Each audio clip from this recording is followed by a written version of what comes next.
well, and various dignitaries from various fields as well. The Prime Minister, of course, is the 41st recipient of this award. And at such a time, of course, the fact is that this is non-political, and hence Mr. Pawar is going to follow through with his commitment. But yes, it has caused a lot of, if you may, heartache within the Mahavikas Aghadi in Maharashtra and the India bloc at the central level. And this comes especially at a time when the opposition has managed to put up a united front, Paulami, inside Parliament against the BJP-led central government, and that in a way really slows down the momentum of their fight, isn't it? Right. This obviously will be used by the BJP, of course, against the India bloc, saying that this is clearly a bloc, an alliance which is not united. They might have come together for only one reason, and that is very clear, to take on Narendra Modi in the 2024 elections. Otherwise, when it comes to various ideological issues or their positions in various matters, it seems like there is a lot of divide. For instance, on the Delhi Services Bill, for instance, which is to be taken up today in Parliament in Lok Sabha. There was, of course, a lot of back and forth between the Aam Aadmi Party and the Congress. And then the Congress, of course, came under pressure from the other bloc members who said that, this is, of course, not about the Aam Aadmi Party. This is about the federal structure being attacked by the centre through this ordinance route, and which has now, of course, been converted into a bill and is in Parliament today. It is about that, and that's when the Congress took a stand that, of course, they would support the Aam Aadmi Party. So there are various contentious issues, and this, of course, is one of those which is causing some amount of grumblings within the bloc itself. Like I said, at a time that this bloc has taken on not just the central government head-on, but the Prime Minister head-on, demanding that the Prime Minister make a statement on the floor of the House on the situation in Manipur. And without that, there cannot be any discussion. At such a time, as they claim, while they attack the Prime Minister in Parliament, saying that he is running away from Parliament, he is not to be seen in Parliament on the floors of either houses. He is attending various programs elsewhere in other states, be it Gujarat, Rajasthan in the previous week, and then, of course, now in Pune. This, of course, the fact that Mr. Pawar will be felicitating the Prime Minister is, of course, going to be a big sort of blow as far as the opposition is concerned. Of course, they will, go through with it, but this comes at a very specific time, also when there are rumblings as far as back-channel conversations are concerned between Ajit Pawar and Sharad Pawar are concerned, because many still believe that, Ajit Pawar is still trying to convince his uncle to come on board with him and the Bharatiya Janata Parties to bring, of course, the alienated faction on board with him, with the NDA. Those conversations are happening. There have been certain meetings that have been in public as well. Mr. Pawar, of course, attended the India Alliance meeting that happened in Parliament one of the days. Supriya Sule stood with Sanjay Singh as he protested at the Gandhi statue in Parliament. All of that to send out a message that, no, we're not talking to Ajit Pawar. We're not going to jump over to the NDA faction side. But the fact is that at this point of time, while they, of course, try to, persist with sending out that message, today's picture, the photo that will appear from Pune, from that stage, from the Tilak Smarak Mandir Trust stage, will, of course, be ammunition for the NDA and the Bharatiya Janata Party. Thank you for the moment. In fact, Paulami, I'm going to request you to be with us for more details on that story. We have a series of reactions also that have been coming in as far as protesters from the Congress and the UBT Shiv Sena is concerned. It is unfortunate that the Puraskar in the name of Tilak should go to Modi. Modi has finished democracy. Modi has finished economy of this country. I am opposing Narendra Modi on two grounds. First ground, he doesn't deserve to accept the Lokmanya prize, because the whole ethos of Hindutvad and BJP and Narendra Modi is against the values of freedom struggle. Number two, he has proved that he doesn't know the governance. Manipur is burning. He has not taken any note, or he is not allowing others to take note about Manipur islands. पुरस्कार एक तो non political है और आज तक जिन जिन लोगों को दिया है वो सिर्फ पॉलिटिक्स में काम करने वाले नेता नहीं है, लेकिन बहुत से साइंटिस्ट को दिया है, सोशलिस्ट को दिया है, रिवोल्यूशनरीज को दिया है, बिजनेस हाउसेस को दिया है। तो एक तो ये पॉलिटिकल डायस ही नहीं है, और अध्यक्ष जो संस्था के जो अध्यक्ष रहते हैं वो हमेशा ये पुरस्कार देते हैं, और चीफ गेस्ट उनके साथ यानी मिलके ऐसे वो दिया जाता है। तो शरद पवार जी उसमें ये नॉन पॉलिटिकल डायस है, इसलिए उन्होंने कंफर्मेशन दिया है और वो आने वाले हैं। आत्मनिर्भर भारत और न्यू एजुकेशन पॉलिसी, ये सब सेल्फ रिलायंट देश, इसको सामने रखते हुए हमने वो पुरस्कार उनको हम दे रहे हैं। तो उसी सम्मान के साथ वो पुरस्कार का प्रोग्राम हम करें पॉलिटिक्स के लिए। Spokesperson of the NCP, Clyde Trasto, is now joining us. Clyde Trasto, to begin by asking you, could this have not been avoided, given that there are a lot of rumblings and disappointment also, a sense of disappointment within the Congress and the UBT faction of the Shiv Sena, that NCP Supremo here, Patriarch Mr. Sharad Pawar, is felicitating the Prime Minister? So you have to understand one thing. This event is a private event. It is organized by the Tilak Smarak Temple Trust. And Honorable Sharad Pawar Sahib is attending that event as a mark of respect to Lokmanya Balgandhar Tilak. So these are two different things. It's a private event. There's no political event attached to it. So I think, people are raising their voices for a different issue altogether, which is very valid, because there are a lot of political questions that need to be answered by the Honorable Prime Minister who's attending there. So I think it's more hype as people are attaching this to as a political event. It is not. It is just a private event, and Honorable Sharad Pawar ji is attending a private event on the invitation of the trust. I just wanted to ask you, that's what I did at the outset. Could have this not been avoided, given that the opposition, the India bloc, has managed to keep up, opposition unity intact, even inside Parliament? The opposition unity is intact, will stay intact. We will keep opposing what the NDA and the BJP are doing. Like I said earlier, and I repeat it again, this event is attended by Mr. Pawar as a mark of respect to Lokmanya Balgandhar Tilak, who is revered as a tall leader in Maharashtra and in the country, and as a mark of respect, this attendance is there. All right. Congress and UBT Shiv Sena are saying the Prime Minister should go back and not be in this particular event and answer questions inside Parliament. What do you have to say about that? Well, the Honorable Prime Minister has to speak in Parliament. That's what the opposition has been saying. There are issues like Manipur, which are very important, and the Prime Minister has to talk about it. So if the Congress and the Shiv Sena UBT are asking these questions, they are very valid.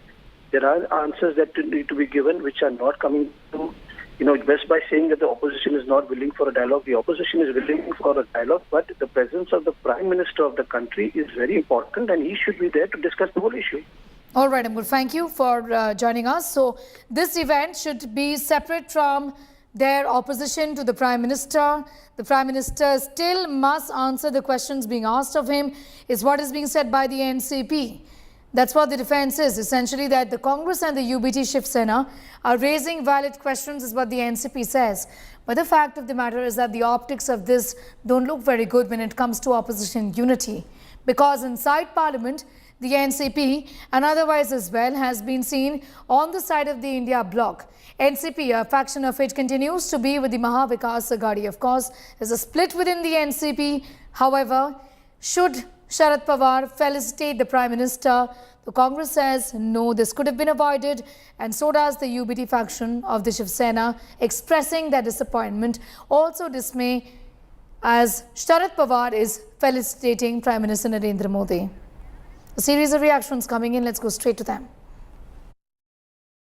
It was decided prior to whatever has happened in the present situation that some other organization has invited him. There is a chief guest, one of the chief guests. Democracy is at the stake, and therefore I feel he is a senior person, he is the most learned person, and he should think of it.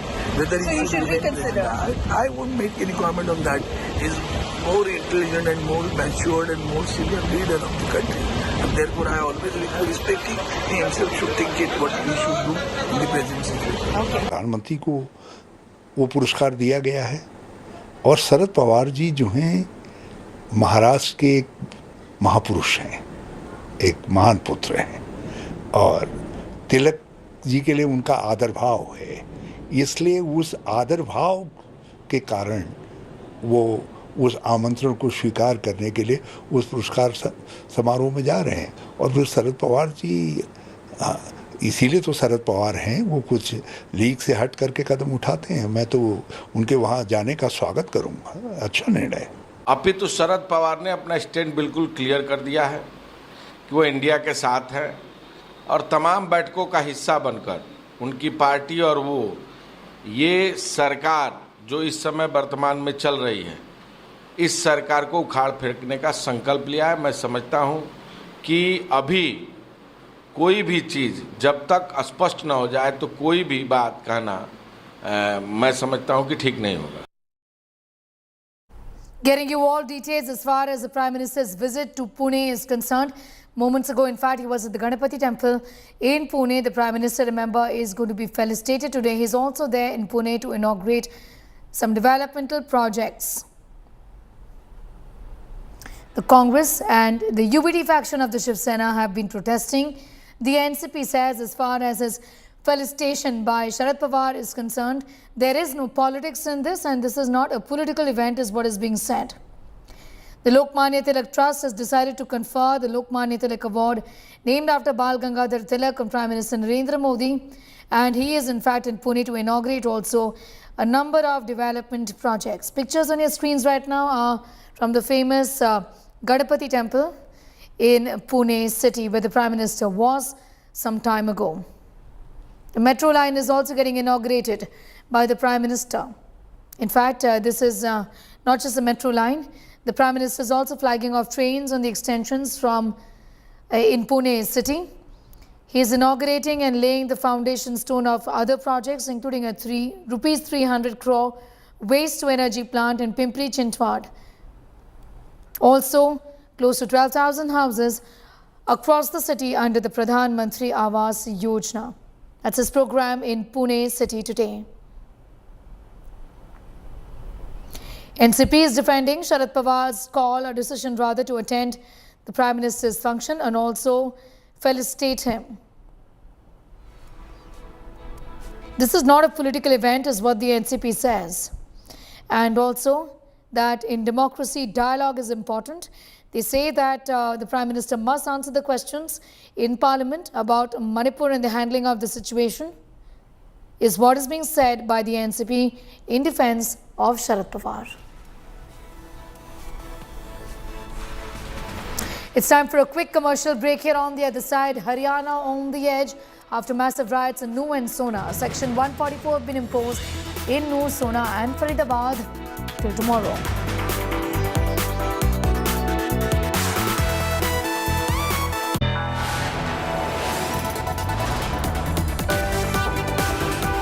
You are watching India Today.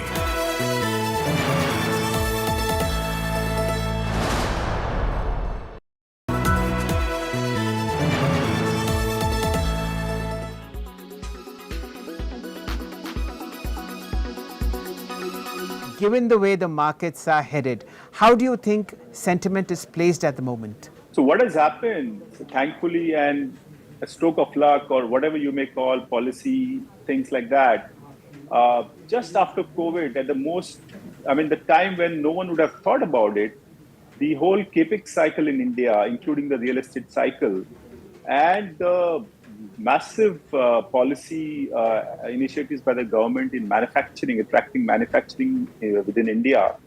Also, luck played along because China was getting impacted by this China plus one strategy. So I think this is coming out to be one of the most interesting times. We haven't seen such an environment. This environment played out during 2003 to 2010 period, where these elements played out. And this is showing up. And more than us, actually, now the foreigners are getting excited about India's story. We know that things don't change overnight, but, I think the foreigners who look at us now are getting very excited. And Indians have always been optimistic about how the local environment will go. So I think it's a very interesting time for investors. to look at growth stories. To looking at sectors which are consumer facing, and the first thing that comes to my mind is the boom that we are seeing, at least on the auto space. 4 or 5 stocks at record high levels, both commercial vehicle makers, Tata Motors, Ashok Leyland, and in the passenger vehicle space, Maruti headed for 5 digits. All the 3 top two-wheeler companies doing pretty well, and we've seen a fairly strong boom coming into the auto ancillary space. How are you looking at the automobile sector? Are there still valuations which are, fairly okay, or has this outpriced itself at record highs now? So auto for us is part of, so as you said, the consumption basket.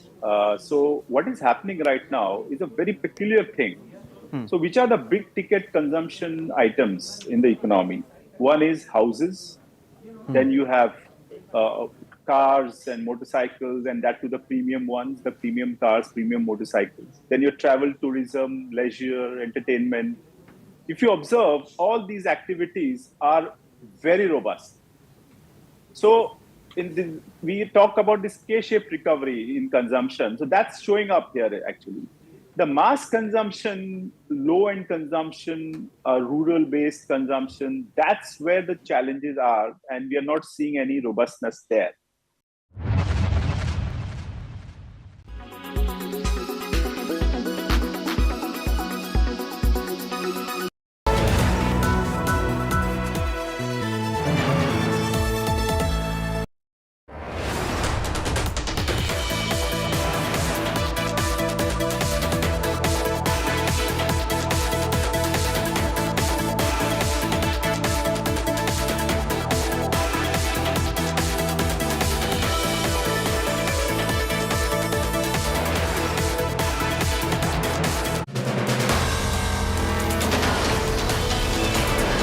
In politics, everyone has an opinion, but I have the data. Whose stock is rising? Whose graph is falling? Track India's political stock exchange. Unmatched, unmissable data analytics. The only show on News TV when numbers do the talking. India's most credible poll tracker. The Political Stock Exchange with Rahul Kamal, only on India Today.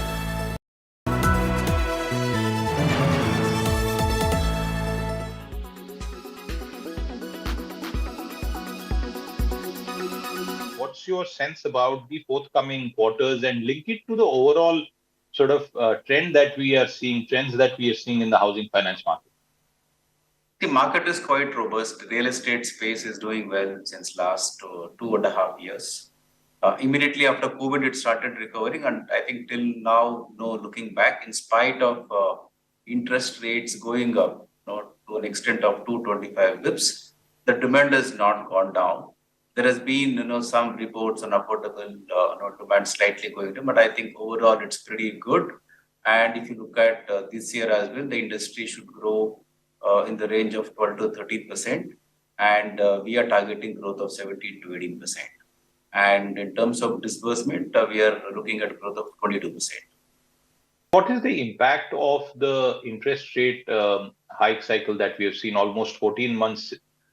We've seen close to 250 basis points increase in interest rates. Is that impact also playing out in the market? I think the demand, what we are seeing is net of interest rate hikes and also increase in construction cost. So increase in interest rate and increase in construction cost is deterrent to growth. So what demand we are seeing, what growth we are seeing, at least last year, what we saw for the industry was pretty good. So I think all that is baked in. So now quarter one is typically muted because of the seasonality. Otherwise, the growth is intact. Okay. What about pricing? Since we are talking about the housing market, how much of that is a issue? We have seen prices go up. Developers have claimed that input costs are partially responsible, and especially in the metros, we are seeing a significant increase. Do you see prices being a factor in the near term? And is there any sense that you get that prices are going to at least stabilize, if not drop?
All right, cutting across to Prime Minister Narendra Modi speaking. Let's cut across. Gujarati भाषा में किया हुआ अनुवादित ग्रंथ भेंट देकर स्वागत करें।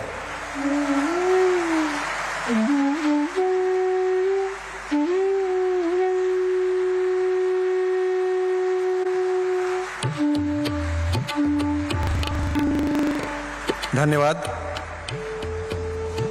इस प्रोग्राम की परंपरा अनुसार इस शुभ अवसर पर श्री ऋषिकेश बड़वे लोकमान्य स्तवन प्रस्तुत करेंगे। श्री ऋषिकेश बड़वे।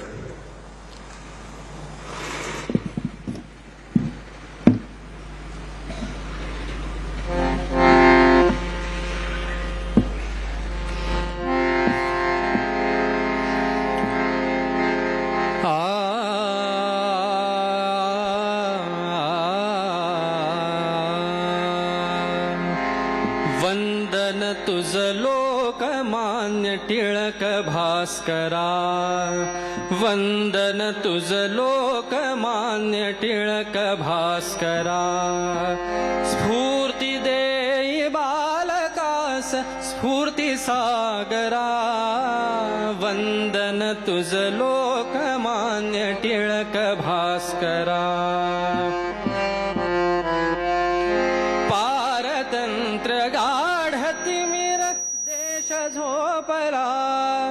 पारतंत्र गाढतिमिर देश झोपला, सिंहनाद केसरी करून गर्जला।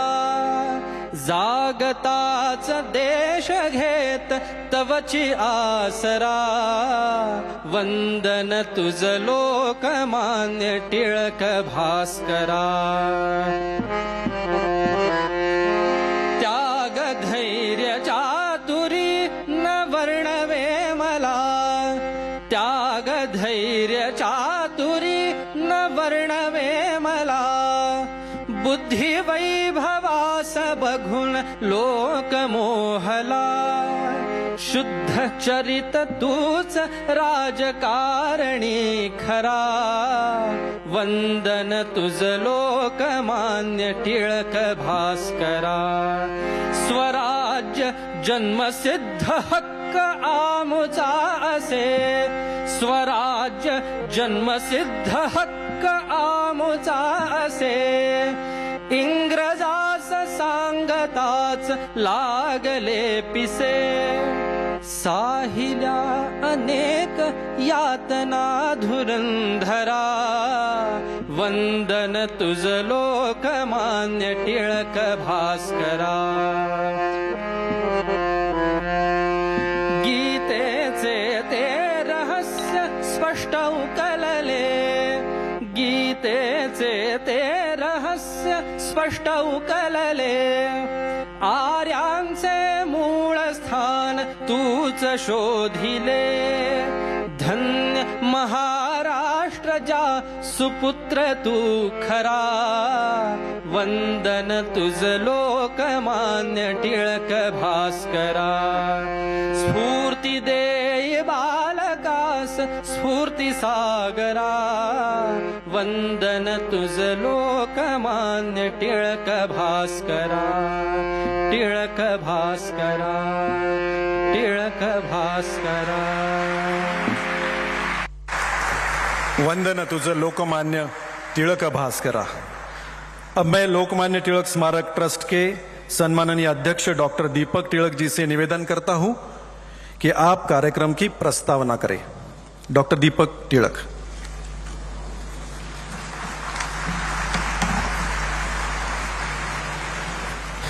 All right, that's Prime Minister Narendra Modi to be conferred with the Tilak Award. I'm cutting across to Pankaj Khelkar, tracking those developments. Pankaj, go on, give us more on the Tilak Award, which Prime Minister Modi will be honoured with. This Lokmanya Tilak National Award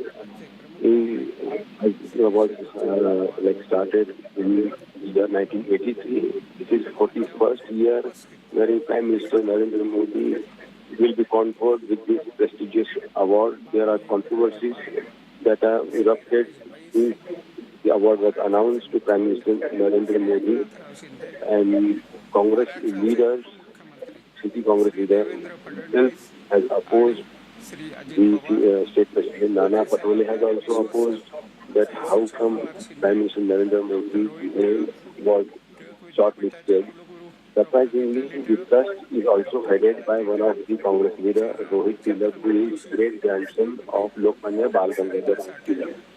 And when we spoke to Rohit Tilak about this decision to confer this award to PM Modi, he said that the way Prime Minister Modi has been working for making India, may it be women's education, girl child education, and other initiatives wherein India has got recognition at international level. That's the reason that such personalities who work, who toil hard selflessly are conferred with such an award. Well, it's interesting, Pankaj, that this for the first time after the NCP split, Sharad Pawar is also going to share stage with Prime Minister Modi. Is that right? Sharad Pawar sharing this dais with Prime Minister Narendra Modi has also wrecked up another controversy, because on one hand, NCP stands divided. PM Modi, BJP leaders are held responsible. NCP, Sharad Pawar himself had raised voice, and now you see that Sharad Pawar himself on the dais, where he is sharing dais with Prime Minister, Congress leaders, MVA alliance partners, India alliance partners have also raised their voice that how come Sharad Pawar is sharing dais with PM Modi, which sends a wrong signal in the alliance partners. Well, is that true? There were protests as soon as Prime Minister Modi arrived into Pune. Pankaj Khelkar, tell us a little more on that. What was the reason for protest on Modi's arrival?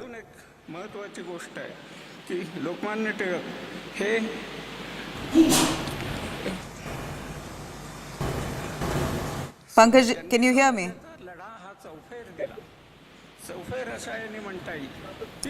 We seem to have lost Pankaj's connection there, but that's the Prime Minister Narendra Modi, who's just reached Pune. He's already paid his tributes to freedom fighter Bal Gangadhar Tilak, and it appears that he will be conferred with the prestigious Lokmanya Tilak National Award today.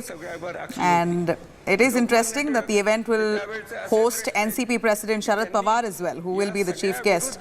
He's going to be sharing stage with the Prime Minister Narendra Modi just right after, in the backdrop of the NCP split, with his own nephew Ajit Pawar taking away more than half of the MLAs, joining hands with the BJP to form the government in Maharashtra. Of course, the already set government, he joined in and swore in as the deputy.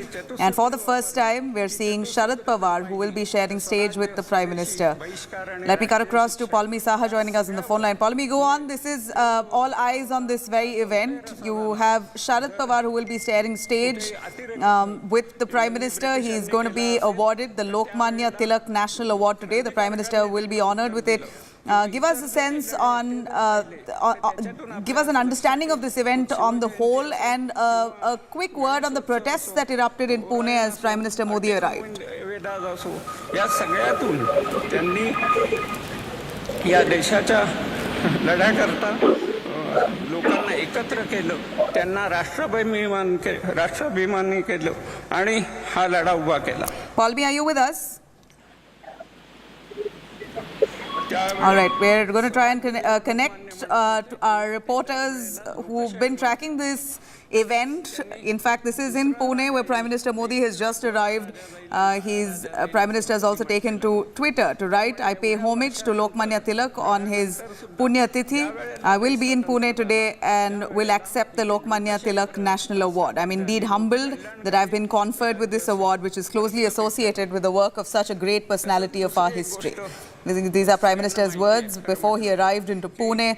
He is now on stage and will be honoured with this prestigious Lokmanya Tilak National Award today. In fact, Sharad Pawar's participation in the award ceremony has also raised eyebrows. There's also going to be prominent dignitaries, including Chief Minister Eknath Shinde, Deputy Chief Minister Devendra Fadnavis and Ajit Pawar, who will all be present at this event.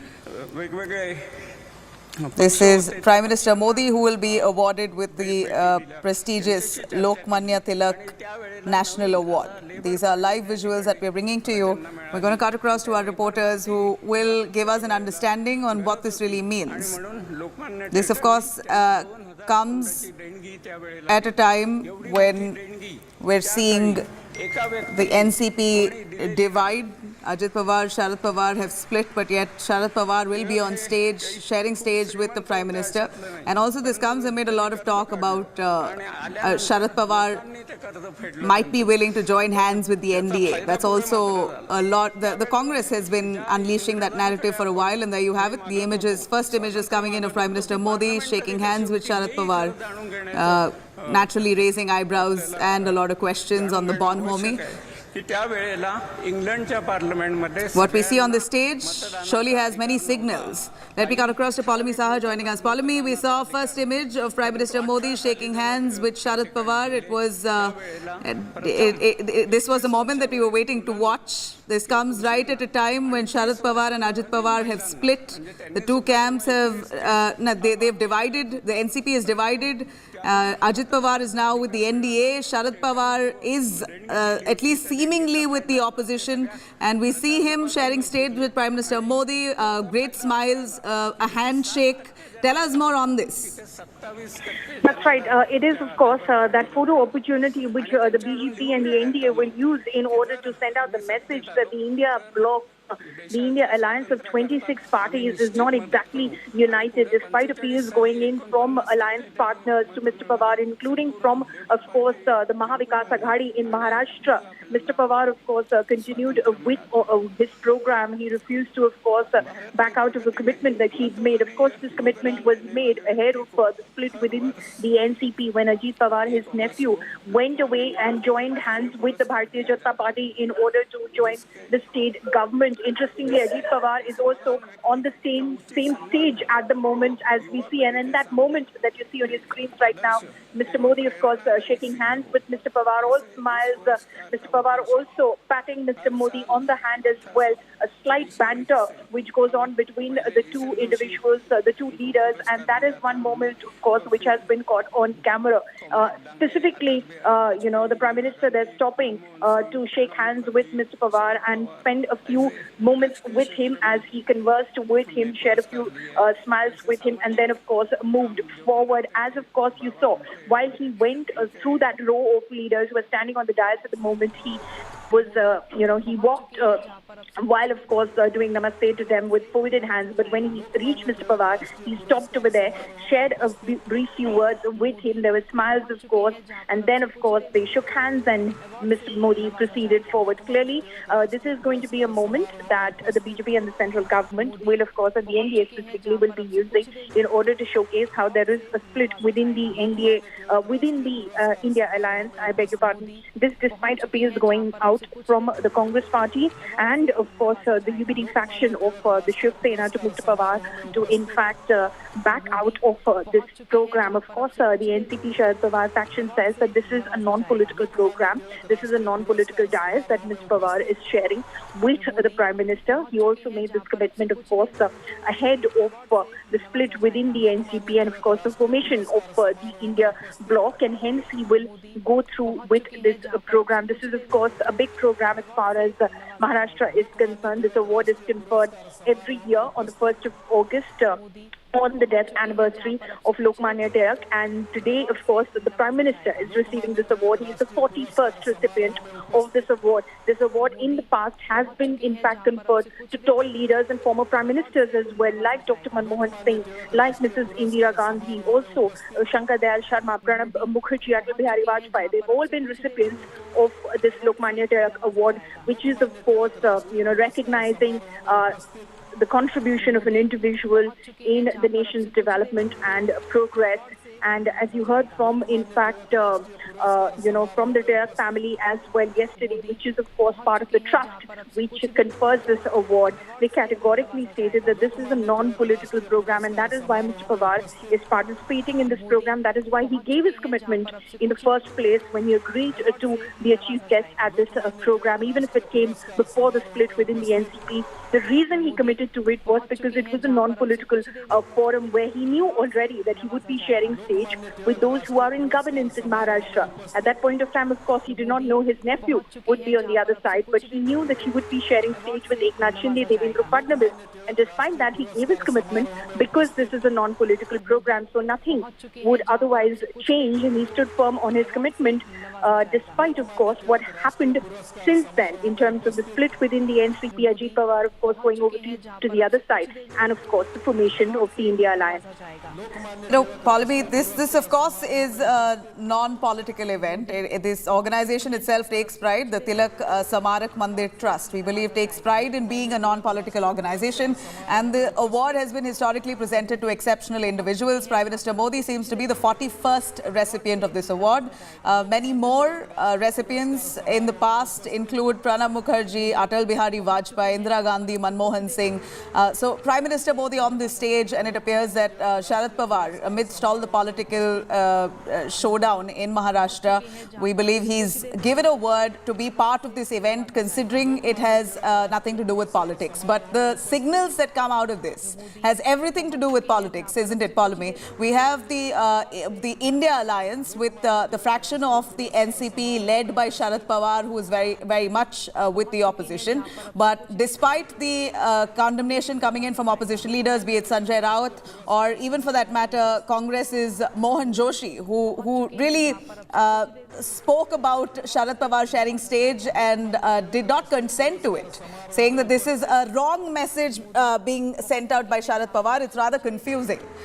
So despite that, Sharad Pawar has taken part in this event, and we see the big smile he flashes at Prime Minister Modi as Prime Minister Modi, folds his hand, says namaste to most of the leaders except for Sharad Pawar, where he shakes his hand. So this itself has a huge political statement. We have BJP's Shehzad Punawala joining us on the phone line. Shehzad, go on with the images that comes in from Pune, where Prime Minister Modi is going to be conferred with this award. In fact, a prestigious award that's been given to Prime Minister Modi. At this point, we see Sharad Pawar sharing stage with him. Give us your sense as the opposition is currently fuming with the images. Of course, this was known very well. Earlier itself, comments came in. The opposition not accepting Sharad Pawar's presence here. First of all, Nabila, because I come from Pune and there is Pune in my name, let me just explain to you that this particular award in the name of Lokmanya Tilak ji is given by people who are running the trust, and these people are from the Congress. The person who just spoke on the channel right now, Rohit Tilak, is a serving General Secretary of the Maharashtra Congress. He has contested election. And you can also see Sushil Kumar Shinde ji, former Chief Minister of Maharashtra from Congress Party, is also there. So I don't understand why Mohan Joshi and others from Congress are cribbing about this and blaming Sharad Pawar ji, because they should know that the trust itself is dominated by many Congress members. But having said that, Nabila, let me just take 20 more seconds. Today, Pune and the entire population of Pune, including me, we are very grateful to Prime Minister that he has come there. He has visited the very historic Dagru-Shet Halwai Ganesh Mandir. He has given great respect to son of India. Lokmanya Tilak was the greatest, one of the greatest freedom fighters of India. And today, apart from that, Prime Minister will be flagging off two very important corridors of Pune Metro Phase 1. And one of the metro stations is built like it is built in the formation of, the cap or the topi that is being worn by Chhatrapati Sambhaji Maharaj. And the other one, which is in Shivaji Nagar, the metro station is the deepest metro station because Pune has a lot of traffic. So the metro station built underground is one of the deepest metro stations. This is the development work that Prime Minister Modi represents. And therefore, people of Pune, including Congress people, are welcoming him with open arms. And therefore, this Rahul Gandhi style of immature politics, very abuses Modi ji, very abuses Savarkar ji, very abuses people who are held in great regard. It cuts no eye, especially in places like Pune and Maharashtra. I hope that Mr. Rahul Gandhi and Congress Party mature. They don't understand Pune, they don't understand Maharashtra, and therefore Sharad Pawar is on that stage, Sushil Shinde is on that stage, Rohit Tilak is on that stage, Deepak Tilak ji is on that stage. We are conferring him with the Tilak National Award, and these people from the Congress who live in Lutyens, they have no understanding of what Pune, Maharashtra and India is feeling. The fact that Sharad Pawar has participated in this event itself possibly speaks for a lot. Sharad Pawar still with the India Alliance, but yet he agreed to be part of this, knowing very well that the event itself was to confer an award to Prime Minister Narendra Modi for India's progress. So he very willingly participated in this. Shows his political maturity, maybe? Well, yes, of course. And in politics, we must always be above these partisan considerations. You would remember that Sharad Pawar was bestowed the Padma Award by the central government and by the president, and we have not seen it in political light. But having said that, if Congress and the local Congress is raising questions, which I heard you spoke about Mohan Joshi, ask Mohan Joshi who is Rohit Tilak. Isn't Rohit Tilak somebody who contested on Congress ticket? Wasn't Rohit Tilak the NSUI president? Isn't Rohit Tilak very close to Rahul Gandhi? Isn't Rohit Tilak still in the Maharashtra Congress? So when their own leaders are conferring the award because they are the trustees, Sushil Kumar Shinde is the trustee, then what are they cribbing about? It is just showing the immaturity of the Congress party. They have no idea, no sense about what people of Pune feel, including Congress workers, including NCP, including other workers of the various political parties in Pune. They all love and admire Modi ji. Modi ji is the most popular leader in Maharashtra and in Pune particularly right now. Well, Shehzad, of course, the India Alliance partners believe that this is a very confusing signal going out, considering Sharad Pawar is said to be the guiding light for the Mahavikas Aghadi Alliance. And the MVA's format is what the opposition has used now to come together, in a larger sense, has named themselves India, with Sharad Pawar to be one of the front faces of that opposition unity. And for Pawar to be here present today it of course gives huge signals politically. In fact, this is a snub in a way from Sharad Pawar to all those opposition leaders who were upset that he was attending this event and giving out confusing signals. It's more or less a snub that we could call this for sure. As Sharad Pawar, knowing very well that it's Prime Minister Narendra Modi who is going to be honoured with the Lokmanya Tilak National Award in Maharashtra's Pune, agreed to be part of this event. And it's not as if he did not know that the office bearers or those who run the government of Maharashtra, including his own nephew as a Deputy Chief Minister, Ajit Pawar, will be there and present. He was very well aware, yet Sharad Pawar has decided to be part of this event, which is said to be a non-political event. So possibly the Sharad Pawar showing maturity here. Prime Minister Modi is being conferred for his extraordinary leadership. This is what the award says, that Prime Minister Modi has helped India move up the progress ladder, and he's done much for the country since him assuming power in 2014. And it appears that this non-political event has been a motivatory factor for Sharad Pawar to be part of it. He's, of course, snubbed every critique within the opposition alliance, despite all the questions raised on why he should be part of this event, which is conferring Prime Minister Modi, on him sending confusing signals to people who might wonder that is he with the NDA or with India. Despite all that talk, Sharad Pawar has decided that he will be part of this event.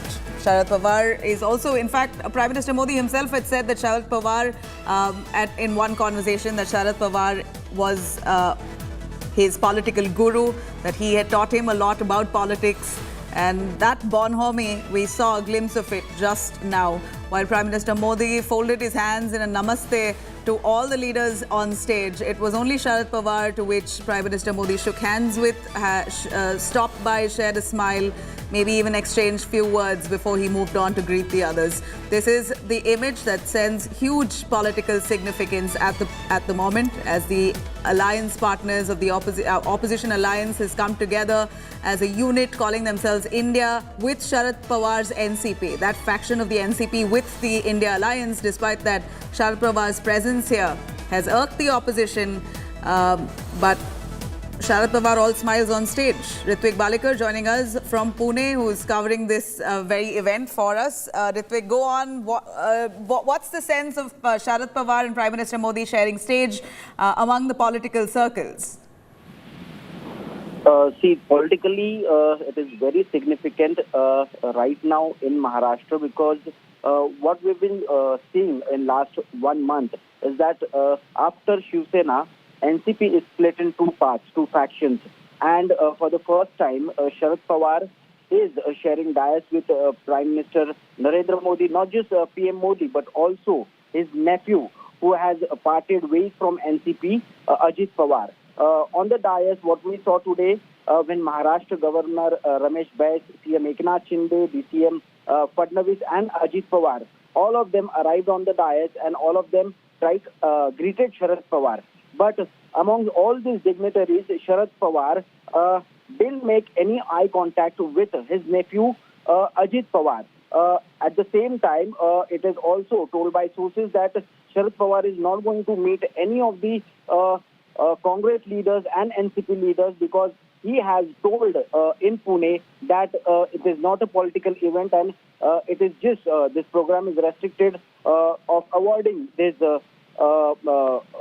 Lokmanya Tilak International Award to PM Modi. All right. What was the protest that erupted in Pune briefly when Prime Minister Modi arrived? There was some commotion earlier in the morning. There are several organizations who are protesting against PM Modi on the background of what is happening in Manipur.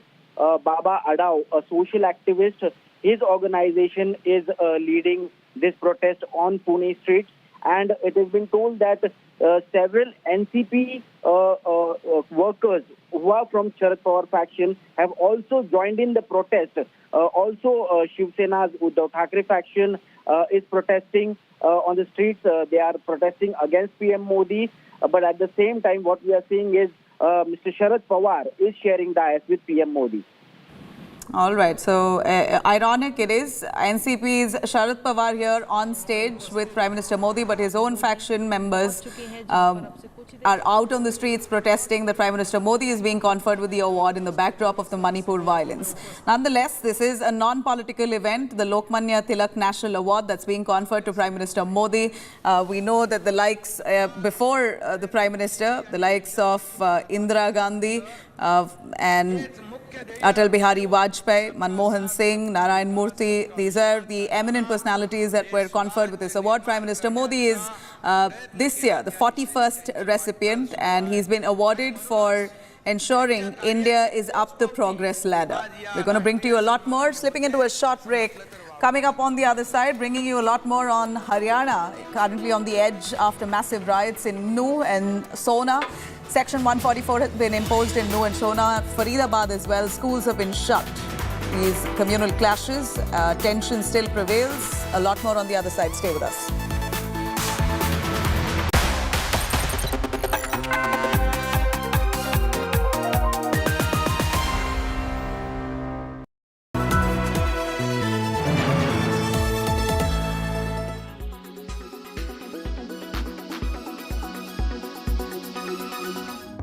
They were a team on duty barely 24 hours ago. But in a horrific turn of events, one is dead and his subordinate, the killer.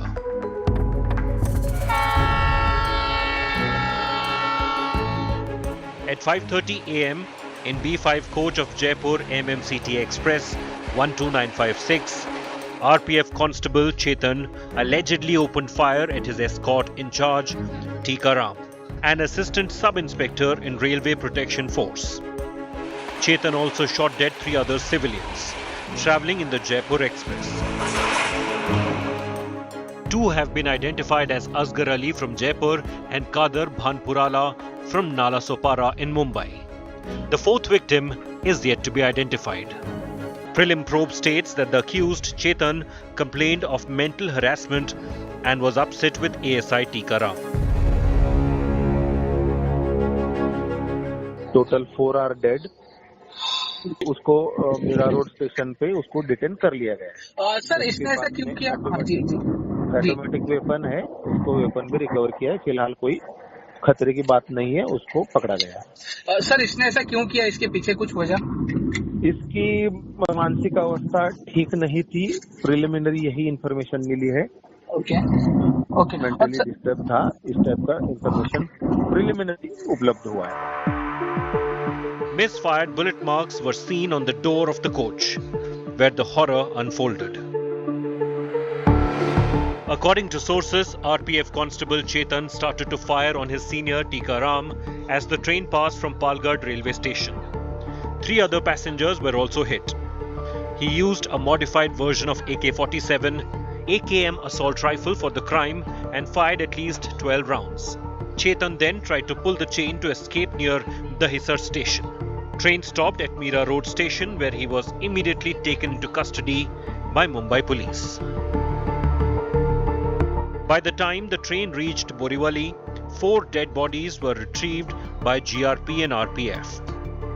Post-mortem will be done to ascertain further details of the incident. ये अभी इसके कई सब unconfirm reports हैं. अभी इसके बारे में एग्जैक्टली जानकारी प्राप्त करके ही कंफर्म किया जाएगा. मानसिक रिपोर्ट, मानसिक वाली ऐसी कोई बात अभी नहीं.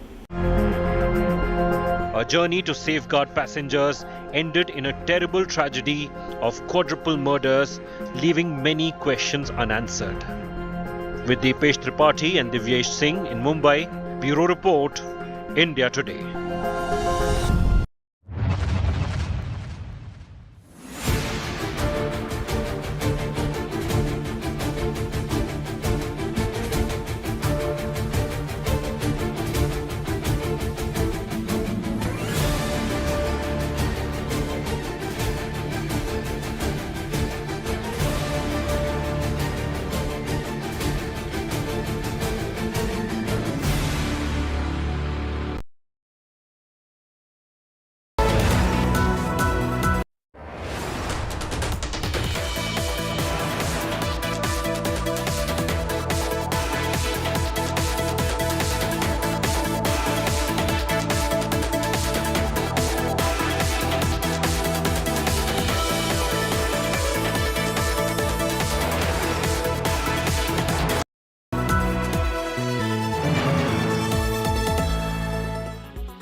A renowned doctor turned terrorist. A deadly terror plot has been busted in Maharashtra, and the details that have emerged have made it clear that the radicalization threat is very, very real.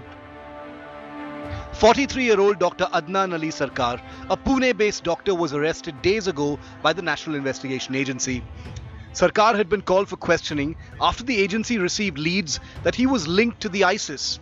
The doctor refused to cooperate with the investigation and was promptly taken into custody. NIA having some kind of proofs, some kind of scientific evidences that they have gathered from his laptop, from his computer, and on that basis NIA is confident that Dr. Sarkar was involved in anti-national activities, was involved in helping Maharashtra IS module against India. The terror-accused doctor's colleagues are in shock, saying they had no idea of the allegedly nefarious activities he was engaged in. फरवरी 2016 से वो अभी तक काम कर रहे थे। हमें भी ये न्यूज़ उस दिन रात को पता चली, तब तक हमें कुछ पता नहीं था। It was a shocking for us and कल हमने इमीडिएटली उनके सर्विसेज डिसकंटिन्यू किया है। Dr. Sarkar is the 5th person to be arrested in the ISIS module case. The NIA had earlier arrested 4 people in the case during simultaneous raids in Mumbai, Thane and Pune on the 3rd of July. Even as the agencies investigate this ISIS module case, another parallel terror probe is underway, linked again to Pune. The Maharashtra Anti-Terror Squad has now busted a terror plot, and on target was the famous Kabad House in Mumbai. That's right, the same venue that was attacked during the 26/11 attacks. Security is beefed up by Mumbai police after the Maharashtra ATS given a tip-off to the Mumbai police that 2 accused was arrested by ATS in Pune, and from there the Pune ATS has recovered a picture of this Chabad house, after which they alerted the Mumbai police, and Mumbai police beefed up the security of this Chabad house. 4 accused have been arrested so far.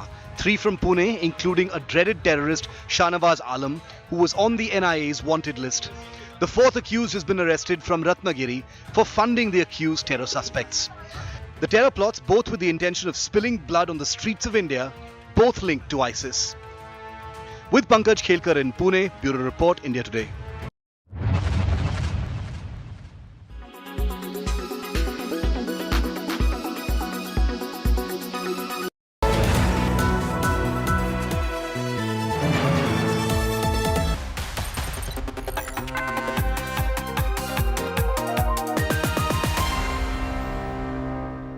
में senior के किले में हुआ और इसी खुले शहर के लाल महल में उनका बचपन उन्होंने गुजारा। यहाँ उन्होंने हिंदू स्वराज्य के निर्माण किए। या देशामध्ये अनेक राजे राजवाडे होऊन गेले। त्यांचं राज्य, त्यांचं संस्थान त्यांच्या नावाने ओळखलं जायचं। मग कुठे देवीजींचं यादवांचं संस्थान असेल, कुठं मोगलांचं दिल्लीचं संस्थान असेल, अनेकांचे संस्थानं या देशात होऊन गेली। पण शिवछत्रपतींचं काम एका वेगळ्या दिशेवर झालं। त्यांनी राज्य उभं केलं, पण ते भोसल्यांचं राज्य नव्हतं, ते हिंदवी स्वराज्य होतं, ते रयतेचं राज्य होतं। आणि ते रयतेचं राज्य प्रस्थापित करण्याच्या संबंधीचं काम या फुले शासनामध्ये झालं। हा पुण्याचा एक गौरवशाली इतिहासाचा भाग आहे। अलीकडच्या काळामध्ये या देशानं आणि या देशाच्या जवानांना देशाचं रक्षण करण्याच्यासाठी एक प्रकारचा सर्जिकल स्ट्राईक केलेला होता। सर्जिकल स्ट्राईकची चर्चा आत्ता होते, पण लाल महालामध्ये शाहिस्तेखांनी ताबा घेण्याचा प्रयत्न केल्याच्या नंतर या देशाचा पहिला सर्जिकल स्ट्राईक हा शिवछत्रपतींच्या काळामध्ये झाला ही गोष्ट आपण कधी विसरू शकत नाहीये. अनेक गोष्टी आपण लोकमान्यांचं स्मरण करण्यासाठी आलो. 1865 मध्ये लोकमान्यांचे वडील गंगाधर यांनी रत्नागिरी सोडली आणि पुण्यामध्ये त्यांचं आगमन झालं.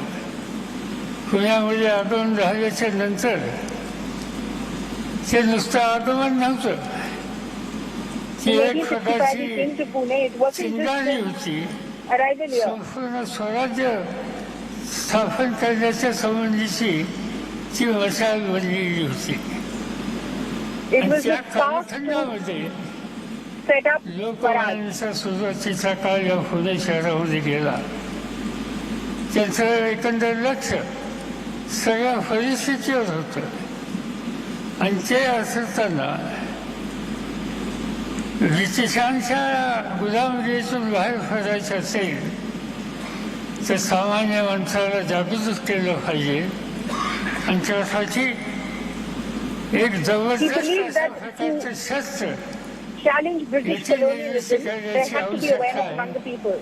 आणि ते शस्त्र म्हणजे पत्रकारिता. 1 ने 25 साल की उम्र में मराठी भाषा में केसी अखबार और अंग्रेजी में मराठा साप्ताहिक शुरू किया और इन पत्रों के इंग्रजों के खिलाफ उन्होंने कड़ा प्रहार किया. केसी का मतलब सिंह या शेर है. केसी और मराठा द्वारा टिळकाजींनी एकंदर या देशाच्या परकीय लोकांच्यावर प्रचंड प्रहार केले आणि एक प्रकारची लोकजागृती करण्याच्या संबंधीचं काम त्यांच्या काळामध्ये त्यांनी म्हणत असत. पत्रकारिता याचा पुराचा दबाव असता कामा नये. त्या दबावातून पत्रकारिता मुक्त झाली पाहिजे आणि ती भूमिका त्यांनी 1885 साली भारतीय राष्ट्रीय काँग्रेसचा जन्म झाला, गठन झाला. याच पुणे शहरामध्ये झाला. त्या काळामध्ये पहिलं अधिवेशन या पुणे शहरात होणार होतं, परंतु फ्लेक्सची साथ या ठिकाणी आली आणि त्यामुळं हे अधिवेशन मुंबईच्या गावाला टॅग करून दिलं गेलं, ज्याला ऑगस्ट क्रांती मैदान म्हणून आज त्या ठिकाणी ओळखलं असतं. त्या काळामध्ये एकंदर 2 प्रकारचे नेते त्या संघटनेमध्ये होते, ज्याला मवाळ म्हणून ओळखलं जायचं आणि जहाल म्हणून ओळखलं जायचं. आणि या जहालांचं प्रतिनिधित्व हे लोकमान्यांनी केलेलं होतं. लोकमान्यांनी स्वराज्यवादा जन्मसिद्ध अधिकार आहे आणि तो मी घेतल्याशिवाय स्वस्त बसणार नाही, ही भूमिका स्वदेशी बहिष्कार, राष्ट्रीय शिक्षण ही त्रिसूत्री आणि त्याच्या माध्यमातून संपूर्ण स्वराज्याचं आंदोलन हे त्यांच्या काळामध्ये मांडलेलं होतं.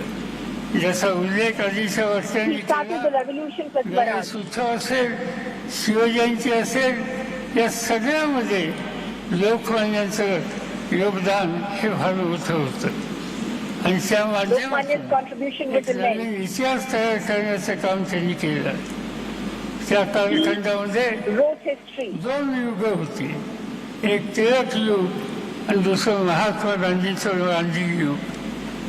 या ठिकाणी या दोघांचं जे योगदान आहे ते आम्ही कधी विसरू शकत नाही आणि या देशाच्या नव्या पिढीला या कर्तृत्वान जस्तीच्या नेत्यांचा आदर्श हा अखंडपणानं प्रेरणा देईल याची मला खात्री आहे. आणि या will be inspired by these 2 leaders and I'm sure of that. वेगळं अशा प्रकारचं महत्व आहे. आज आपण आणि ते स्मारकानं मोदीजींची निवड या स्मारकाच्यासाठी, या पुरस्काराच्यासाठी केली. ज्या पुरस्कारामध्ये इंदिरा गांधी होत्या, खान अब्दुल खान गफार, सर्व होते, अटल बिहारी वाजपेयी, डॉक्टर मनमोहन सिंग होते. अशी अनेक मान्यवरांची नावं या ठिकाणी. आणि या मान्यवरांच्या यादीमध्ये, पंक्तीमध्ये आज नरेंद्र मोदींच्या नावाचा सुद्धा या ठिकाणी समावेश झाला. आणि म्हणून सगळ्यांच्या वतीनं या ठिकाणी जी निवड झाली, त्यांना हा जो पुरस्कार देण्यात येतोय त्याबद्दल त्यांच्या अंतःकरणापासून अभिनंदन करतो आणि आपल्या सगळ्यांची रजा या ठिकाणी घेतो. जय हिंद, जय Maharashtra. From the bottom of my heart.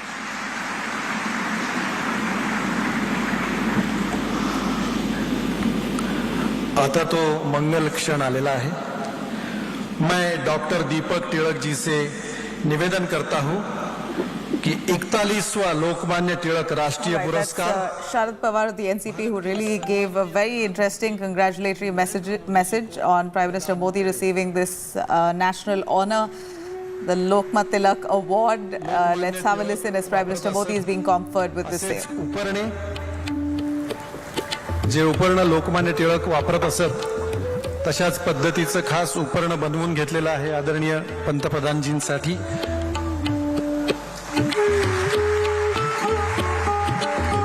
Lokmanya Tilak ji की पहचान पुणेरी पगड़ी और लोकमान्य जी का उत्तरीय, त्याचप्रमाणे सम्मान पत्र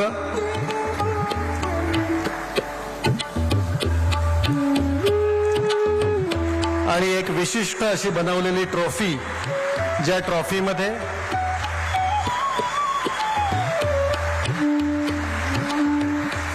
विशिष्ट ट्रॉफी, ज्या ट्रॉफीमध्ये आपण पाहू शकता श्रीमद भगवद्गीता, त्याचप्रमाणे लोकमान्यांची पगडी, केसरीचा पहिला अंक आणि लोकमान्यांची प्रतिमा.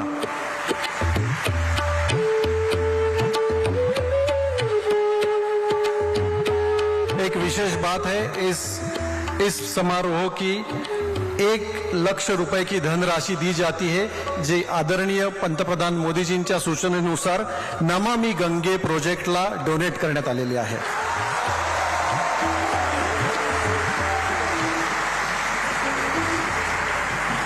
लोकमान्य तिलक राष्ट्रीय पुरस्कार से सम्मानित हुए आदरणीय प्रधानमंत्री श्री नरेंद्र मोदी जी, जिनके कार्य एवं विचार हमारी प्रेरणा है.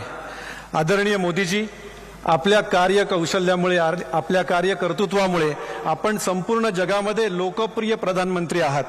तरीही तुम्ही स्वतःला प्रधान सेवक म्हणवता आणि म्हणून आम्हा सगळ्यांना तुम्ही खूप आवडता. मैं आपसे प्रार्थना करता हूं, इस शुभ अवसर पर आप आपके मन की बात कहे.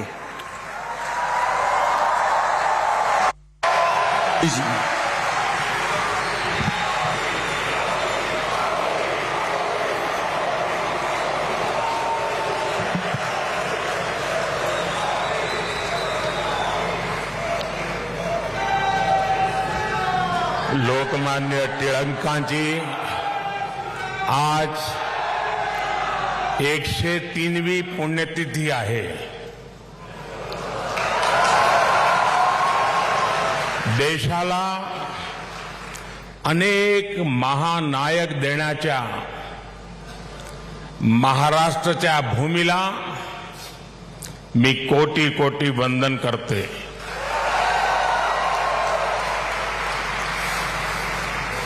कार्यक्रम में उपस्थित आदरणीय श्री शरद पवार जी, राज्यपाल श्रीमान रमेश बैस जी, महाराष्ट्र के मुख्यमंत्री श्रीमान एकनाथ शिंदे जी, उप मुख्यमंत्री श्रीमान देवेंद्र फडणवीस जी, उप मुख्यमंत्री श्रीमान अजित पवार जी,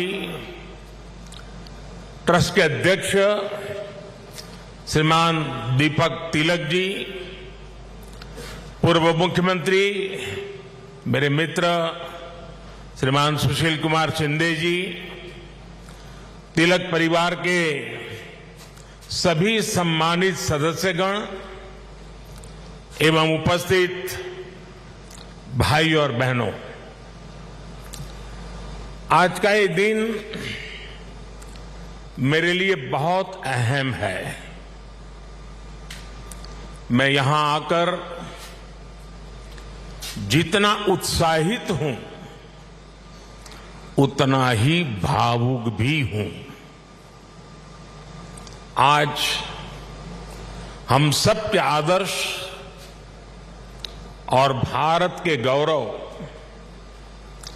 बाल गंगाधर तिलक जी की पुण्यतिथि है। साथ ही आज अन्ना भाऊ साठे जी की जन्म जयंती भी है। लोकमान्य तिलक जी तो हमारे स्वतंत्रता इतिहास के माथे के तिलक है।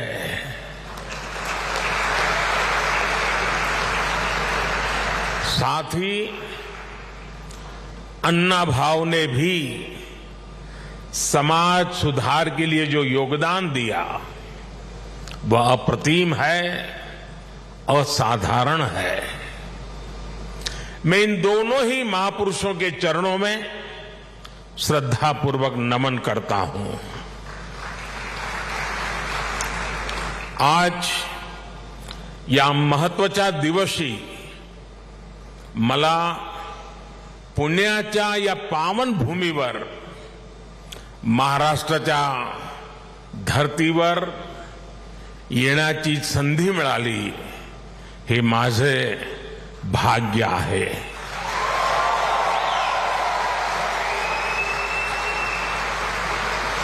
ये पुण्यभूमि छत्रपति शिवाजी महाराज की धरती है।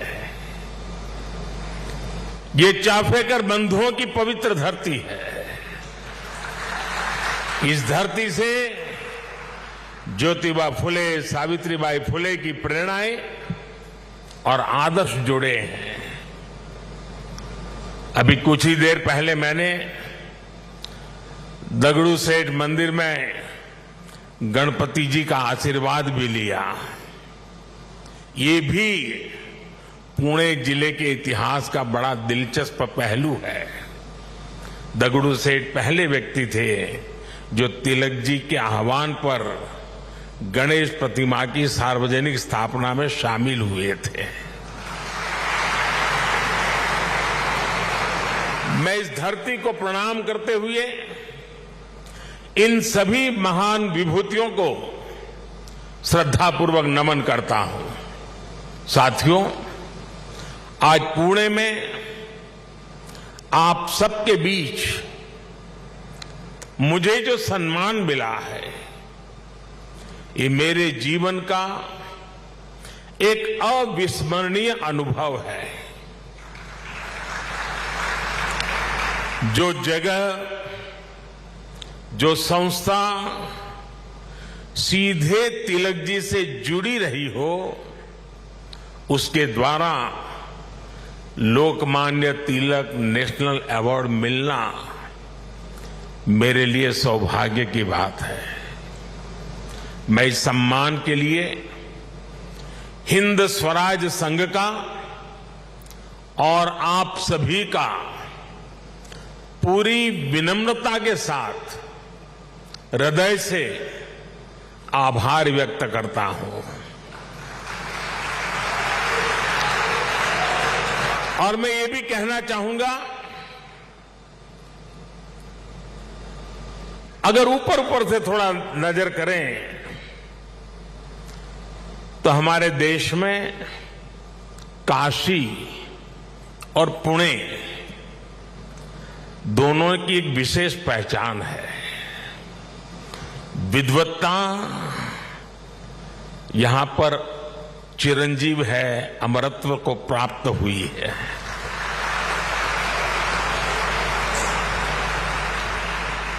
और जो पुणे नगरी विद्वत्ता की दूसरी पहचान हो, उस भूमि पे सम्मानित होना जीवन का इससे बड़ा कोई गर्व और संतोष की अनुभूति देने वाली घटना नहीं हो सकती है। लेकिन साथियों, जब कोई अवार्ड मिलता है तो उसके साथ ही हमारी जिम्मेदारी भी बढ़ जाती है। आज जब उस अवार्ड से तिलक जी का नाम जुड़ा हुआ हो तो दायित्व बोध और भी कई गुना बढ़ जाता है। मैं लोकमान्य तिलक नेशनल अवार्ड को 140 करोड़ देशवासियों के चरणों में समर्पित करता हूं।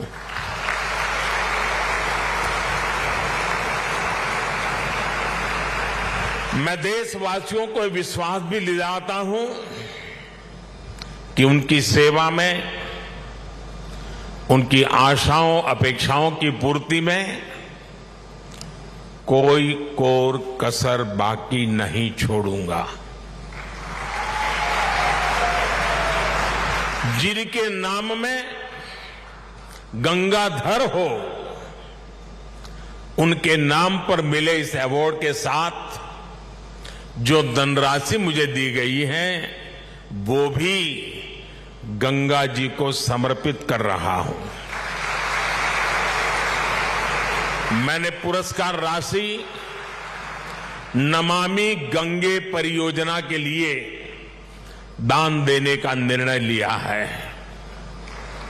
साथियों, भारत की आजादी में लोकमान्य तिलक की भूमिका को, उनके योगदान को कुछ घटनाओं और शब्दों में नहीं समेटा जा सकता है। तिलक जी के समय और उनके बाद की स्वतंत्रता संग्राम से जुड़ी जो भी घटनाएं और आंदोलन हुए, उस दौर में जो भी क्रांतिकारी और नेता हुए, तिलक जी की छाप सब पर थी, हर जगह थी। इसलिए खुद अंग्रेजों को भी तिलक जी को the father of the Indian unrest कहना पड़ा था। तिलक जी ने भारत के स्वतंत्रता आंदोलन की पूरी दिशा ही बदल दी थी। जब अंग्रेज कहते थे कि भारतवासी देश चलाने के लायक नहीं है, तब लोकमान्य तिलक ने कहा कि स्वराज्य हमारा जन्मसिद्ध अधिकार है।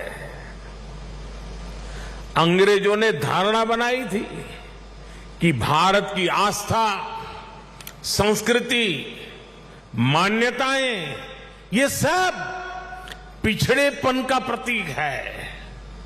लेकिन तिलक जी ने इसे भी गलत साबित किया। इसलिए भारत के जनमानस ने न केवल खुद आगे आकर तिलक जी को लोकमान्यता दी, बल्कि लोकमान्य का खिताब भी दिया। और जैसा अभी दीपक जी ने बताया, स्वयं महात्मा गांधी ने उन्हें आधुनिक भारत का निर्माता भी कहा। हम कल्पना कर सकते हैं कि तिलक जी का चिंतन कितना व्यापक रहा होगा, उनका विजन कितना दूरदर्शी रहा होगा। साथियों, एक महान नेता वो होता है जो एक बड़े लक्ष्य के लिए न केवल खुद को समर्पित करता है, बल्कि उस लक्ष्य की प्राप्ति के लिए संस्थाएं और व्यवस्थाएं भी तैयार करता है। इसके लिए हमें सबको साथ लेकर आगे बढ़ना होता है, सबके विश्वास को आगे बढ़ाना होता है। लोकमान्य तिलक के जीवन में हमें ये सारी खूबियां दिखती हैं। उन्होंने अंग्रेजों ने जब उन्हें जेल में डाला, उन पर अत्याचार हुए, उन्होंने आजादी के लिए त्याग और बलिदान की पराकाष्ठा की, लेकिन साथ ही उन्होंने टीम स्पिरिट के, सहभाग और सहयोग के अनुकरणीय उदाहरण भी पेश किए। लाला लाजपत राय और बिपिन चंद्र पाल के साथ उनका विश्वास, उनकी आत्मीयता भारतीय स्वतंत्रता संग्राम का स्वर्णिम अध्याय है। आज भी जब बात होती है तो लाल बाल पाल के तीनों नाम एक त्रिशक्ति के रूप में याद किए जाते हैं। तिलक जी ने उस समय आजादी की आवाज को बुलंद करने के लिए पत्रकारिता और अखबार की अहमियत को भी समझा। अंग्रेजी में तिलक जी ने, जैसा शरद राव ने कहा, द मराठा साप्ताहिक शुरू किया। मराठी में गोपाल गणेश अगरकर और विष्णु शास्त्री चिपलुंकर जी के साथ मिलकर उन्होंने केसरी अखबार शुरू किया। 140 से भी ज्यादा समय से केसरी अनवरत आज भी महाराष्ट्र में छपता है, लोगों के बीच पढ़ा जाता है। ये इस बात का सबूत है कि तिलक जी ने कितनी मजबूत नींव पर संस्थाओं का निर्माण किया था। साथियों, संस्थाओं की तरह लोकमान्य तिलक ने परंपराओं को भी पोषित किया। उन्होंने समाज को जोड़ने के लिए सार्वजनिक गणपति महोत्सव की नींव डाली। उन्होंने छत्रपति शिवाजी महाराज के साहस और आदर्शों की ऊर्जा से समाज को भरने के लिए शिव जयंती का आयोजन शुरू किया। ये आयोजन भारत को सांस्कृतिक सूत्र में पिरोने के अभियान भी थे और इनमें पूर्ण स्वराज की संपूर्ण संकल्पना भी थी। यही भारत की समाज व्यवस्था की खासियत रही है। भारत ने हमेशा ऐसे नेतृत्व को जन्म दिया है जिसने आजादी जैसे बड़े लक्ष्यों के लिए भी संघर्ष किया और सामाजिक बुराइयों के खिलाफ नई दिशा भी दिखाई। आज की युवा पीढ़ी के लिए यह बहुत बड़ी सीख है। भाइयों और बहनों, लोकमान्य तिलक इस बात को भी जानते थे कि आजादी का आंदोलन हो या राष्ट्र निर्माण का मिशन, भविष्य की जिम्मेदारी हमेशा युवाओं के कंधों पर होती है। वो भारत के भविष्य के लिए शिक्षित और सक्षम युवाओं का निर्माण चाहते थे। लोकमान्य में युवाओं की प्रतिभा पहचानने की जो दिव्य दृष्टि थी, इसका एक उदाहरण हमें वीर सावरकर से जुड़े घटनाक्रम में मिलता है।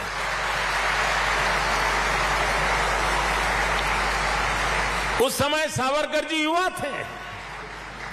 तिलक जी ने उनकी क्षमता को पहचाना। वो चाहते थे कि सावरकर बाहर जाकर अच्छी पढ़ाई करें और वापस आकर आजादी के लिए काम करें। ब्रिटेन में श्यामजी कृष्ण वर्मा ऐसे ही युवाओं को अवसर देने के लिए 2 स्कॉलरशिप चलाते थे। एक स्कॉलरशिप का नाम था छत्रपति शिवाजी स्कॉलरशिप और दूसरी स्कॉलरशिप का नाम था महाराणा प्रताप स्कॉलरशिप। वीर सावरकर के लिए तिलक जी ने श्यामजी कृष्ण वर्मा से सिफारिश की थी। इसका लाभ लेकर वो लंदन में बैरिस्टर बन सके। ऐसे कितने ही युवाओं को तिलक जी ने तैयार किया। पुणे में new English school, Deccan education society और फर्ग्यूसन कॉलेज जैसे संस्थानों, उसकी स्थापना उनके इसी विजन का हिस्सा है। इन संस्थाओं से ऐसे कितने ही युवा निकले जिन्होंने तिलक जी के मिशन को आगे बढ़ाया, राष्ट्र निर्माण में अपनी भूमिका निभाई। व्यवस्था निर्माण से संस्था निर्माण, संस्था निर्माण से व्यक्ति निर्माण और व्यक्ति निर्माण से राष्ट्र निर्माण, ये विजन राष्ट्र के भविष्य के लिए रोड मैप की तरह होता है। इसी रोड मैप को आज देश प्रभावी ढंग से फॉलो कर रहा है। साथियों, वैसे तो तिलक जी पूरे भारत के लोकमान्य नेता है, लेकिन जैसे पुणे और महाराष्ट्र के लोगों के लिए उनका एक अलग स्थान है, वैसा ही रिश्ता गुजरात के लोगों का भी उनके साथ है। मैं आज इस विशेष अवसर पर मैं उन बातों को भी याद कर रहा हूं। स्वतंत्रता संग्राम के समय वो करीब 1.5 महीने अहमदाबाद साबरमती जेल में रहे थे। इसके बाद 1916 में तिलक जी अहमदाबाद आए और आपको जानकर के खुशी होगी, उस समय जब अंग्रेजों की पूरी तरह जुल्म चलते थे, अहमदाबाद में तिलक जी के स्वागत में और उनको सुनने के लिए उस जमाने में 40,000 से ज्यादा लोग उनका स्वागत करने के लिए आए थे। और खुशी की बात यह है कि उनको सुनने के लिए उस समय ऑडियंस में सरदार वल्लभ भाई पटेल भी थे। उनके भाषण ने सरदार साहब के मन में एक अलग ही छाप छोड़ी। बाद में सरदार पटेल अहमदाबाद नगर पालिका के प्रेसिडेंट बने, म्युनिसिपैलिटी के प्रेसिडेंट बने। और आप देखिए उस समय के व्यक्तित्व की सोच कैसी होती थी। उन्होंने अहमदाबाद में तिलक जी की मूर्ति लगाने का फैसला किया। और सिर्फ मूर्ति लगाने का फैसला किया नहीं, उनके निर्णय में भी सरदार साहब की लौह पुरुष की पहचान मिलती है। सरदार साहब ने जो जगह चुनी वो जगह थी विक्टोरिया गार्डन। अंग्रेजों ने रानी विक्टोरिया की हीरक जयंती मनाने के लिए अहमदाबाद में 1897 में 1897 में विक्टोरिया गार्डन का निर्माण किया था। यानी ब्रिटिश महारानी के नाम पर बने पार्क में उनकी छाती पर सरदार पटेल ने इतने बड़े क्रांतिकारी लोकमान्य तिलक की मूर्ति लगाने का फैसला कर लिया।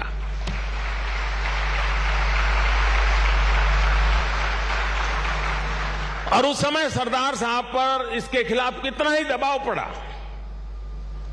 उन्हें रोकने की कोशिश हुई, लेकिन सरदार तो सरदार थे।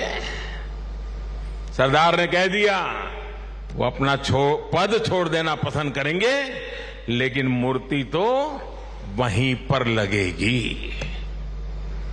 और वो मूर्ति बनी और 1929 में उसका लोकार्पण महात्मा गांधी ने किया।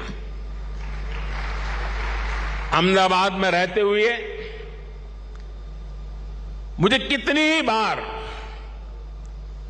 उस पवित्र स्थान पर जाने का मौका मिला है और तिलक जी की प्रतिमा के सामने सर झुकाने का अवसर मिला है। वो एक अद्भुत मूर्ति है जिसमें तिलक जी विश्राम मुद्रा में बैठे हुए हैं। ऐसा लगता है जैसे वो स्वतंत्र भारत के उज्जवल भविष्य की ओर देख रहे हैं। आप कल्पना करिए, गुलामी के दौर में भी सरदार साहब ने अपने देश के सपूत के सम्मान में पूरी अंग्रेजी हुकूमत को चुनौती दे दी थी।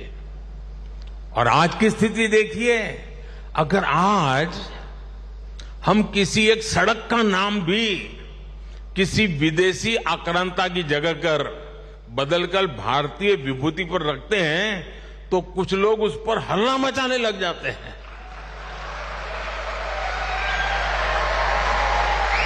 उनकी नींद खराब हो जाती है। साथियों, ऐसा कितना ही कुछ है जो हम लोकमान्य तिलक के जीवन से सीख सकते हैं। लोकमान्य तिलक गीता में निष्ठा रखने वाले व्यक्ति थे। वो गीता के कर्मयोग को जीने वाले व्यक्ति थे। अंग्रेजों ने उन्हें रोकने के लिए उन्हें भारत के दूर पूरब में मांडले की जेल में डाल दिया, लेकिन वहां भी तिलक जी ने गीता का अपना अध्ययन जारी रखा। उन्होंने देश को हर चुनौती से पार पाने के लिए गीता रहस्य के जरिए कर्मयोग की सहज समझ दी, कर्म की ताकत से परिचित करवाया। साथियों, बाल गंगाधर तिलक जी के व्यक्तित्व के एक और पहलू की तरफ मैं आज देश के युवा पीढ़ी का ध्यान आकर्षित करना चाहता हूं। तिलक जी की एक बड़ी विशेषता थी कि वो लोगों को खुद पर विश्वास करने के बड़े आग्रही थे और करना सिखाते थे। वो उन्हें आत्मविश्वास से भर देते थे। पिछली शताब्दी में जब लोगों के मन में ये बात बैठ गई थी कि भारत गुलामी की बेड़ियां नहीं तोड़ सकता, तिलक जी ने लोगों को आजादी का विश्वास दिया। उन्हें हमारे इतिहास पर विश्वास था, उन्हें हमारी संस्कृति पर विश्वास था, उन्हें अपने लोगों पर विश्वास था, उन्हें हमारे श्रमिकों उद्यमियों पर विश्वास था, उन्हें भारत के सामर्थ्य पर विश्वास था। भारत की बात आते ही कहा जाता था, यहां के लोग ऐसे ही हैं, हमारा कुछ नहीं हो सकता। लेकिन तिलक जी ने हीन भावना के इस मिथक को तोड़ने का प्रयास किया, देश को उसके सामर्थ्य का विश्वास दिलाया। साथियों, अविश्वास के वातावरण में देश का विकास संभव नहीं होता। कल मैं देख रहा था, पुणे के ही एक सज्जन श्रीमान मनोज पोचाट जी ने मुझे एक ट्वीट किया है। उन्होंने मुझे 10 साल पहले की मेरी पुणे यात्रा को याद दिलाया है। उस समय जिस फर्ग्यूसन कॉलेज की तिलक जी ने स्थापना की थी, उसमें मैंने तब के भारत में ट्रस्ट डेफिसिट की बात की थी। अब मनोज जी ने मुझे आग्रह किया है कि मैं ट्रस्ट डेफिसिट से ट्रस्ट सरप्लस तक की देश की यात्रा के बारे में बात करूं। मैं मनोज जी का आभार व्यक्त करूंगा कि उन्होंने इस अहम विषय को उठाया है। भाइयों और बहनों, आज भारत में ट्रस्ट सरप्लस पॉलिसी में भी दिखाई देता है और देशवासियों के परिश्रम में भी झलकता है। बीते 9 वर्षों में भारत के लोगों ने बड़े बड़े बदलावों की नींव रखी, बड़े बड़े परिवर्तन करके दिखाए। आखिर कैसे भारत दुनिया की 5वीं सबसे बड़ी अर्थव्यवस्था बन गया? ये भारत के लोग ही हैं जिन्होंने ये करके दिखाया। आज देश हर क्षेत्र में अपने आप पर भरोसा कर रहा है और अपने नागरिकों पर भी भरोसा कर रहा है। कोरोना के संकट काल में भारत ने अपने वैज्ञानिकों पर विश्वास किया और उन्होंने मेड इन इंडिया वैक्सीन बनाकर दिखाई और पुणे ने भी उसमें बड़ी भूमिका निभाई। हम आत्मनिर्भर भारत की बात कर रहे हैं क्योंकि हमें विश्वास है कि भारत ये कर सकता है। हम देश के आम आदमी को बिना गारंटी का मुद्रा लोन दे रहे हैं क्योंकि हमें उसकी ईमानदारी पर, उसकी कर्तव्य शक्ति पर विश्वास है। पहले छोटे छोटे कामों के लिए आम लोगों को परेशान होना पड़ता था। आज ज्यादातर काम मोबाइल पर एक क्लिक पर हो रहे हैं। कागजों को अटैच करने के लिए आपके अपने हस्ताक्षर पर भी आज सरकार विश्वास कर रही है। इससे देश में एक अलग माहौल बन रहा है, एक सकारात्मक वातावरण तैयार हो रहा है और हम देख रहे हैं कि विश्वास से भरे हुए देश के लोग देश के विकास के लिए कैसे खुद आगे बढ़कर काम कर रहे हैं। स्वच्छ भारत आंदोलन को इस जन विश्वास ने ही जन आंदोलन में बदला। बेटी बचाओ बेटी पढ़ाओ अभियान को इस जन विश्वास ने ही जन आंदोलन में बदला। लाल किले से मेरी एक पुकार पर कि जो सक्षम हैं उन्हें गैस सब्सिडी छोड़नी चाहिए, लाखों लोगों ने गैस सब्सिडी छोड़ दी थी। कुछ समय पहले ही कई देशों का एक सर्वे हुआ था। इस सर्वे में सामने आया कि जिस देश के नागरिकों को अपनी सरकार में सबसे ज्यादा विश्वास है, उस सर्वे ने बताया उस देश का नाम भारत है। ये बदलता हुआ जनमानस, ये बढ़ता हुआ जनविश्वास भारत के जन जन की प्रगति का माध्यम बन रहा है। साथियों, आज आजादी के 75 वर्ष बाद देश अपने अमृतकाल को कर्तव्य काल के रूप में देख रहा है। हम देशवासी अपने अपने स्तर से देश के सपनों और संकल्पों को ध्यान में रखकर काम कर रहे हैं। इसलिए आज विश्व भी भारत में भविष्य देख रहा है। हमारे प्रयास आज पूरी मानवता के लिए एक आश्वासन बन रहे हैं। मैं मानता हूं कि लोकमान्य आज जहां भी उनकी आत्मा होगी वो हमें देख रहे हैं, हम पर अपना आशीर्वाद बरसा रहे हैं। उनके आशीर्वाद से, उनके विचारों की ताकत से हम एक सशक्त और समृद्ध भारत के अपने सपने को जरूर साकार करेंगे। मुझे विश्वास है हिंद स्वराज संघ तिलक के आदर्शों से जन जन को जोड़ने में इसी प्रकार आगे आकर के अहम भूमिका निभाता रहेगा।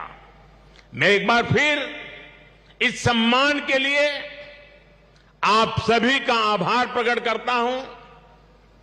इस धरती को प्रणाम करते हुए, इस विचार को आगे बढ़ाने में जुड़े हुए सबको प्रणाम करते हुए मैं मेरी वाणी को विराम देता हूं। आप सबका बहुत बहुत धन्यवाद।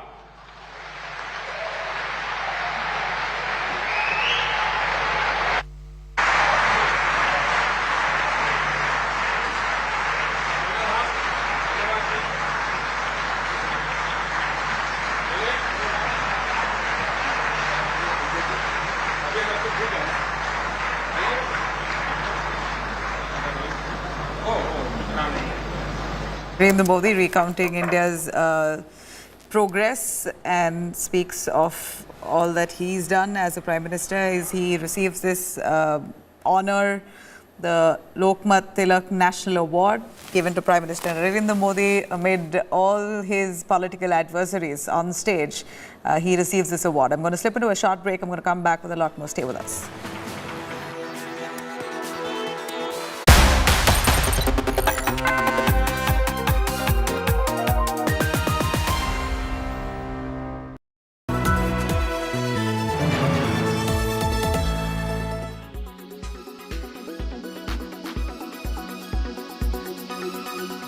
That the court can provide justice where the executive has failed?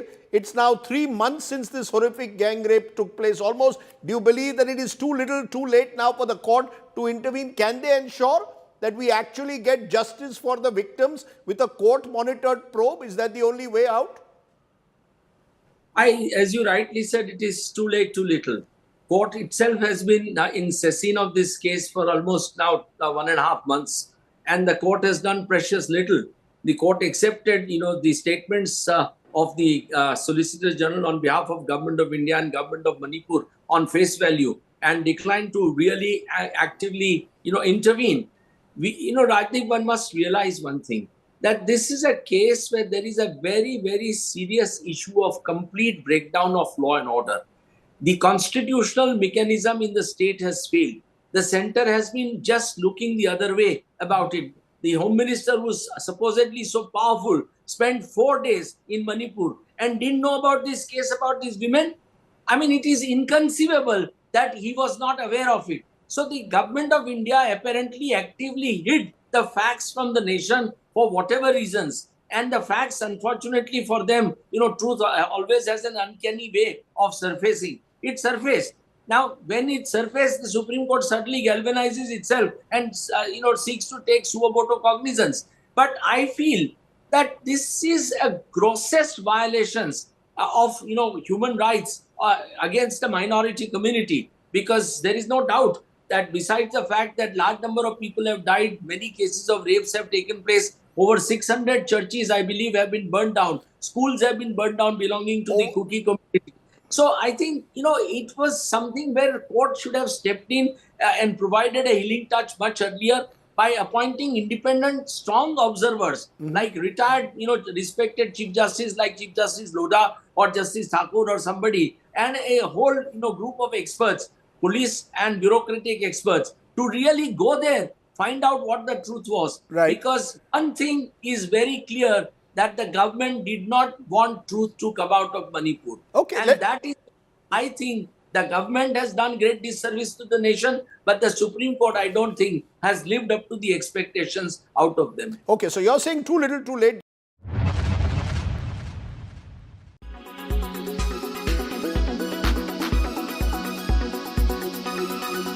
Make your media plan smarter with India Today Live TV on your connected devices. Amplify your brand with 100 million smart internet viewers. To advertise, mail us at sales@aajtak.com.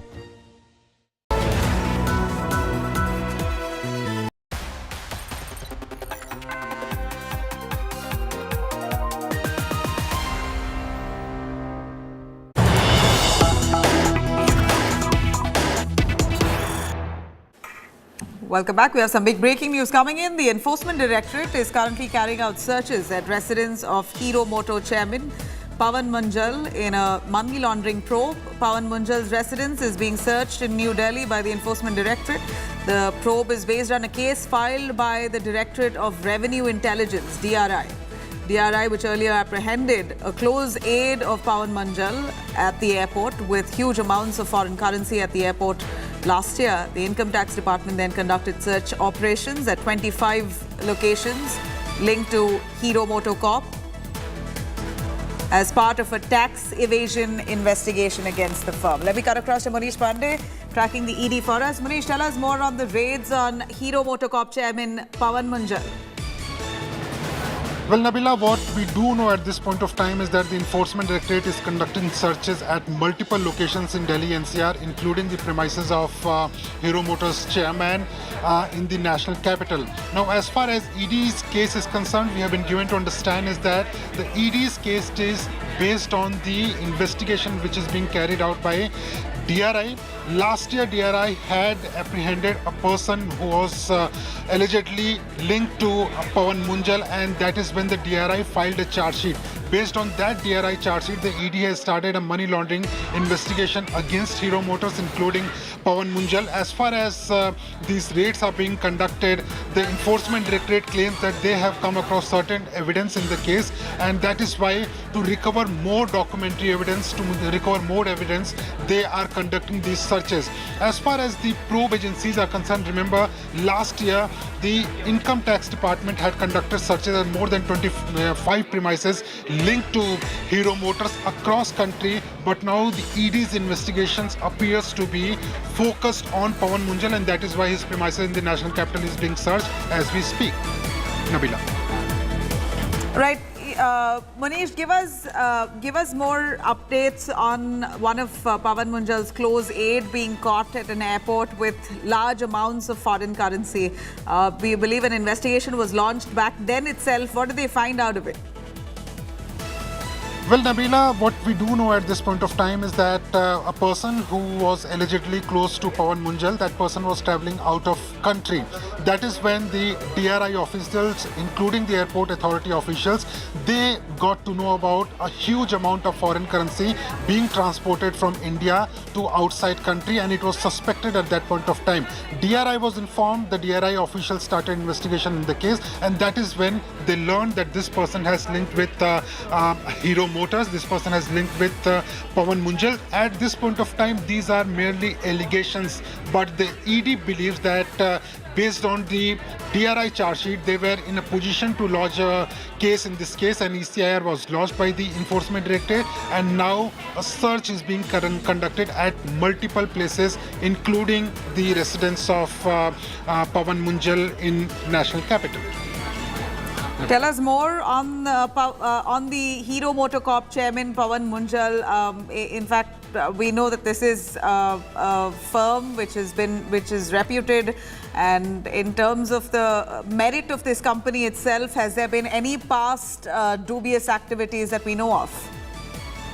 Well, as far as Hero Motors is concerned, remember it is a very prestigious firm. It is involved in two-wheelers manufacturing, and it is one of the leading firms in country as far as two-wheelers are concerned. As far as Pawan Munjal is concerned, in past there were no certain allegations of fraud or tax evasion by this firm or Pawan Munjal. But everything started when the DRI got hold of a person who was allegedly close to Pawan Munjal and Hero Motors, and that is when the DRI started its investigation.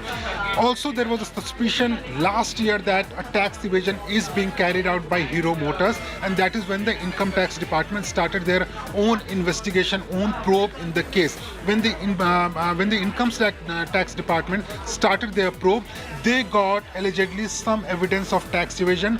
The legal proceedings regarding that tax evasion by Hero Motors or Pawan Munjal, it is still being carried out by the Income Tax Department. As far as Enforcement Directorate is concerned, as per the predicate offence, the Enforcement Directorate cannot lodge an ECIR, or in layman language we can say FIR, till the time there is a predicate offence, and that is why when DRI started their investigation, ED never lodged an ECIR. But when a charge sheet was filed, then ED took a predicate offence of that charge sheet, and that is when ED started their probe. I spoke to several officials in the Enforcement Directorate. What we have been given to understand is that these searches are being carried out after ED was in possession with certain evidence in the case, and after going through those evidence, it was necessary, according to Enforcement Directorate, for the officials to carry out searches to recover more evidence in the case, and that is why multiple places are being raided as we speak. Now, as far as the corporate industry is concerned, it has sent shock waves across many industries, many corporate industries, including the automobile companies. As far as Pawan Munjal is concerned, he is a reputed person, but now ED search is being carried out. It is going to be difficult for him. For sure, and the impact we see already taking on the stock market. We see that the domestic automobile major has had a hit with its stocks post the information of raids coming out. But this is a case of money laundering. That money could be diverted, and this is precisely what the ED is investigating at the moment. Slipping into a short break on that note, coming up next, a debate on the no confidence motion that's scheduled now on August 8th, 9th and 10th. The government will now have to prove their majority on the floor of the House. A lot more on this right after a short break.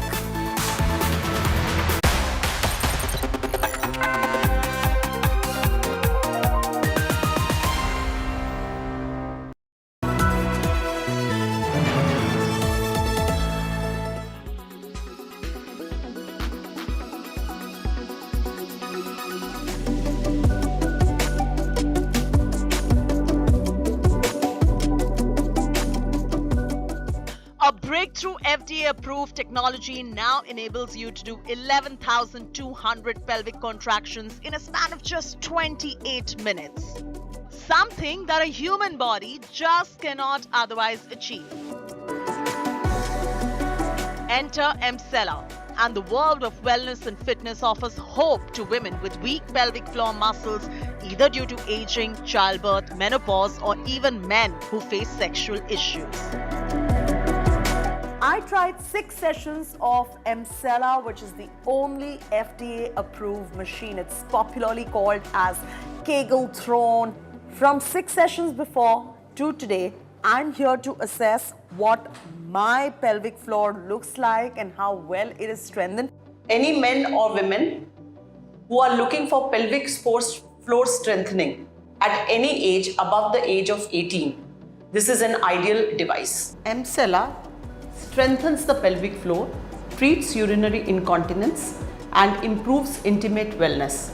How important it is for them to maintain their Kegel floor? What happens if they don't look after it? Often the gynecologist says that you should do Kegel exercises. Basically, Kegel is nothing but a pelvic floor muscle exercise, and we need to do a lot of these exercises to get the strength of our pelvic floor back, because see, the pelvic floor is like a hammer, and the bladder as well as the uterus is sitting on it. Emcella helps in sexual health in both men and women. Okay, it actually improves the pleasure during the sexual activity. It improves the erection. It improves the tightness of the vagina. It improves the orgasm. So all in all, it improves the enjoyment during the act. This works on the breakthrough high-fem technology and treats urinary incontinence and intimate discomfort. One session of Emcella can cost you anywhere between 10 to 20,000 rupees per session, depending on where you're getting it done.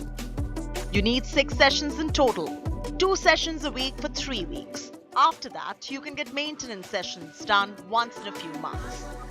Any contraindications for pregnant women, or is it better for pregnant women or pre-pregnancy? If I'm planning a pregnancy, is it better for me to strengthen the pelvic floor area artificially like this? So I would not recommend it during pregnancy. And again, some people who have internal implants in their vaginal region or in their lower abdomen or the lower in and around the pelvic region, they cannot get it done. Otherwise, anybody can get it done.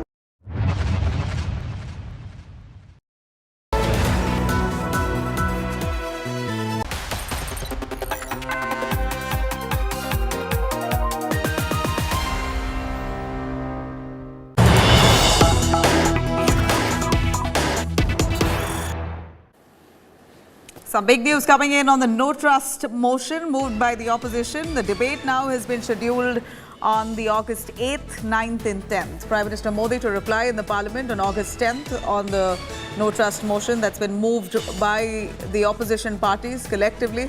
A big no trust war that will play out in the Parliament next week. This is, of course, right at a time when the opposition has been demanding a discussion on Manipur, insisting that Prime Minister Modi must be part of it. That did not happen, and just in days post the right after the monsoon session began, you had the opposition party leaders, the Congress, the BRS independently going to the Speaker, the Lok Sabha Speaker, and submitting their plea for a no confidence motion, a no trust motion in the House. and they were waiting for a date and time. It appears a time and a date has been given. 8th, 9th and 10th is when the no confidence debate will take place. Let me cut across to Palmi Saha joining us for more. Palmi, tell us more. The debate on the no confidence motion scheduled 8th, 9th and 10th with Prime Minister replying in the Parliament on the 10th of August. This is going to be a big showdown with the centre being forced to display their numbers in the House, which they do have a majority, but yet this will be a symbolic. This is all symbolic, Nabila. Even the opposition, of course, is aware of the numbers that the government enjoys. So this isn't about putting down the government, but the agenda behind the no confidence motion that they moved against the government was to, of course, compel the Prime Minister to take to the floor of the House and speak on the Manipur issue. Whether he does or not, of course, that will be something that we'll find out on the 10th when he, in fact, replies to that discussion, which is slated to begin on the 8th of August. This was, of course, decided in the Lok Sabha's Business Advisory Committee meeting that was held with Speaker of Lok Sabha, Om Birla, chairing that meeting at 12 noon today in Parliament. The opposition, of course, walked out of that meeting as the dates were given out because their contention is that legislative business shouldn't be taken up ahead of the no confidence motion being discussed in Parliament. But that is, of course, something that the government will continue with. Yesterday, of course, we put that question to Piyush Goyal as well, that this is the contention of the government, and he said there is no rule that stops the government from taking up any sort of legislative agenda before, of course, the no confidence motion is discussed. So we were, of course, looking for a date for that no confidence motion. It has been set for the 8th of August, 9th of August, and on the 10th of August, the Prime Minister will reply. All right, Palmi, thank you very much. The no confidence motion debate to happen on the 8th, 9th and 10th of August. Barely a week's time. We're going to see a huge no trust war. And this surely will be symbolic as the centre, the NDA itself, has a majority in the Lok Sabha. So this will ideally be symbolic, but yet finally we will see the government now proving their numbers yet again. Meanwhile, the Manipur issue has continued to rock the parliament. The opposition continues to demand a statement by Prime Minister Modi on the situation of violence hit northeastern state. They staged a walkout in the Rajya Sabha as LOP leader of opposition, Mallikarjun Kharge, was not given an audience by Jagdeep Dhankar. The India part members mulling over bringing a no-confidence motion against the chairman now. Congress will be talking to other leaders to build consensus. The discussion on the no-confidence motion will continue until August 10th. Prime Minister Modi now is expected to reply on the no-confidence motion the same day. In fact, the parliament has not been able to function since the start of the monsoon session that began on the 20th of July, as opposition has been demanding that Prime Minister Modi himself address the Manipur violence issue in the floor of the House. But the BJP has insisted that it will only be Home Minister Amit Shah who will address and take up the Manipur issue. And that's led to a parliament logjam. We saw parliamentarians staging a protest even outside the parliament complex. Now, hitting back, BJP has accused the opposition of shedding crocodile tears, that they are not really committed to addressing the Manipur issue and that this is only a political gimmick by the opposition. देखिए, प्रधानमंत्री जी की ये बात से मुझे ये साबित कर दिया, प्रतीत हो रहे हैं कि प्रधानमंत्री जी ये इंडिया अलायंस से डरे हुए हैं, उनको डर लग रहे हैं, इसलिए शुरू से ही गाली गलौज करके ये एनडीए और इंडिया के जो अंतर है वो अंतर को दर्शाने की कोशिश किए जा रहे हैं. Get out of that India syndrome and get back to the work and speak about Manipur violence to the parliament. Let him forget about that. The alliance is in place. It's a solid alliance. India alliance is going to win state after state. The people of the people of Himachal and Karnataka has led it, and India will lead now. And we will show Mr. Modi that his arrogance is going to be defeated by the people of India. अगर हम प्रधानमंत्री से जवाबदेही मांग रहे हैं और विस्तार से चर्चा चाह रहे हैं, 30 राजनीतिक पक्ष हैं पार्लियामेंट में, राज्यसभा में, 11 उसमें से सांसद हैं जो अभी मणिपुर में होकर आए हैं, तो क्या वो चर्चा नहीं होनी चाहिए? इसलिए हम कह रहे हैं कि ये देश को भ्रमित करना बंद करिए कि हम क्या ये लोग चाह रहे हैं डिस्कशन हो, ये चाह रहे हैं कि 2 घंटे में अपना पल्ला झाड़ के कहते हैं डिस्कशन हो चुका है. आज आप सुप्रीम कोर्ट की कल की टिप्पणियां देख लीजिए, ऑब्जर्वेशन देख लीजिए. उनका सीधा सा सवाल है, पुलिस ने कैसे इनको अपनी उपस्थिति में भारत के कानून व्यवस्था को शर्मिंदा करने वाली 4 मई की घटना होने दी। पुलिस रही, सौंप दिया गया दंगाइयों को। उसके बाद बलात्कार बीभत्स नृशंस तरीके से हुआ और आज हालात ये हैं कि सुप्रीम कोर्ट वहाँ की पुलिस पर भरोसा नहीं कर रहा है। अगर उसके ऑब्जर्वेशन आप देख लें, यूपीए के लोग ही तो I.N.I.D.I. में सम्मिलित हुए हैं ना, यूपीए के लोग ही। टेक्निकली तो यही नाम है ना, और यूपीए के लोग ही सम्मिलित हुए हैं, तो यूपीए के जो पुराने कारनामे हैं वो क्या ऐसा नाम रखने से ढक जाएंगे क्या? तो क्या गलत कहा? मुझे लगता है कि एकदम ठीक कहा है।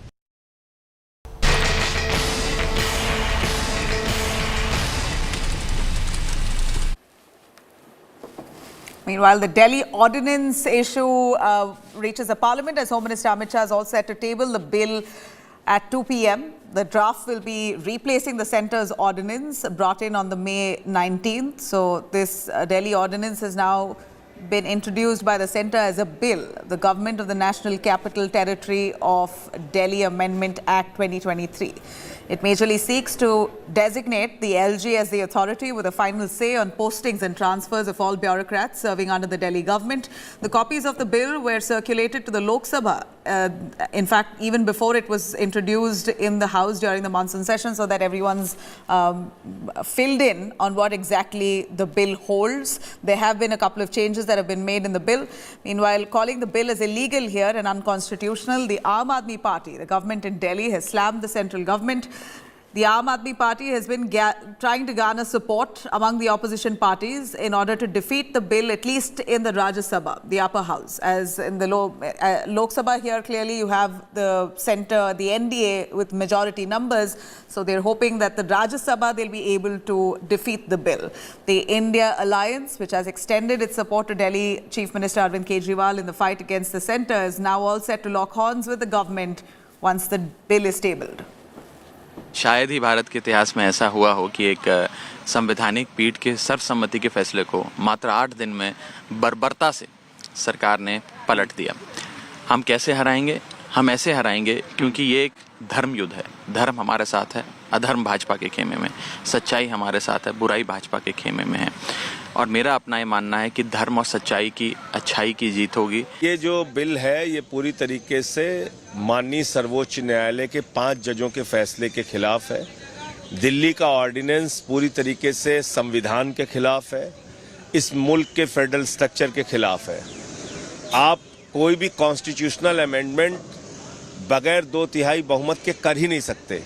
तो ये गैर संवैधानिक बिल है और लोकसभा में भले ही पास कर लें किसी भी तरीके से ये लोग, लेकिन जब ये राज्यसभा में आएगा तो विपक्षी दलों के पास इतना बहुमत है कि इस बिल को वहां पे हराएंगे, गिराएंगे। India Alliance is already cleared our stand that we stand against any kind of attack on federal structures. This particularly this ordinance, which is going to be put as a bill in Delhi thing, is going to take away more powers from the state governments to the office of Mr. Amit Shah. Therefore, we are against that process and we are against that attack on people of Delhi's power. सवाल ये उठ खड़ा होता है, क्या elected government से ऊपर केंद्र सरकार हो गई और केंद्र सरकार अपनी मनमानी कर सकती है? क्या सुप्रीम कोर्ट के ऊपर केंद्र सरकार हो गई और केंद्र सरकार अपनी मनमानी के माध्यम से ऑर्डिनेंस ला सकती है? तो हम लोग सब इसका विरोध करेंगे, क्योंकि आज ये दिल्ली में हो रहा है, कल आंध्र प्रदेश में हो सकता है, परसों तेलंगाना में हो सकता है, कुछ दिन बाद उड़ीसा में हो सकता है। तो ये अनकॉन्स्टिट्यूशनल, इमोरल, अनडेमोक्रेटिक ऑर्डिनेंस जो है, आंकड़े हों या ना हों, सही मायने में इसके खिलाफ विरोध सभी को करना चाहिए, खास करके वो एलाइज जो silent allies Bharatiya Janata party के हैं। भारत सरकार ने, मोदी सरकार ने एक गलत फैसला लिया, अनकॉन्स्टिट्यूशनल आपने ऑर्डिनेंस जारी किया, सुप्रीम कोर्ट के 2 जजमेंट है कि आप एक बिल लाकर संविधान में अमेंडमेंट नहीं कर सकते, आर्टिकल 123 का वायलेशन है, फेडरलिज्म जो इस देश के बेसिक स्ट्रक्चर का हिस्सा है उसका वायलेशन है, हम उसकी मुखालिफत कर रहे हैं। हम इस बिल या ऑर्डिनेंस के खिलाफ हैं और इसलिए हमने इसके इंट्रोडक्शन पर भी स्पीकर साहब को मैंने आज नोटिस दिया है, रेजोल्यूशन भी दिया है और इंट्रोडक्शन के बाद हम अपोज करेंगे। दिल्ली की विशेष परिस्थितियां हैं भाई, उसके तहत लाए अध्यादेश। अध्यादेश लाने का अधिकार संविधान ने दिया है, संविधान के अनुसार ही काम कर रहे हैं। वो अपनी बात लोकसभा में राज्यसभा में कहें, जिसके पास बहुमत होगा वो बिल पास कराएगा। All right, so the Delhi ordinance is now going to be the most contentious issue in the parliament, with Home Minister Amit Shah himself going to be tabling it at 2 p.m. So where are the numbers stacked? If I could take you through a quick glimpse into the Rajya Sabha, where the Aam Aadmi Party is really hoping to defeat the centre with numbers, but taking a close look here, it does look close. In fact, those people those MPs who are in favour of the ordinance, the bill now, is about 113. In total, there are 248 MP seats, of which 113 seem to be in favour of the ordinance. Those who are against the ordinance are roughly about 100. And the fence sitters, those MPs who are yet to decide on their stance, are about roughly 21. And the vacant seats constitute to 6 in number, and others 8. So here is where Rajya Sabha is where the Aam Aadmi Party is hoping to defeat the government on the Delhi ordinance. But when you look at the numbers in the Lok Sabha, it seems like the government has a fair majority. Out of the total seats of 535, we are looking at Lok Sabha members with the NDA at 351, who are all going to unanimously vote in favour of the Delhi ordinance. And those who are against the ordinance at this point are about 147. The fence sitters again in the Lok Sabha are 32, while those seats vacant are 5. So Lok Sabha is where the NDA, the centre, will really have their sway. Rajya Sabha is what the fight will really be here. All right. Now, let me cut across to news coming in from Karnataka. As political war of words over construction of Rajiv Gandhi's statue in Bengaluru intensifies, the BBMP, the civic body in Bengaluru, has put out advertisements for tenders to construct a bronze statue of former Prime Minister Rajiv Gandhi. The BJP has now slammed the Congress government in the state, saying it floated a tender for Rajiv Gandhi's statue but halted work on the construction of statue of deity Bhuvaneshwari Devi. Remember, the former BJP government under Basaraj Bommai had announced that the statue of Bhuvaneshwari Devi would be constructed at a cost of 2 crore rupees. Now, the current government under Siddaramaiah has not yet called in a tender for the construction of that statue. The Congress has now rolled out a tender to build a Rajiv Gandhi statue instead. Congress was quick to react, slamming the BJP, saying the entire issue is being communalized by the party. We are here at the Rajiv Gandhi Junction in Bengaluru. Behind me, you can see the work has started. It's called the Rajiv Gandhi Circle beautification work that is in progress, asking the people to cooperate. Here was the Rajiv Gandhi statue, which was for decades, which was here. And now the BBMP has floated a tender that a bronze statue worth 1 crore rupee would be put up here. The tender has been floated, and the tender ends before the August 14th, where people can apply for this work and get the statue done, and it would be located here. But what BJP is saying is that the BJP government had done a tender for, not just the tender, but had called for a project for Bhuvaneshwari statue, that is the Kannada goddess, goddess of Karnataka, or the Kannada goddess, statue worth 2 crore rupees. And the BJP is alleging that the Congress government has dropped the idea of putting in a Bhuvaneshwari statue, but rather giving precedence to Rajiv Gandhi statue. While I spoke to the minister myself of the Kannada Culture Department, that have they dropped the idea of Bhuvaneshwari statue and building a Rajiv Gandhi statue, the minister did reply that the process of floating the tender for Bhuvaneshwari statue is not done. They are still looking at how to arrange the funds, while the BBMP has already floated a tender for the Rajiv Gandhi statue, which is right behind me here. this is the heart of the city. There was already a statue here of Rajiv Gandhi. It has been removed and a new statue will be located in the same place as well. But to mention, BBMP and Kannada culture are two different departments. However, the BJP is saying that the Congress government has dropped the idea of Bhuvaneshwari statue and rather going ahead with political families and trying to give respect to Rajiv Gandhi. Nagarjun Dwarkanath for India Today. He should understand who is Rajiv Gandhi. Rajiv Gandhi is the former Prime Minister of India who was killed on duty. I mean, he sacrificed his life to keep this country united. So if there is a statue for Mr. Rajiv Gandhi, why is Mr. Surya so perturbed about it? Why is so disturbed? One. Two, he wants to bring in a communal angle here. So it is a common pattern among these Sangh Parivar people. Divide and rule, that is what they have learned from Britishers. So they were the followers of Britishers, bootlickers of Britishers. So they are following their pattern. Kannada माता का जो statue होने वाला था BJP government में, वो आपका department अभी ड्रॉप किया है? नहीं, ड्रॉप नहीं किया है, डिस्कशन हो रहा है सर, ड्रॉप नहीं किया। क्योंकि मीडिया रिपोर्ट्स ऐसा वो बीजेपी गवर्नमेंट में ऐसा प्रपोजल नहीं था। 2 करोड़ का बजट में अनाउंस किया था ना सर? तो कौन अनाउंस किया था सर? बीजेपी गवर्नमेंट में 2 करोड़ का बहुत अनाउंस किया था, क्या भी कुछ भी नहीं किया काम। ओके। हाँ, मेरा एरिया में हाँ समांतर जलाशय को 1000 करोड़ अनाउंस किया था। ठीक है। एक पैसा भी खर्चा नहीं किया। बट अभी ऐसा इला वो बीजेपी गवर्नमेंट ने बहुत अनाउंस किया। ठीक है। मेरा एरिया में तोटगारिके पार्क करता करके बोला। ठीक है। एक भी पैसा भी नहीं दिया, पार्क भी नहीं बनाया। सर बट अभी स्टैचू बनेगा कि नहीं बनेगा सर? अभी स्टैचू बनने का प्लान है। मैं इलाका सेक्रेटरी के साथ, अधिकारी लोग के साथ बात करके मैं तुम्हारे को बोलेंगे साहब। अभी टेंडर नहीं बुलाया सर? टेंडर कुछ भी नहीं हुआ साहब। ओके। टेंडर भी नहीं, कुछ एक उसका पैसा भी नहीं दिया। बट आप ड्रॉप नहीं करेंगे ना, आप इसको कंस्ट्रक्ट करेंगे? सब मैं ड्रॉप करने का एक भी नहीं सोचा है, वो बोला है बट कुछ भी नहीं किया है। ठीक है, बट आपके पास पैसा है सर? 2 इलाका अधिकारी के साथ बात करने के बाद तुम्हारे को बोलेगा साहब। ठीक है, बट सर क्या डिपार्टमेंट में फंड्स है इसको कंस्ट्रक्ट करने के लिए 2 करोड़? देखेंगे साहब, नो प्रॉब्लम। उसके बारे में इलाके का साथ बात करने के बाद मैं बोलेंगे साहब। ठीक है sir. All right, on that note, I'm slipping into a short break. Coming up on the other side, a Delhi services bill that's likely to be tabled in the Lok Sabha by Home Minister Amit Shah. And right when the Lok Sabha resumes, 2 p.m., it's likely to be tabled. Bringing you all the updates right after a short break.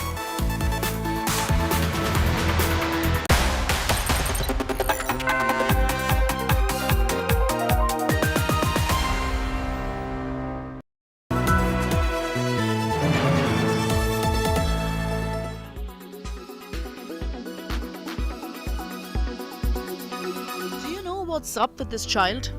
Do your children behave similarly sometimes? Extremely active, driving you up the wall? Unable to sleep at night after a big dessert? Now that is called a sugar rush. A sugar rush is when you have sudden cravings of indulging into a massive ice cream sundae or gorging on an entire bar of melted chocolate that then makes you feel happy and so satisfied. Almost all of us have fallen prey to these cravings. But how does your body react to this? Once the sugar rush comes to an end, it eventually causes low blood sugar levels in the body, which tends to make you feel hungry even after eating.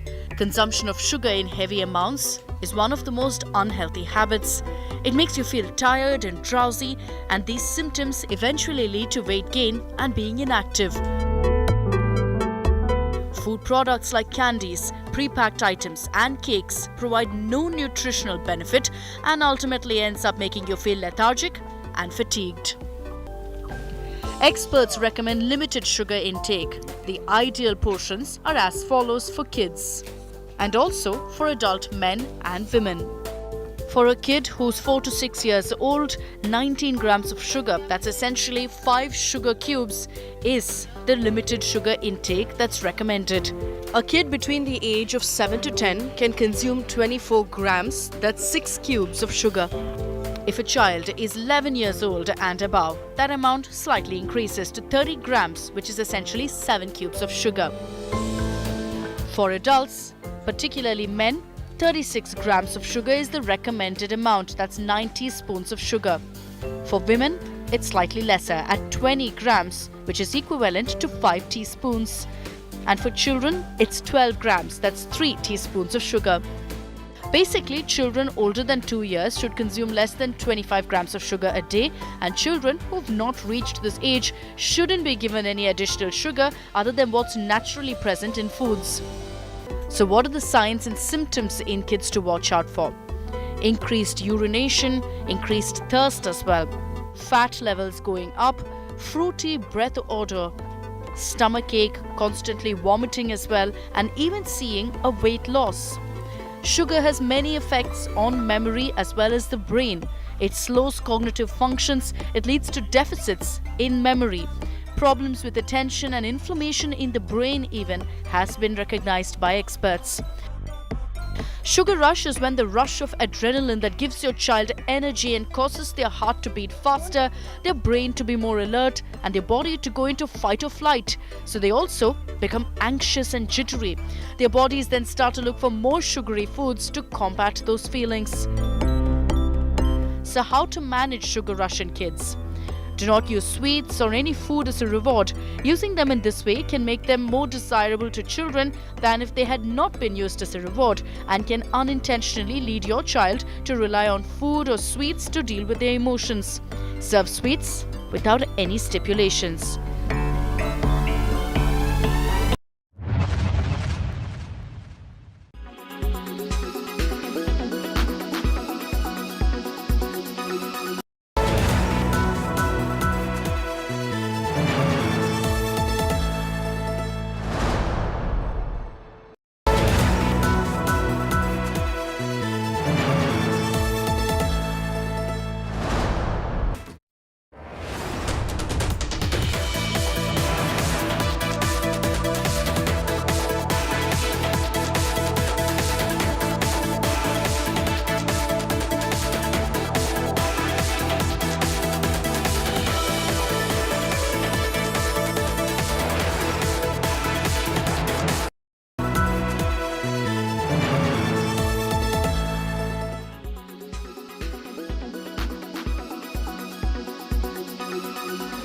What do you associate with the rains and monsoons?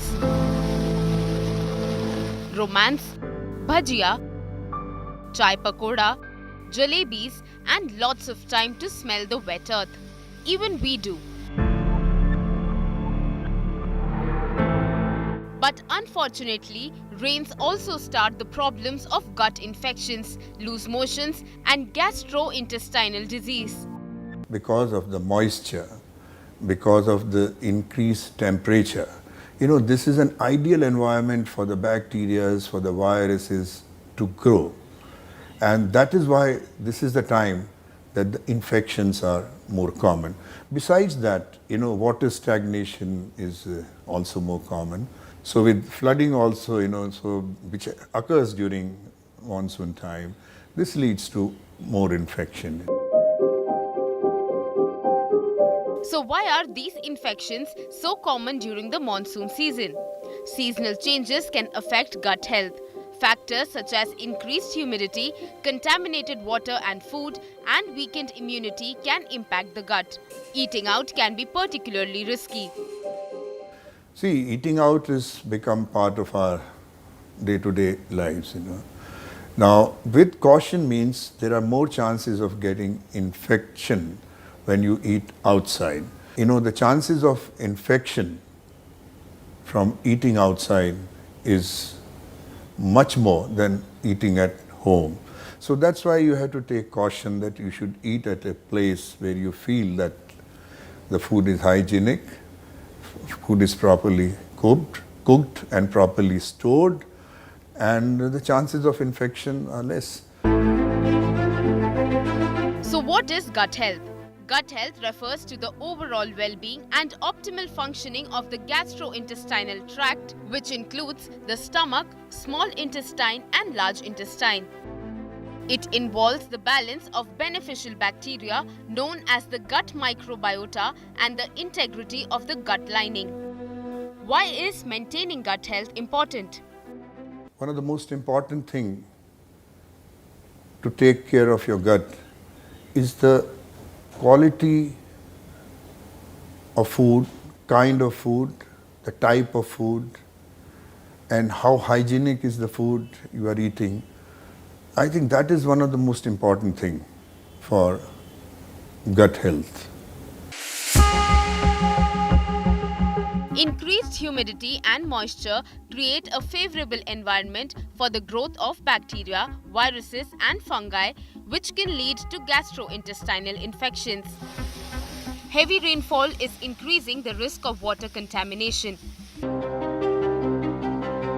The rains have always reminded us of garam pakoras, chai and jalebi, but these are not healthy, far from it. The immune system may be slightly compromised during the monsoon, making you more susceptible to infections and digestive ailments.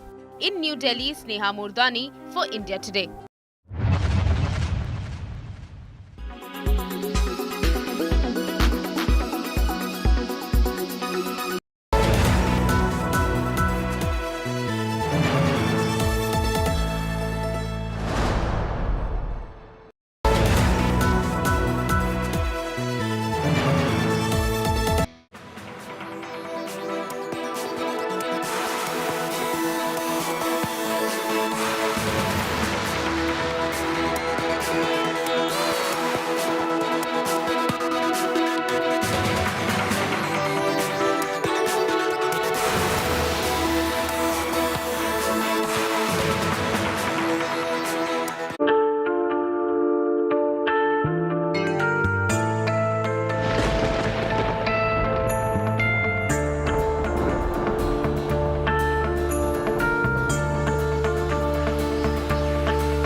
Very good afternoon. You're watching India Today. I'm Nabila Jamal. We're going to see a face-off between parliamentarians in the Lok Sabha as the Delhi Ordinance Bill is all set to be tabled by Home Minister Amit Shah. Let me take you through the headlines first. The Delhi Services Bill to be tabled by Home Minister Amit Shah anytime now. Discussions on the bill, though, will be held tomorrow. A debate on the no confidence motion set to take place on August 8th, 9th and 10th. Prime Minister Modi to reply in the Parliament on the no trust motion on the 10th of August.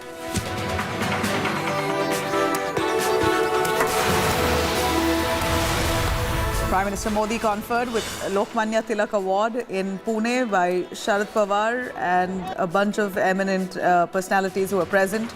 Congress hits the streets with black flags, protesting against Prime Minister receiving the honour.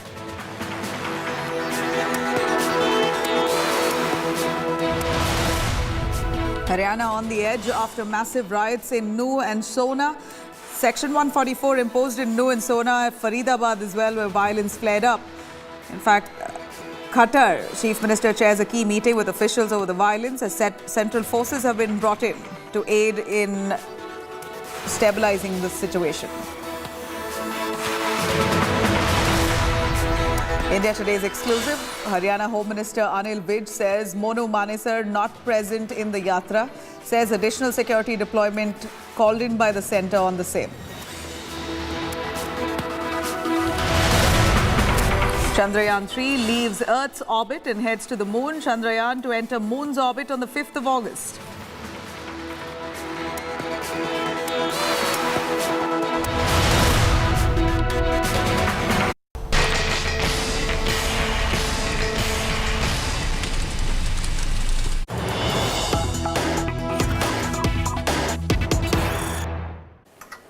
All right, now the Delhi Ordinance Dangal in the Parliament shortly from now as Delhi Services Bill likely to be tabled in the Lok Sabha. Amit Shah to be tabling this very controversial Delhi Services Bill that gives all powers over bureaucrats to the centre. The BJP, in fact, the BJD, we believe, is expected to back the centre on the ordinance. All right, that's the big update that we have, even as the centre at this point has their numbers in the Lok Sabha. They are, of course, worried about the Rajya Sabha. In fact, the Aam Aadmi Party is hoping that in the Rajya Sabha, they'll be able to defeat the bill. But from the latest that we hear, the Biju Janata Dal is all set to support the centre on the Delhi ordinance. In fact, Naveen Patnaik's party from Odisha, the BJD, now expected to back the centre in the Delhi ordinance. As we see, the numbers in the Lok Sabha looks favourable to the centre. They have a good majority in the Lok Sabha, but in the Rajya Sabha, it seems like a neck-and-neck situation with the Aam Aadmi Party really hopeful that they could defeat the ordinance, the bill now tabled by the centre. The Delhi Ordinance Bill now will give complete powers over bureaucrats to the centre. And this, the AAP says, is in defiance to the Supreme Court's orders that was in favour of the Delhi government holding powers when it came to postings and transfers. Now, a debate on this will be held tomorrow, but the bill will be tabled today in the Lok Sabha shortly from now by the Home Minister Amit Shah. In fact, the Delhi Ordinance Bill will be a real flashpoint between the opposition parties and the centre. It's scheduled to be introduced in the Lok Sabha any time from now as I speak, as the Lok Sabha resumes. Amit Shah to be tabling the bill.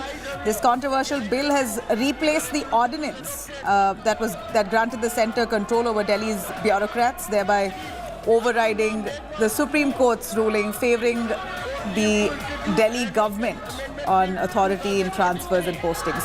Cutting across to Lok Sabha, that's just begun. Live proceedings. सूची में क्रम संख्या 11 पर मेरे नाम के सम्मुख यथा सूचीबद्ध सरकारी उपक्रमों संबंधी समिति के 20वें प्रतिवेदन की एक प्रति प्रस्तुत करता हूं।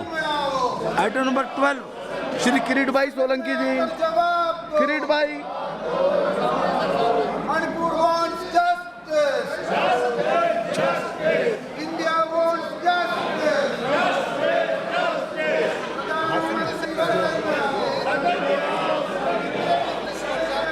The Committee on Welfare of Scheduled Caste and Scheduled Tribes 2023-24 listed against my name at the serial number 12 in today's order paper. Item number 13, Shri Girish Chandra ji. सभापति महोदय, मैं आज की संशोधित कार्यसूची में क्रम संख्या 13 पर मेरे नाम के सामने यथा सूचीबद्ध सभा पटल पर रखे गए पत्रों संबंधी समिति 2022-23 का 142 में से 148वां प्रतिवेदन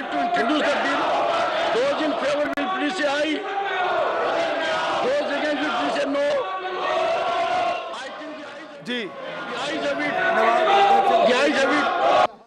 Anurag Singh Thakur I introduce the bill, sir.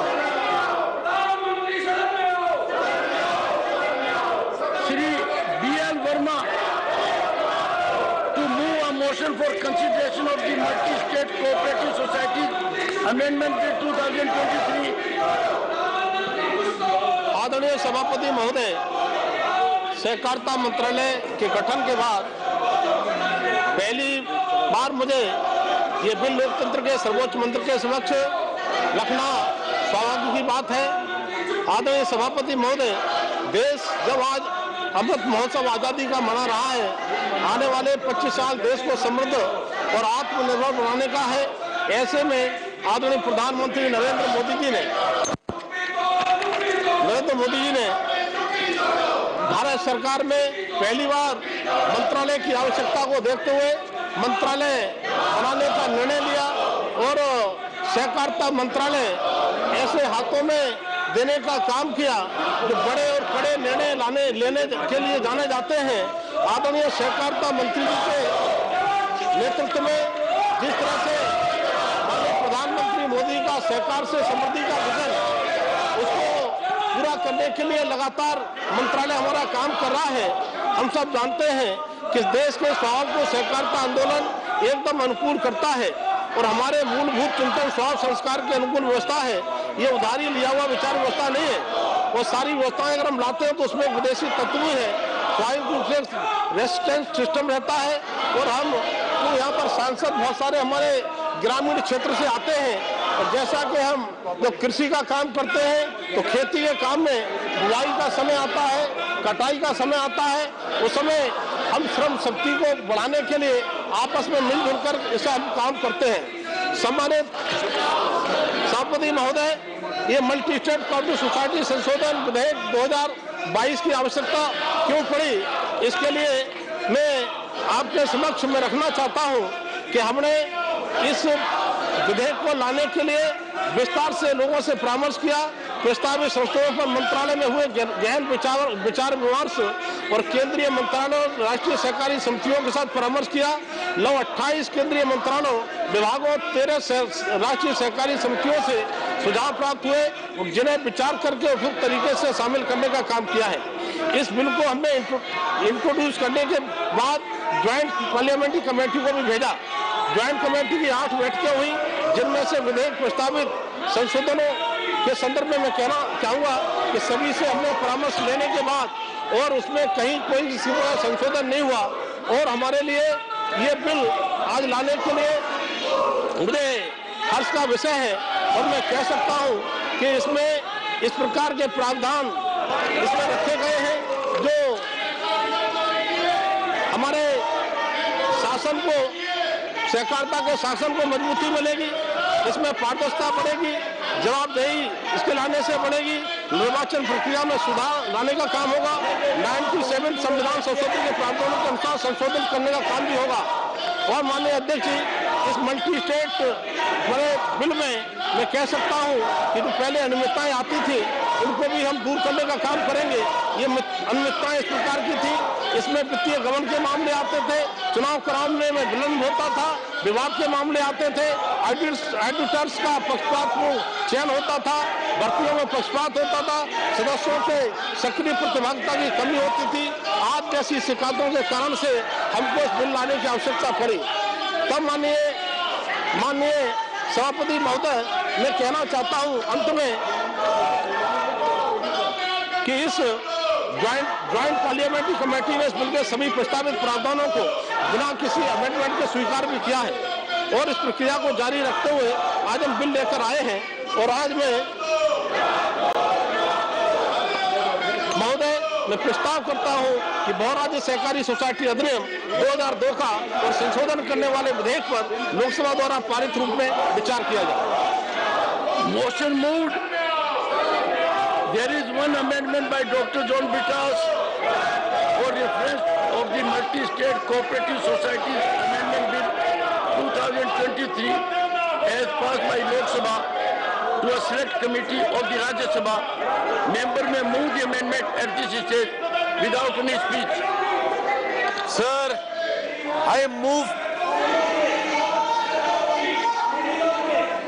sir.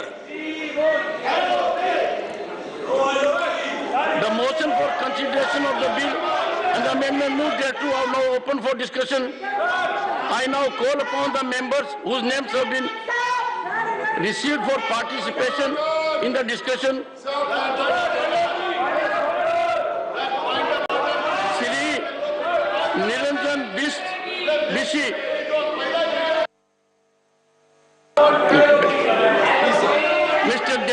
O'Brien. Thank you, sir.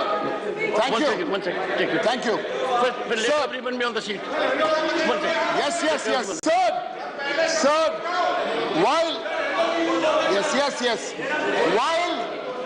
I am very keen to invoke former Prime Minister Atal Bihari Vajpayee. What is your point of order? 260. Mr. Derek. Professor, Prime Minister Vajpayee on what he said. I will not speak today till you allow the leader of the opposition to speak.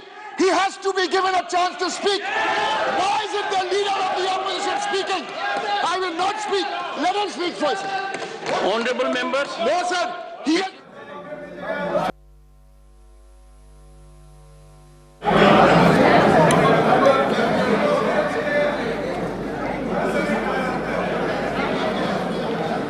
अरे ऐसे सदन है ये, माननीय सदस्य please, आप इसी विषय पर बात करेंगे।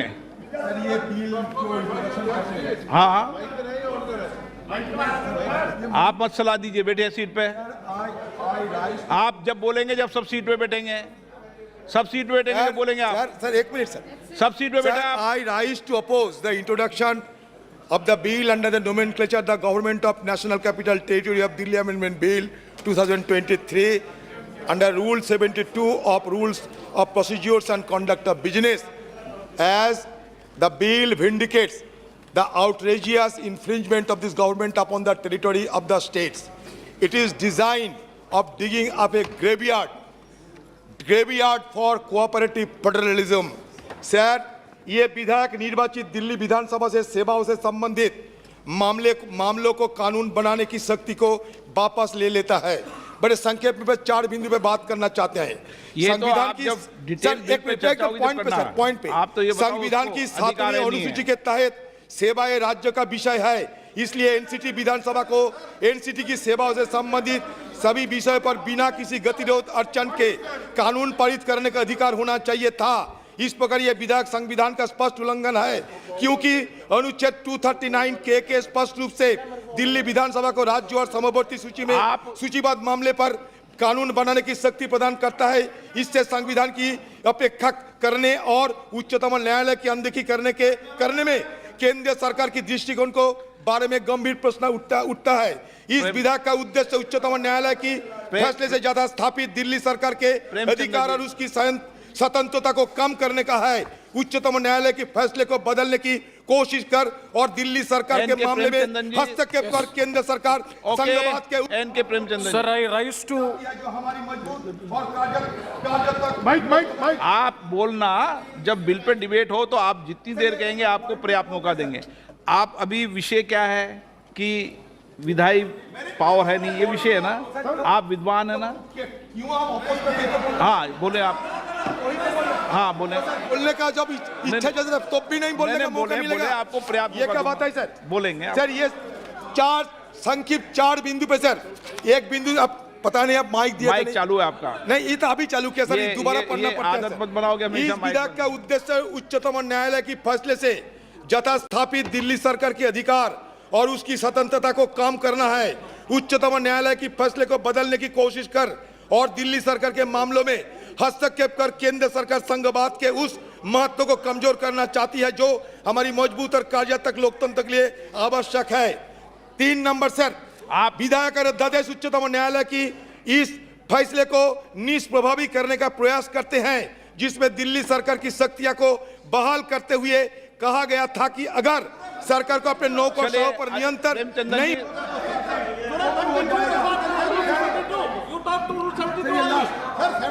कॉम्पिटेंस के बारे में सिर्फ बोल सकते हैं सर, और कॉम्पिटेंस के बारे में नहीं बोलता है तो तुरंत कंसिडरेशन करने के लिए बोल दीजिए। हम मेरिट पर चर्चा करने के लिए हम तुरंत तैयार हैं।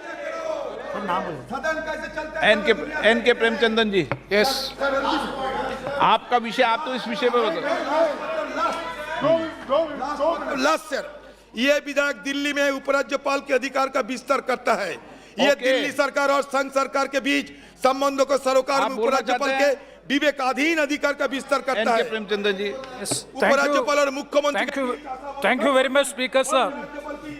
हमेशा सदन की नियम प्रक्रिया के तहत आप बोले। यस, जब एक नहीं सरकार की सर नहीं, माननीय आप नेता हैं, मैं पर्याप्त समय, पर्याप्त अवसर आपको पर्याप्त समय दूंगा जब बिल पर डिटेल चर्चा होगी, कोई दिक्कत नहीं। लेकिन सदन नियमों प्रक्रियाओं के तहत है, जिस विषय पर आप आपत्ति करना चाहते हैं उस विषय पर आपत्ति बोलें, नियमों के तहत बोलें। Sir, I vehemently oppose.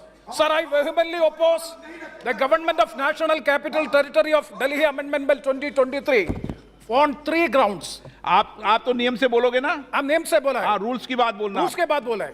Sir, Rule 72(2) of the Rules of Procedure and Conduct of Business in Lok Sabha, I am questioning the legislative competence of the government in having the legislation of the bill number 1. Sir, it is against the principles of federalism which is being envisaged by the Constitution of India. Sir, federalism is one of the basic features of Indian Constitution. An elected government in the state of Delhi, it is not having the administrative and legislative control over the bureaucrats means the government has, there is no meaning in having the government of Delhi. That is why I am saying that it is absolutely taking away, sir, taking away the administrative and legislative control by the bureaucrats and the political the political leadership and the elected. Sir, please, second point. क्या सुने आपकी? आप 72 के नियम में बोलो, व्यवस्था दे रहा हूं आपको। Sir, this is going to override the Supreme Court judgment dated 11th May 2023, Government of NCT Delhi versus Union of India. Sir, let me read the Supreme Court judgment. The Supreme Court judgment says that the state government. No, this is a I am talking on the legislative competence. Prahlad Joshi, I am talking on the legislative. Sir, Rule 72 says, if a motion to leave the introduced the bill is opposed, the Speaker, if thinks fit, after permitting the brief statement from the member who opposes the bill, the motion and the member who moved the motion may without further debate put to the motion, provided that where the motion is opposed on the ground that bill initiate the legislation outside the legislative competence of the House, the Speaker may permit the full discussion. Sir, it doesn't. Parliament is fully competent to pass this bill. If they want to talk on the merit, let them discuss when there is a consideration and passing, sir. Okay. Sir, the second point is, it is overriding the Supreme Court judgment dated 11 May 2023. The Supreme Court judgment is very clear. The Delhi state government is having absolute power, administrative as well as the legislative supremacy is with the state government of Delhi. The intent of this bill is to override the Supreme Court. Sir, the third point. Sir, the third point. Please. Why you are having it? Sir, the third point. 239, sir, through 239, clause 7 of Constitution of India. Sir, so far the last 30 years of Indian experience, so far the clause 7, 239 article of the Constitution has not been invoked. Here in the preamble, if you go to see, there are 2 pages of preamble.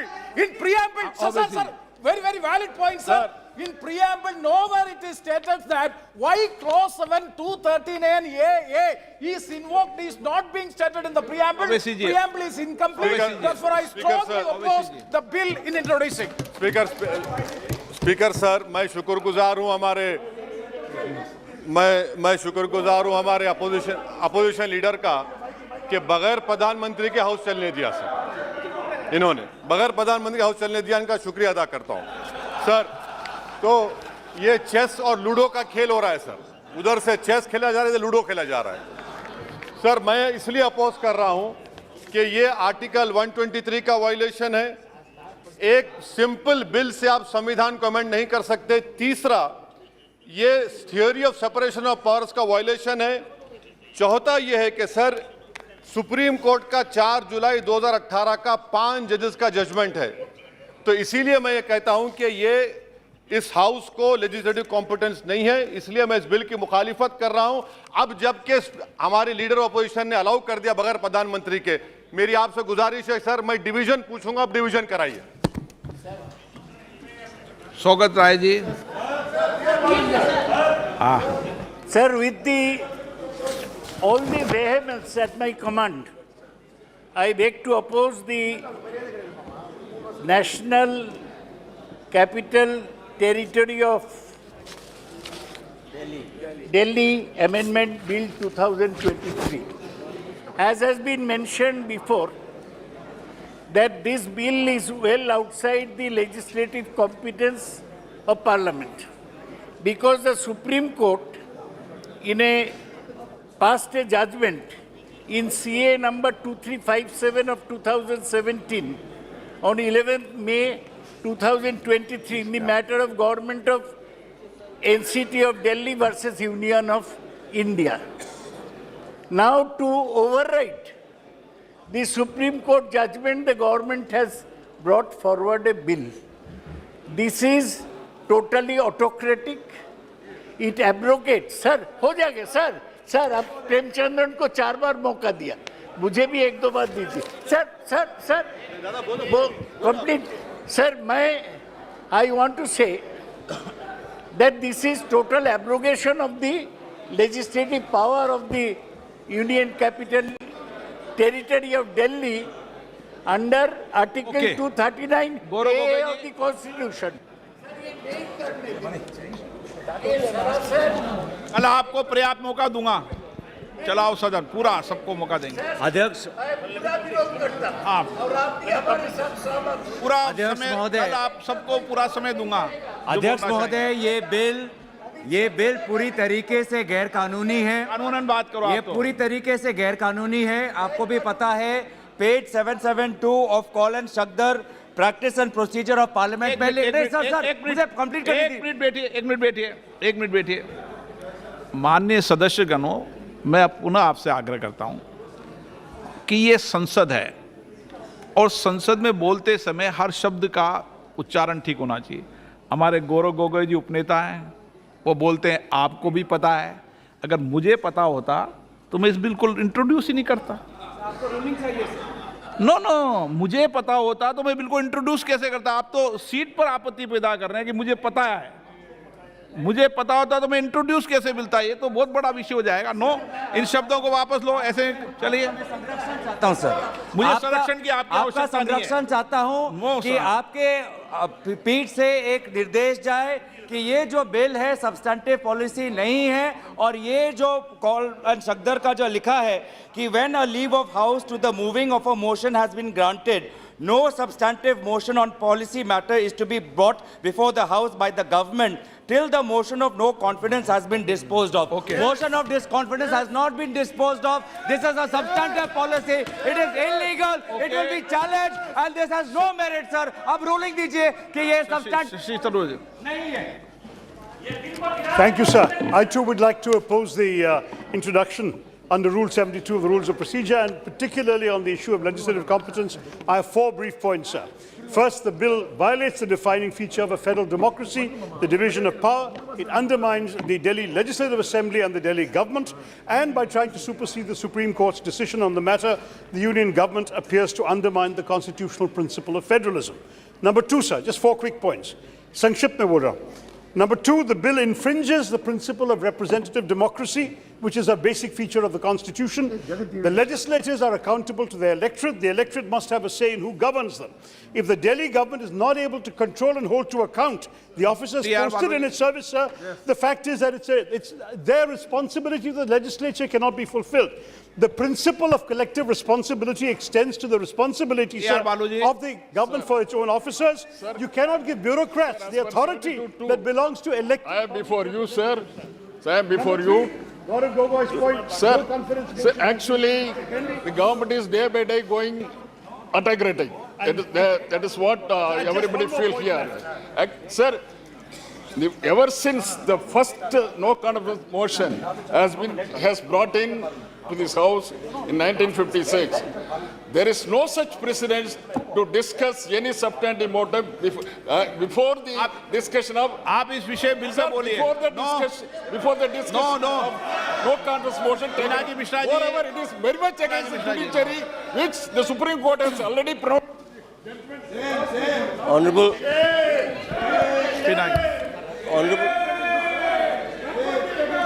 Pinaki Mishra. Honorable Speaker, sir. Honorable Speaker, sir, there are some very, very erudite members of Parliament here who know the law well.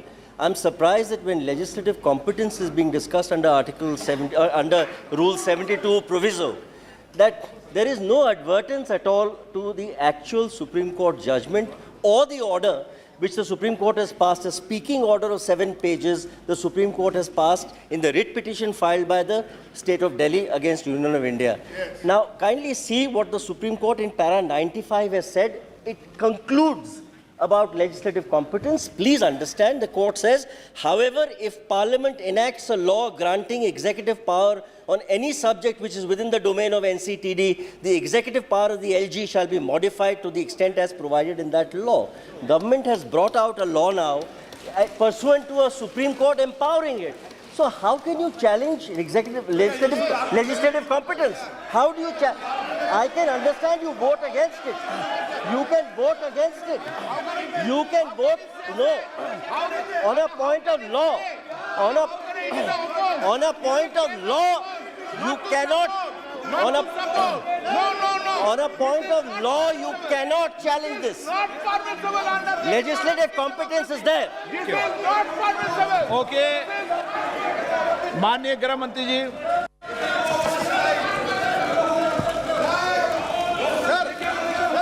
माननीय अध्यक्ष जी, विपक्ष के सदस्यों द्वारा जो मुद्दे संसद के नियमों के अनुसार उठाए गए, मैं इसकी स्पष्टता इस महान सदन के सामने करना चाहता हूं। माननीय अध्यक्ष जी, 239 क और क के अंतर्गत था, इसमें स्पष्ट उल्लेख है संविधान में कि उपखंड क की किसी बात से संघ राज्य क्षेत्र या किसी भी भाग के लिए किसी भी विषय के संबंध में इस संविधान के अधीन विधि बनाने की संसद की शक्ति का अल्पीकरण नहीं हो सकता। इसका मतलब है हमारे संविधान ने इस सदन को संपूर्ण सत्ता दी है कि दिल्ली राज्य के लिए किसी भी कानून को लेकर आने की। दूसरा मुद्दा उठाया गया सुप्रीम कोर्ट के जजमेंट का, जो हमारे माननीय सांसद बीजेडी के बताया, सर्वोच्च न्यायालय के पैरा 6 जजमेंट के पैरा 6, 95 और पैरा 164F, इसके संबंध में सर्वोच्च न्यायालय ने स्पष्ट किया है कि संसद दिल्ली संघ राज्य क्षेत्र के लिए कोई भी कानून बना सकता है। अतः ये सारे जो ऑब्जेक्शन लिए गए हैं वो राजनीतिक है, इसका कोई संवैधानिक आधार नहीं है।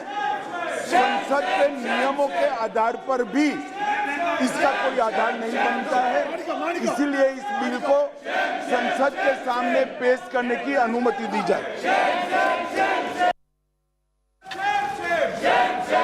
माननीय सदस्य, मैं आपको फिर कह रहा हूं, आपको पर्याप्त मौका दिया, आपका ये व्यवहार उचित नहीं है। मैं फिर बता रहा हूं आपको, देश पूरा देख रहा है, आप संसद के अंदर इस तरीके का व्यवहार करते हैं, ये उचित नहीं है।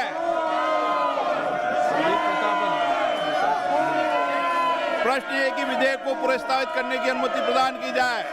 जो सदस्य इसके पक्ष में हाँ गए, जो सदस्य विरोध में ना गए, मेरे विचार में निर्णय हाँ वालों के पक्ष में, हाँ वालों के पक्ष में। माननीय मंत्री जी विधेयक को प्रस्तावित करें।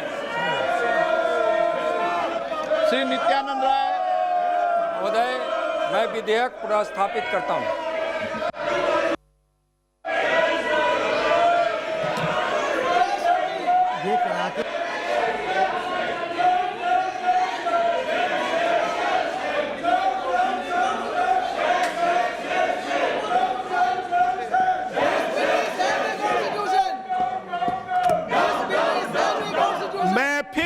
चेतावनी दे रहा हूं कि मुझे कुछ सदस्यों के नाम करना पड़ेगा, नेम करना पड़ेगा।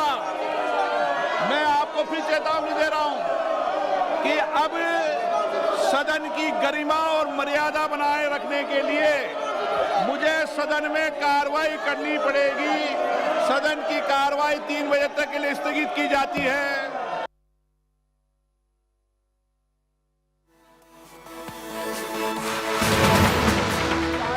All right, there you have it. The Lok Sabha is now adjourned over Delhi Ordinance Bill. Even as Amit Shah tabled the bill, we heard opposition coming in from the opposition parties. In fact, the Congress's Adhir Ranjan Chaudhary says he vehemently opposes the bill as it takes away the powers to make laws in service, takes away powers of the Delhi government, and this also overrides the Supreme Court's verdict. This is what he says. We also heard Shashi Tharoor speak. This is until 3 p.m. The Lok Sabha is now adjourned. Home Minister Amit Shah tabled the bill and discussions opened up on it, but it was vehemently opposed by the opposition. Now, of course, the Delhi Ordinance Bill is the contentious issue, the most controversial bills that the government has introduced, and the Aam Aadmi Party, the Delhi government, has managed to galvanize support from most of the opposition parties, and they're hoping to defeat the government with regards to the Ordinance Bill in the Rajya Sabha, even though Lok Sabha, the centre has majority numbers. In the Rajya Sabha, they're hoping that they will defeat the bill. The Delhi Ordinance Dangal that begins in the Parliament, we saw all that ruckus that unfolded as discussions just about began, but came to an end with the Lok Sabha now being adjourned until 3 p.m.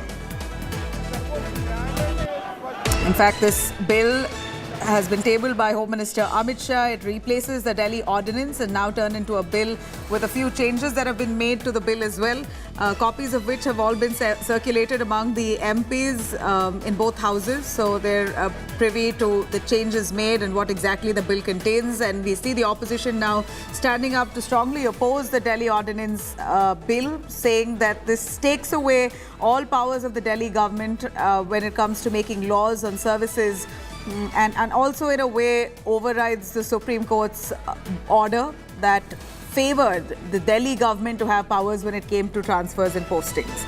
A massive uproar that we see currently ensuing in the Parliament. The Lok Sabha just has got adjourned, will come back at 3 p.m.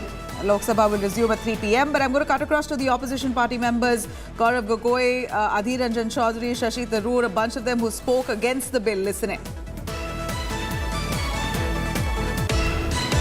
City विधानसभा को NCT की सेवाओं से संबंधित सभी विषय पर बिना किसी गतिरोध अड़चन के कानून पारित करने का अधिकार होना चाहिए था। इस प्रकार यह विधेयक संविधान का स्पष्ट उल्लंघन है, क्योंकि अनुच्छेद 239 के स्पष्ट रूप से दिल्ली विधानसभा को राज्य और समवर्ती सूची में सूचीबद्ध मामले पर कानून बनाने की शक्ति प्रदान करता है। इससे संविधान की अपेक्षा करने और उच्चतम न्यायालय की अनदेखी करने में केंद्र सरकार की दृष्टिकोण को बारे में गंभीर प्रश्न उठता है।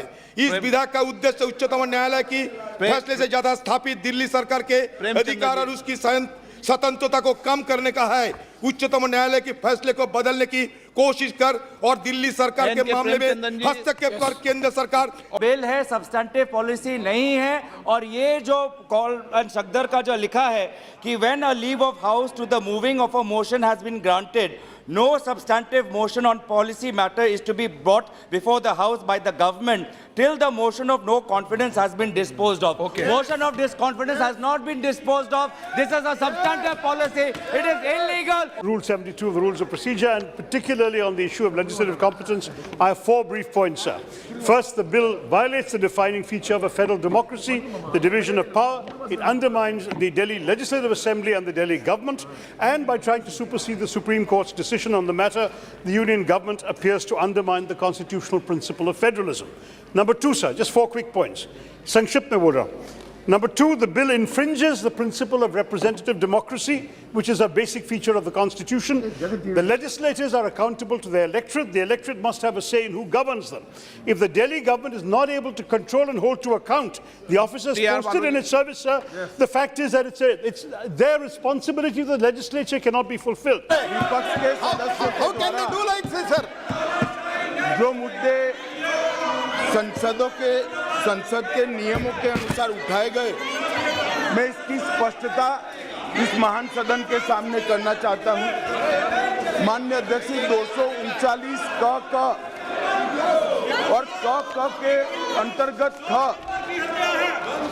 इसमें स्पष्ट उल्लेख है संविधान में कि उपखंड क की किसी बात से संघ, राज्य, क्षेत्र या किसी भी भाग के लिए किसी भी विषय के संबंध में इस संविधान के अधीन विधि बनाने की संसद की शक्ति का अल्पीकरण नहीं हो सकता। इसका मतलब है हमारे संविधान ने इस सदन को संपूर्ण सत्ता दी है कि दिल्ली राज्य के लिए किसी भी कानून को लेकर आने की। दूसरा मुद्दा उठाया गया सुप्रीम कोर्ट के जजमेंट का, जो हमारे माननीय सांसद बीजेडी के बताया सर्वोच्च न्यायालय के पैरा 6 जजमेंट के पैरा 6, 95 और पैरा 164 एफ, इसके संबंध में सर्वोच्च न्यायालय ने स्पष्ट किया है कि संसद दिल्ली संघ राज्य क्षेत्र के लिए कोई भी कानून बना सकता है। अतः ये सारे जो ऑब्जेक्शन लिए गए हैं वो राजनीतिक है, इसका कोई संवैधानिक आधार नहीं है। संसद के नियमों के आधार पर भी इसका कोई आधार नहीं बना। Proceedings in the Parliament. Aishwarya, tell us on the Delhi Ordinance Bill. As soon as it was tabled by the Home Minister, you heard opposition members raising their objections, saying that this is nothing but disrespecting the Supreme Court's order that gave powers or encouraged for the Delhi government to keep powers when it came to transfers and postings. Lok Sabha adjourned, resumes at 3. Give us the government stance here.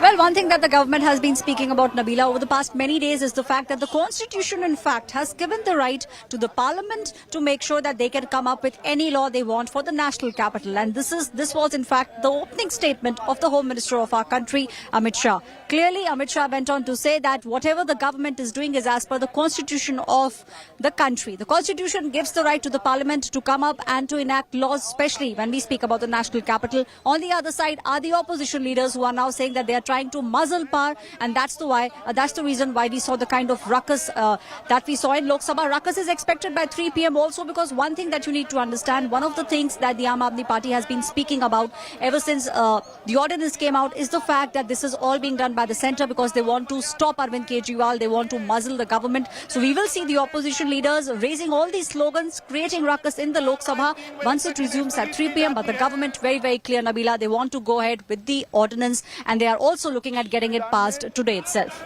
Nabila. All right. Well, the debate continues. Lok Sabha to resume at 3 p.m. Let me cut across to Asaduddin Owaisi, an MP himself, what he had to say.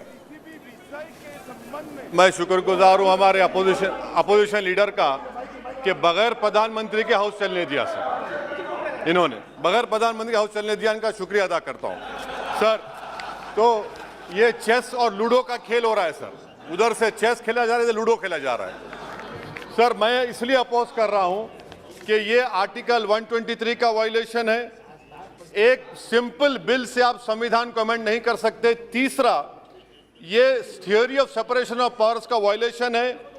चौथा ये है कि sir supreme court का 4 जुलाई 2018 का 5 जजेस का judgement है, तो इसीलिए मैं ये कहता हूं कि ये इस हाउस को लेजिस्लेटिव कॉम्पिटेंस नहीं है, इसलिए मैं इस बिल की मुखालिफत कर रहा हूं। अब जबकि हमारे लीडर ऑपोजिशन ने अलाउ कर दिया बगैर प्रधानमंत्री के, मेरी आपसे गुजारिश है सर, मैं डिवीजन पूछूंगा, अब डिवीजन कराइए। All right, now, like I mentioned, Lok Sabha to resume at 3 p.m.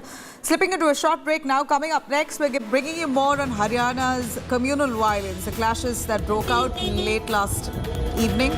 In fact, Nuh and Shona, both districts have been given curfew orders, Section 144 that has been imposed.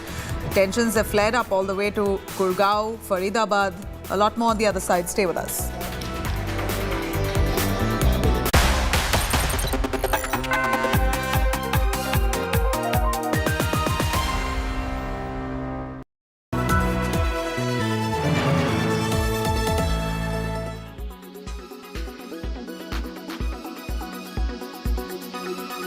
देखिए, अगर हम उसको मस्जिद कहेंगे तो फिर विवाद होगा। हमें ज्ञानवापी बोल देना चाहिए। The Gyanvapi is not a mosque, declares Uttar Pradesh Chief Minister Yogi Adityanath. A statement that raises the stakes in the Kashi Vishwanath dispute now being heard by the courts. ये प्रस्ताव मुस्लिम समाज की तरफ से आना चाहिए। क्या ज्ञानवापी मस्जिद को लेकर प्रॉब्लम का कोई सोल्यूशन है? देखिए, अगर हम उसको मस्जिद कहेंगे तो फिर विवाद होगा। हमें ज्ञानवापी बोल देना चाहिए। मुझे लगता है कि भगवान ने जिसको दृष्टि दी है वो देखे ना, त्रिशूल मस्जिद के अंदर क्या कर रहा है, ज्योतिर्लिंग हैं, देव प्रतिमाएं हैं। The Uttar Pradesh Chief Minister, speaking to a news agency, called the mosque a historical mistake that needs correction. हमने तो नहीं रखे ना, ज्योतिर्लिंग हैं। और मुझे लगता है कि ये प्रस्ताव मुस्लिम समाज की तरफ से आना चाहिए कि साहब ऐतिहासिक गलती हुई है और उस गलती के लिए हम चाहते हैं समाधान हो। Chief Minister Adityanath's statement comes ahead of the Allahabad High Court's verdict on ASI survey at the Gyanvapi complex expected on August 3rd. The Muslim petitioner who has challenged a lower court order allowing the survey said that no statements should be made outside the court.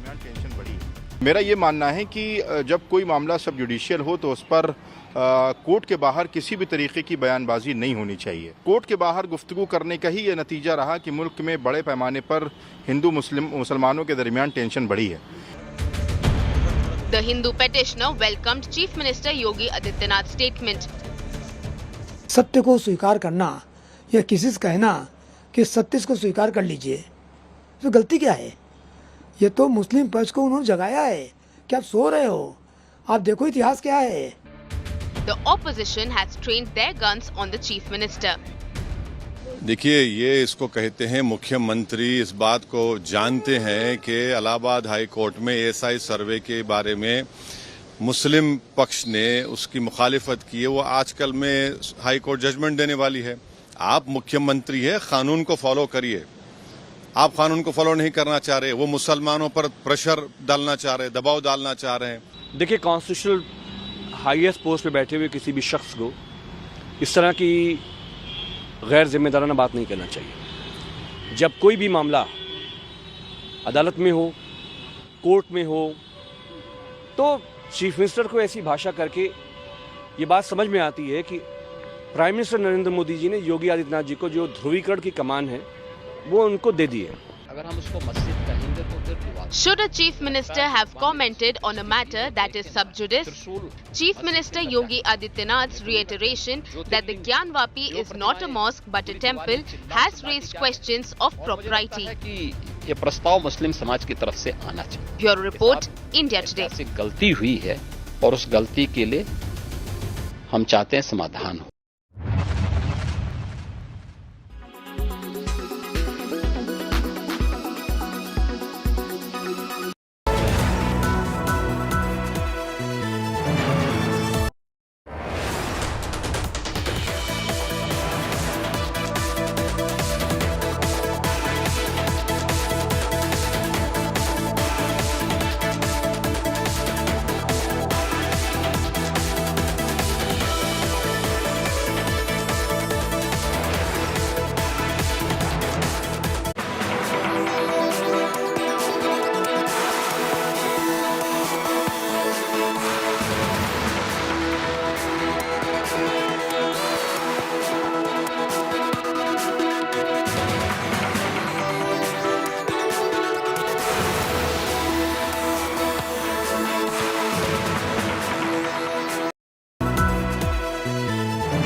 After Ozempic face, Ozempic butt, Ozempic body, we're now staring at Ozempic hair.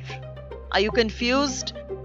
You may have heard of dramatic weight loss thanks to Ozempic, Mounjaro and Wegovy that has got the world in a bit of a tizzy. It can cause vomiting, it can cause diarrhea, it can cause a whole sort of range of gastrointestinal. So those are the worst side effects.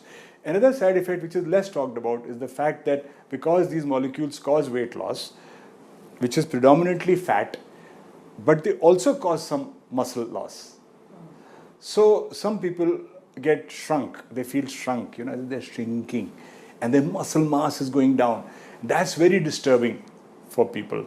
And some people would want to discontinue the medicine only for that reason. Thanks to the rapid weight loss, the skin starts sagging, one starts looking older, and even the butt gets deflated. Quite an ouch moment. Now some people are reporting shedding hair with a bounce. Does not sound pretty at all. An American TikToker who lost 60 pounds while on Ozempic claims her hairline has receded so much that she now has to cover it with makeup. While hair loss has not been officially listed as a direct side effect, one must understand all support forums are exploding with this concern, as with sudden weight loss, the body tends to take away essential nutrients from the scalp. Add nutritional deficiency to the mix thanks to the rapid weight loss and you have a recipe for disaster, and that is called Ozempic hair. But fret not, there are some easy fixes. You can fix Ozempic hair, and that's the fabulous news. The Ozempic hair fix is readily available in India, a painless PRP without needles, growth factor concentrate injections, lasers, threads, stem cell therapy, amongst many others. While all of the above are painful, the latest painless PRP using jet peel technology is the only painless solution done once a week, every week for 4 weeks. PRP is where we draw the blood, take the stem cells and growth factors, and put it under the skin to stimulate the hair. But typically it's done with needles. With Magic PRP, it is painless, no needles, no touch. We use air to infuse the actives deep into the skin, and so that the follicles are stimulated with just cool air and beautiful sensation. We do 8 sessions, 1 session a week. It's recommended to be done, and you see fabulous results, no downtime, no discomfort. One session can cost you 25,000 rupees, and you need 8 sessions in total a week apart. Doctors are not very clear on the hair loss and feel it is probably thanks to a condition called Talotion effluvium caused by semaglutide. What they're clear on though at the moment thankfully, is that Ozempic hair can be fixed fuss-free. In New Delhi, Chaiti Narula for India Today.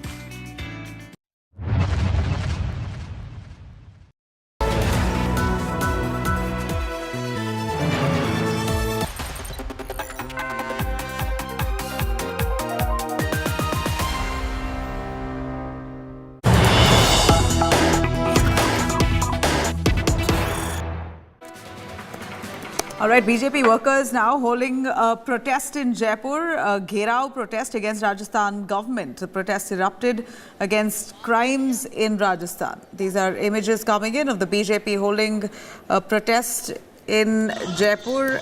This comes, one should know, right amid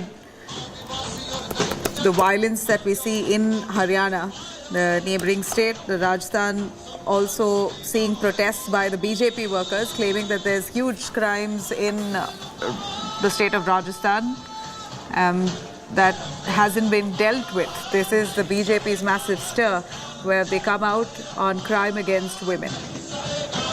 Rajasthan government is a Congress government. They've been condemning the violence against women in Manipur. In fact, while that's said, you also have neighbouring Haryana that has seen intense communal clashes, and at this point now we see in Rajasthan where the BJP workers have hit the streets in large numbers condemning the Rajasthan government of not controlling law and order situation, especially crime against women has increased in the state of Rajasthan. So they hold this Gherao protest against the Rajasthan government. These are the first images coming in as BJP workers come in masses to protest against the government. In fact, this state of Rajasthan is a poll-bound state. Elections coming soon in a few months. As we see the BJP upping the ante against the Rajasthan's Congress government, the Ashok Gehlot government, condemning them over crime against women. This, I mentioned, is comes on the backdrop and on the heels of what's happened in Manipur as well, where the same Congress party had condemned the BJP government of not controlling the state of Manipur and ensuring that women of Manipur are safe. While that narrative peaks, even echoes in the parliament. We see here in Rajasthan, a Congress-ruled state, the BJP out on the streets condemning the Congress of not ensuring safety for women in the state. Huge numbers of BJP workers have this.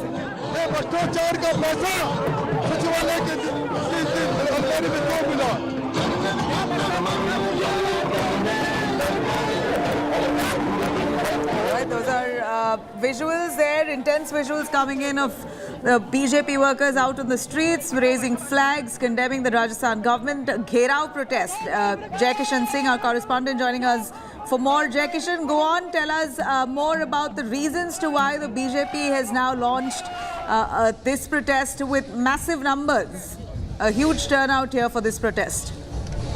See, definitely it is one of the biggest protests of BJP in Rajasthan. Elections are just few months away and it is also a show of unity from the side of BJP. We are joined by BJP's Rajasthan in charge and Rajya Sabha MP Arun Singh.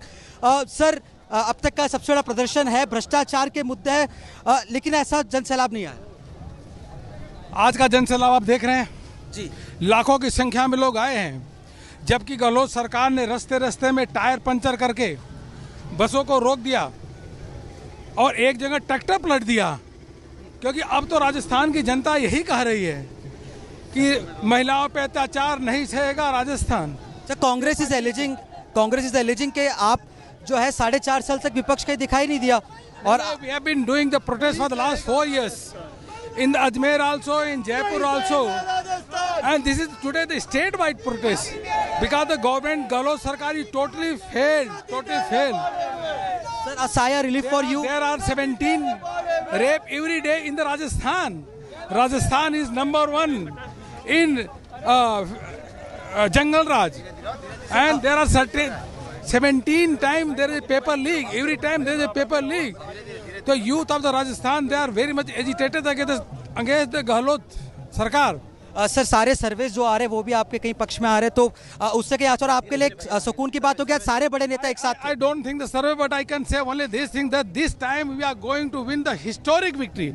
In 2013, we got 163 seats, but this time we are going to break the record, and the Congress is going to get its historic loss. They will not able to count even a MLA that how much they win. Sir, Congress में गोविंद सिंह डोटासरा उनके प्रदेश अध्यक्ष आरोप लगा रहे हैं आप पर कि लाल डायरी खुलेगी तो उसमें बीजेपी नेताओं का भी नाम आएगा। Dotasra is useless fellow. Rajasthan की जनता उन पर ट्रस्ट नहीं करती। इस बात अपनी विधानसभा लक्ष्मणगढ़ से 50,000 से डोटासरा हारने वाले हैं। आपसे यह सब लोग जो शिक्षा के क्षेत्र में जो पेपर लीक हुआ सब की मिली भगत है दूर दराज तक। सर, प्रताप सिंह, राहुल गांधी आ रहे हैं, प्रताप सिंह खाचर के साथ तैयारियों से पहले कहा कि बीजेपी महंगाई बढ़ा रही है, आटे चावल सब पे टैक्स लगा दिया और प्रोटेस्ट कर रहे हैं, उनको अधिकार नहीं प्रोटेस्ट करने का। भाई उनको तो बताएं कि बिजली का फ्यूल चार्जेस क्यों बढ़ा दिया है, 9 बार बिजली के दाम क्यों बढ़ा है, और तो और उनको बताना डीजल पेट्रोल सबसे अधिक देश में महंगा कहीं है तो राजस्थान में, बगल के राज्य गुजरात और उत्तर प्रदेश में सस्ता, यहाँ महंगा क्यों है।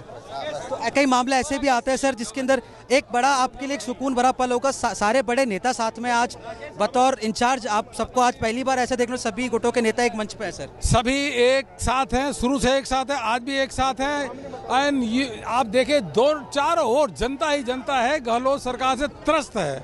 कार्यकर्ता बड़ी संख्या में कोने कोने से आए हुए हैं और यह तो इतना बड़ा हिस्टोरिक आज के दिन में आंदोलन है, नहीं सहेगा राजस्थान, कि अब सरकार का सबसे बड़ा बुरा हाल कांग्रेस का इस बार यहाँ पे होने वाला है।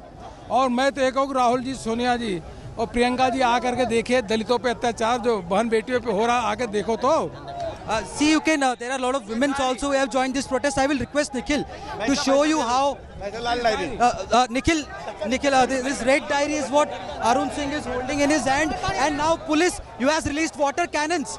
You can see police has charged up and they are stopping the BJP workers through water cannons. These water cannons are being pumped up by the city police. This is statue circle and it's kind of become a mini war zone, the place which bifurcates Secretariat and other portions आप देख सकते हैं किस तरीके से यहाँ पर जो है पुलिस ने यहाँ पर पानी की वाटर कैनन से बौछार कर दिया और भारतीय जनता पार्टी को जो है वो रोकने की कोशिश कर रही है। और आप देख सकते हैं किस तरह से यहाँ पर अब लगातार वाटर कैनन चलाए जा रहे हैं।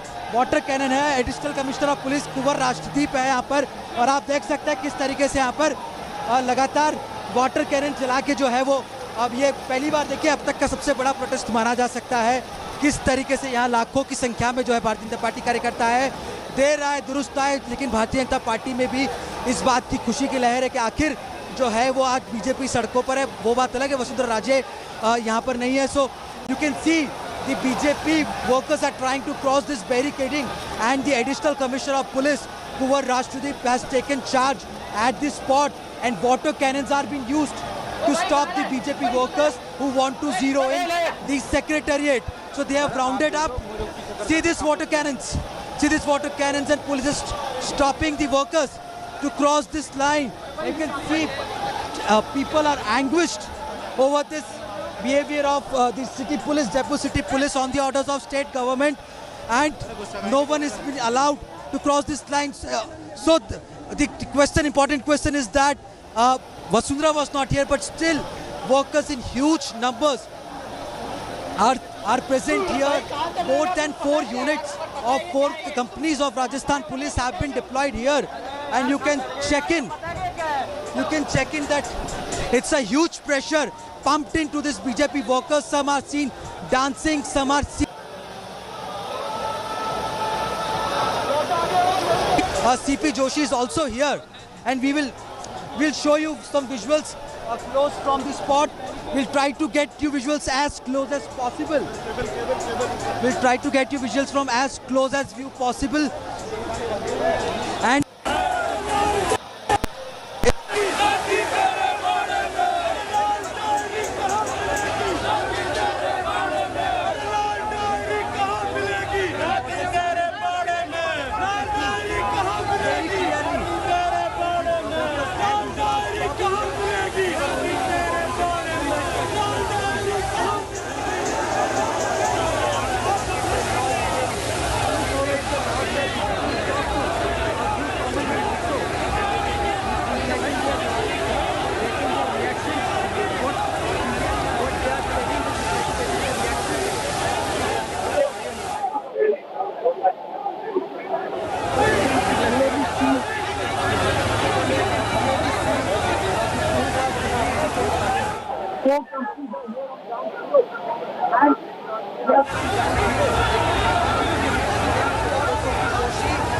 Jayakishan is really in the midst of the protests there. He's trying to bring us updates, but seems like there's a patchy connection. What the visuals that we see here is the police trying to restrict the BJP workers from progressing, as there's huge police deployment, water cannons being used to chase off those protesters who've gathered in large numbers in Jaipur. Government Gherao protest that they've launched against the Gehlot government, accusing them of not controlling crime, rising crimes against women. Several rape cases that have been filed, many of them not investigated, a lot of women still awaiting justice. And this, I'd like to stress again, comes really in the backdrop of all that's happening in Manipur, while the Supreme Court has taken up the case of gang rape. Lots of questions now being raised about women's safety across the country. The BJP launching this all-out protest now in Rajasthan, which is a Congress-ruled state, accusing the same against the Congress-ruled Gehlot government, saying that this is the apathy of the government towards women, towards law and order in the state. And despite rising cases of crime, the Gehlot government has been asleep through its tenure.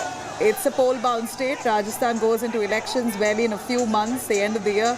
And at a time like this, we see the BJP really upping their ante against the Gehlot government, condemning their control over law and order, saying this is a government that's failed their people when it comes to feeling safe, especially the women who are feeling unsafe, says the BJP in the state of Rajasthan.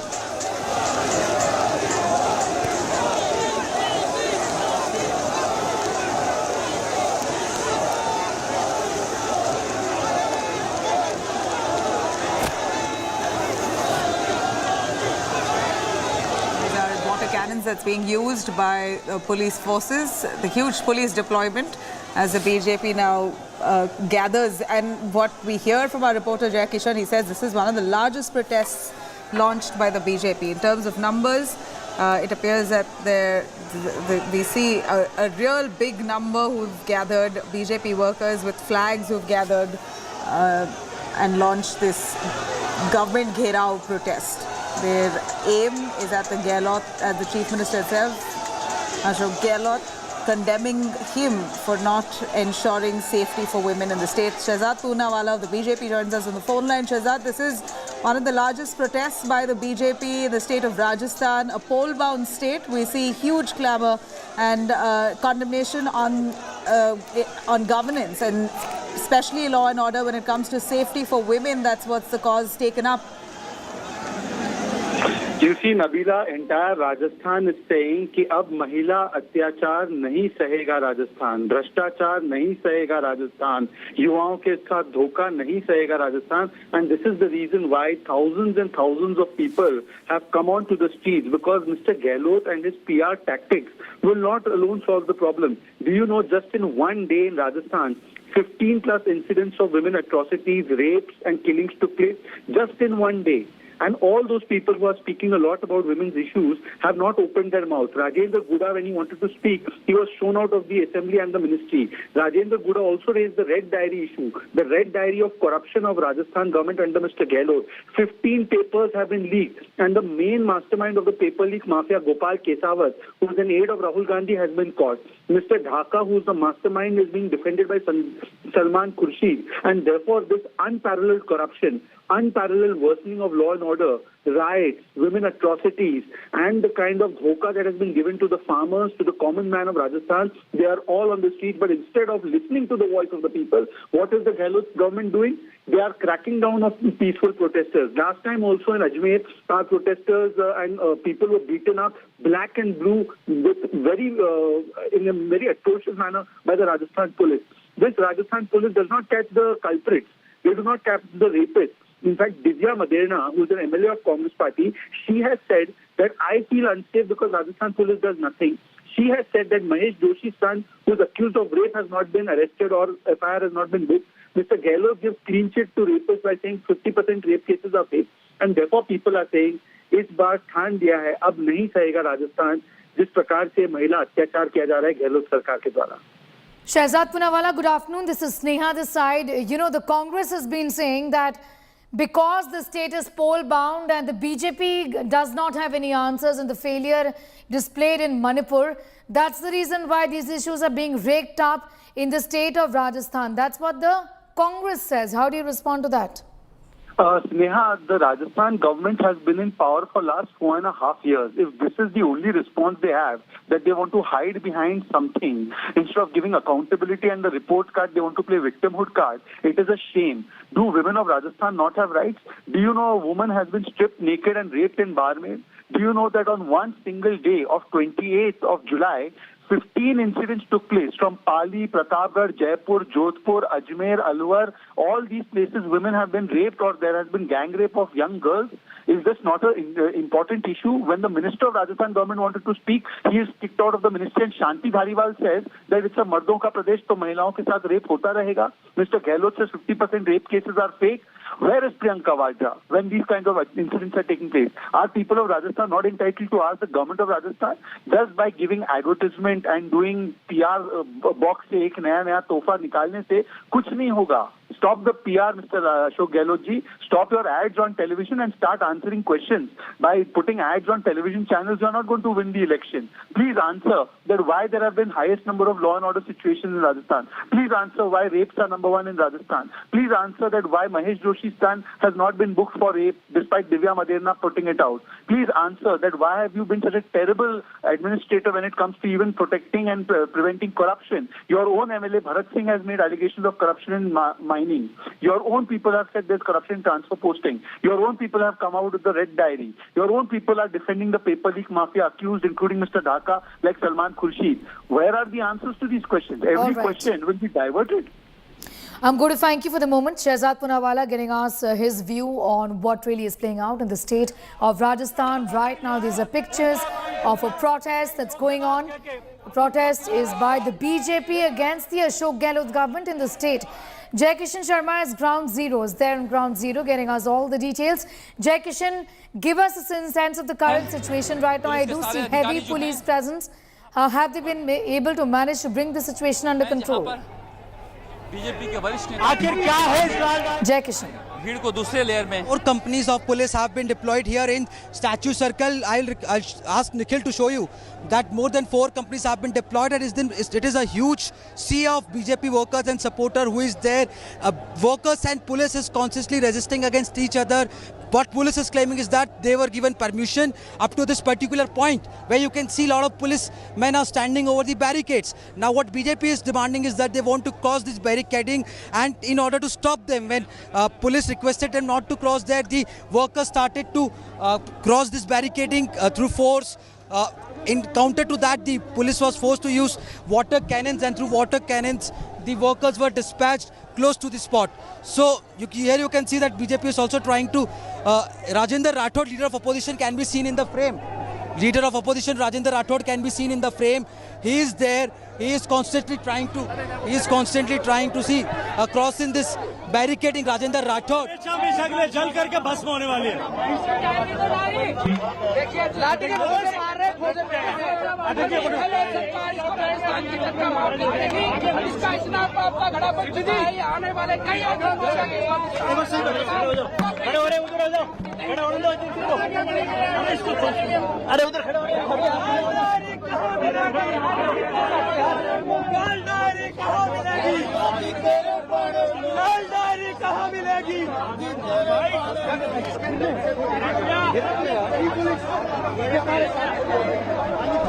और गहलोत साहब का और कांग्रेस सरकार का घमंड, और उन्होंने जो अपराध करा है, एक एक का इंक्वायरी होगी और उनको जेल की सलाखों के पीछे भेजेंगे।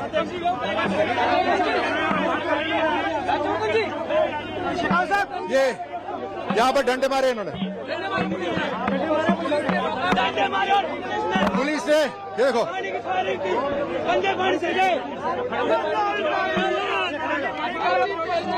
हम किसी भी तरह से नहीं रुकने वाले। ये गहलोत सरकार ने जो पुलिस को हमारे सामने करा है, हम कानून नहीं तोड़ना चाहते, लेकिन जनता के दम से हम सब कुछ कर सकते हैं। यही पुलिस हमारे साथ खड़ी भी होगी। तब गहलोत साहब क्या करेंगे? गहलोत साहब ने जो लूट मचाई है, उसकी एक एक की तहकीकात होगी।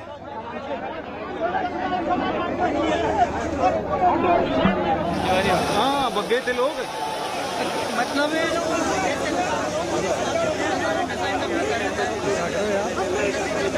Protests which are ongoing in the state of Rajasthan right now. This is in fact the BJP on the streets against the Ashok Gehlot government. The BJP says your own leaders are in fact saying that the Ashok Gehlot government has failed. The government of the state has failed. Jai Kishan continues to be with us, getting us those live and very, very dramatic pictures coming in from Jaipur. Jai Kishan, the BJP, they are upping the ante against the Congress government. Yes, definitely. As you can see, first of all, there's a constant battle going on between, it's like a tug of war going on between the cops and the BJP workers. They are constantly demanding that they want to reach Sachivalaya Secretariat here. But the police is constantly pushing them and not allowing them to cross this particular point. And few minutes ago, some were seen pelting shoes at the police. So it is getting a bit messier this now. But BJP is on street. Arun Singh was here. Rajendra Rathod was here. CP Joshi was here. We're trying to get in some reactions also from the leaders. Rajendra Rathod was seen few minutes ago battling. Now BJP workers are clapping. You can see the posters and placards in their hand which says Rajasthan won't tolerate. And Nahi Sahega Rajasthan is the new theme of Bharatiya Janata Party. Other than Vasundhara Raje, everybody was present there. We will try to get in the reaction where the India Today team is trying to get in between the leaders and try to get in their reactions, what the cops have been telling them. We are getting in, and after a span of more than 4 years, this is the kind of a protest BJP was known for, but it was missing, and the intensity, just few months are there in elections, and very shortly the election commission will call. See, you can see this workers. The workers has fallen unconscious. This worker has fallen. Nikhil is showing the visuals that this worker has fell unconscious. So this, you can see water cannons were released, and now we'll take you to the another site. It's a big statue circle of which is in the radius of close to 2 kilometers, and everywhere the camera is going, you can see huge sea of BJP workers. Arun Singh, the state BJP in charge, seemed to be very satisfied because the entire team was here from Kirodi Lal Meena, Gajendra Singh Shekhawat, Rajendra Rathod, Satish Punia. Everybody was here. We'll try to get in and sit with the. We will try to get in the reactions of leader of opposition Rajendra Rathod. Rajendra Rathod sahab. We'll try to get in the reactions. Rajendra Rathod is here, leader of opposition. We'll request him. Rajendra Rathod sahab, आप लगातार राजेंद्र राठौड़ साहब is here, the leader of opposition. Sir, आपको लगातार धक्का मुक्की की जा रही है और जाने नहीं दिया जा रहा. देखिए, मेरे हाथ पर चोट भी लगी है. ये बदतमीजियां हैं. प्रतिपक्ष के नेता के साथ इस प्रकार का व्यवहार हो रहा है, आपके सामने हो रहा है. हम सिर्फ अपना ज्ञापन देने आगे बढ़ना चाहते हैं और सरकार की तरफ से गंदा पानी फेंका जा रहा है, लाठी भांची जा रही है. ये सरकार को महंगी पड़ेगी. तो देखिए सर, अब क्या पुलिस क्या कहते हैं कि doctor Kirori.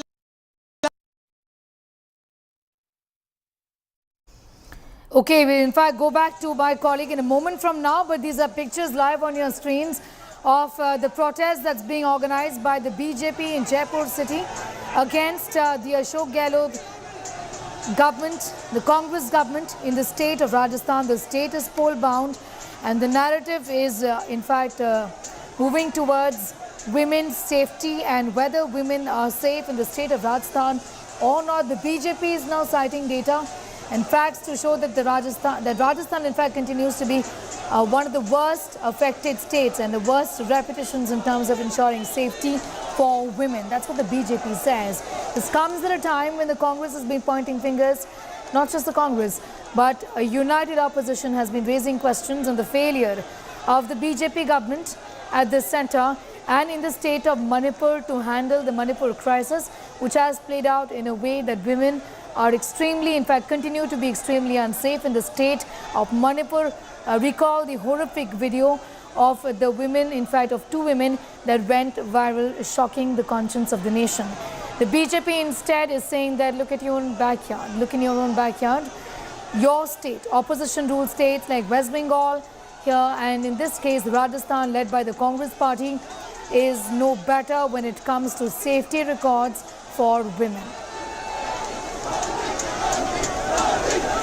The BJP, they're upping the ante against the Congress government in the state of Rajasthan. These are visuals coming in from Jaipur. अराजक तत्वों को संरक्षण देती है, जो सरकार दंगाइयों को संरक्षण देती है, जो सरकार भ्रष्टाचारियों को संरक्षण देती है, बलात्कारियों को संरक्षण देती है, सांप्रदायिक ताकतों को संरक्षण देती है, जो बजरी माफिया और माफिया को संरक्षण देती है, उस सरकार को राजस्थान की जनता अब सहन नहीं करेगी. राजस्थान का अपमान राजस्थान की जनता सहन नहीं करेगी. दलितों की बेटियों के साथ अत्याचार राजस्थान की जनता सहन नहीं करेगी. ये संकल्प लेकर के आज लाखों लोग यहाँ आए थे. जितने लोग आए हैं केवल इस संख्या को देखने की आवश्यकता नहीं है. ये हर गांव से, हर ढाणी से, हर बूथ से जो वहाँ के लोगों का आक्रोश है, जो उनके मन का भाव है, वो लेकर के यहाँ लोग एकत्रित हुए हैं. आने वाले चुनाव में राजस्थान की जनता के इस आक्रोश में वर्तमान की सरकार जल करके भस्म होने वाली है. लाल डायरी का मामला सामने आ रहा है, क्या देखिए, लाल डायरी जो चीख करके हम पिछले 4.5 साल से कह रहे थे कि ये राजस्थान की सरकार भ्रष्टाचारी सरकार है. केवल हम ही नहीं, कांग्रेस पार्टी के एमएलए कह रहे थे, सदन पर के पटल पर खड़े होकर के विधायक और मंत्री कह रहे थे, मंत्री का दर्जा प्राप्त लोग कह रहे थे, कैबिनेट में बैठने वाले लोग कह रहे थे कि ये सदी की सबसे भ्रष्टाचारी सरकार है. अब उस पर मुहर लग गई है और अब राजस्थान की जनता जवाब मांगती है कि उस लाल डायरी में क्या लिखा गया था, उस लाल डायरी में क्या राज दफन थे, जिसको छीनने के लिए इस तरह से 2 दिन पहले तक सरकार में कैबिनेट में मंत्री रहे राजेंद्र सिंह जी पर इस तरह से हमला किया गया, उनके साथ दुराचार किया गया, उनको लातें मारी गई, उनके साथ मारपीट की गई और डायरी के पन्ने छीन लिए गए. मैं तो ये पूछना चाहता हूँ कि इस डायरी के अलावा राजस्थान के कितने काले कारनामों के डायरी आपके पास हैं. ये तो एक डायरी थी, इसके अलावा आबकारी भ्रष्टाचार की डायरी अलग होगी, जो माइनिंग में भ्रष्टाचार और घोटाला हुआ उसकी डायरी अलग होगी, जो ठेकों में गड़बड़ चला हुआ उसकी डायरी शायद हरी रंग की होगी। ऐसी हरी, पीली, नीली, काली और गुलाबी इन सब डायरियों का हिसाब जो है राजस्थान की जनता आपके बार करने वाली है। Jai Kishan continues to be with us. Top leaders of the BJP at the protest. Jai Kishan, the party throwing its weight behind these issues, also putting the spotlight on the Congress's performance vis-a-vis law and order in the state. What gave contribute to this BJP workers is the red diary. It was Rajinder who spoke against the rising crime against women in Rajasthan in Vidhan Sabha when he was refused and he was terminated from the post of cabinet minister here in Rajasthan. He brought in a new shocking revelation. He brought in a new shocking revelation that was called Red Diary. This Red Diary allegedly belonged to Dharmendra Singh Rathod, RTTC chairperson, a very close person of Ashok Gehlot. And in this diary, he has alleged that in this diary, there are records of corruption, there are records of manipulation of elections of Rajasthan Cricket Assembly, and there are also records of the entire scams which BJP is alleging took place in PhD and other departments. But now today, after the Lal Diary gave Sanjeevani to this BJP, this is one of the biggest protests in last 4.5 years, which BJP has staged. Earlier it was Sachin Pilot who used to be act like as an opposition. He was the one who used to mobilize crowd, youngsters on streets. But now after Sachin Pilot has been silent and he has been asked to work for the party, this BJP is again in the active mode. They have geared up. You can see, Nikhil is constantly showing you. We are getting constant frames that these senior top leaders are here. Barricadings have been placed close to Statue Circle. It is just 100 meters from. It is just 100 meters from the Secretariat and 1 kilometers from Vidhan Sabha. They are constantly asking the government, the state administration officials, police officials, that they want to submit a memorandum in Secretariat to the Chief Secretary. But what the officials are claiming is that they have been given permission till this particular point. But what could have added more to this dharna of BJP was Vasundhara Raje's presence. She has been absent in all the protests, whether it was related to Jan Akrosh Yatras or any others. She has been missing in all the protests when Satish Punia was president or now CP Joshi. Other than Vasundhara Raje, she is in Delhi.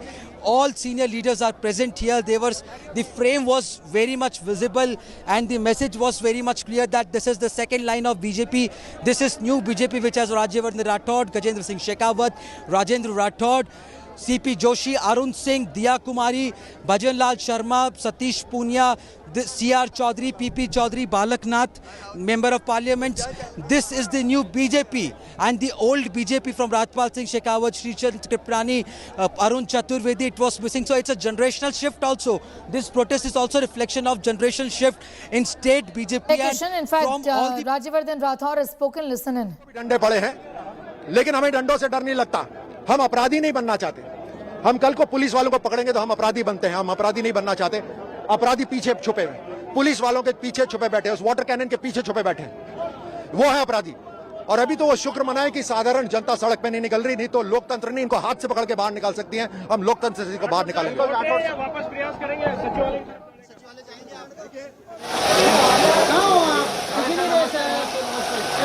Jai Kishan continues, in fact, to be with us. Jai Kishan, you were getting us an idea about the situation right now on the ground. It does appear that the police is, in fact, and the authorities, that still trying to bring the situation under control. आज इस लाल diary के माध्यम से prove हुआ है, ये सिद्ध हुआ है और हजारों हजार लोग ये मानने लगे हैं कि अभी ये केवल एक डायरी आई है, इसके अलावा पत्नी कितने रंग की डायरियां और आने वाली है. तो देख सकते हैं यहाँ पर केंद्रीय मंत्री गजेंद्र सिंह शेखावत जो बारिश में पूरी तरह से भीगे हुए थे और यहाँ पर एक कार्यकर्ताओं में देखें जोश दिखाई दे रहा है. उसकी वजह यह भी कहा जा सकता है क्योंकि चुनाव है और चुनाव के समय जिस तरह से बड़ी संख्या में बीजेपी के नेता आए हैं, कार्यकर्ता आए हैं, यह भी एक वजह हो सकती है कि यहाँ पर मैं आपको दिखाना चाहूंगा, एक बार कार्यकर्ताओं को भी देख लें.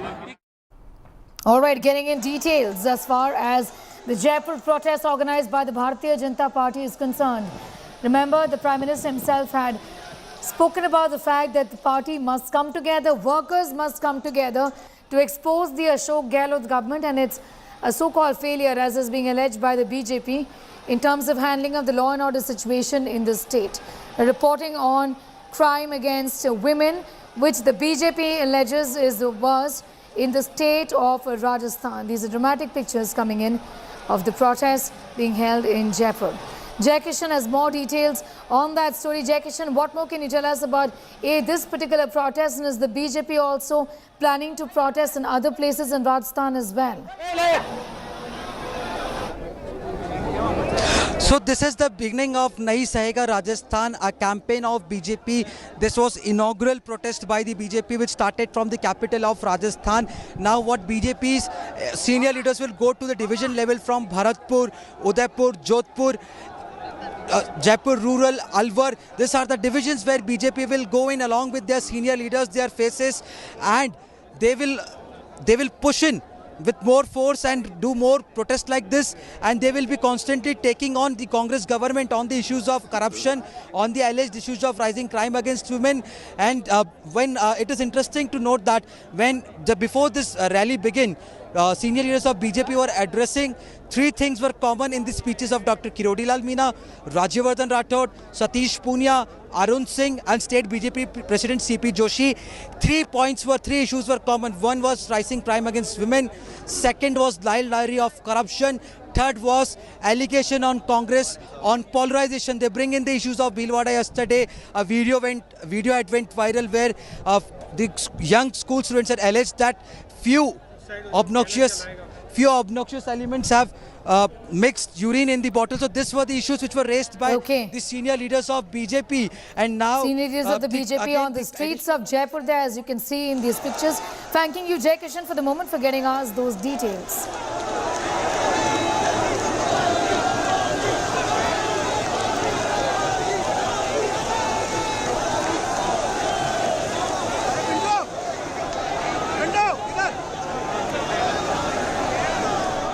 With that, it's time for a quick commercial break. Here on the other side, Haryana is on the edge after massive riots in Nuh and Sona. Not too far away from Delhi, Section 144 has been imposed in Nuh, Sona and Faridabad in the National Capital Region up until tomorrow.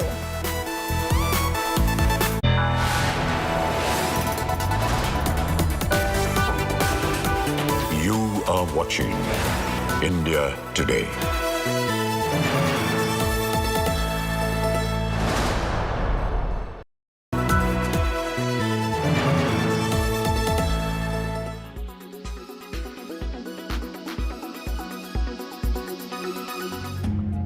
Horror that sent chills down every Indian spine.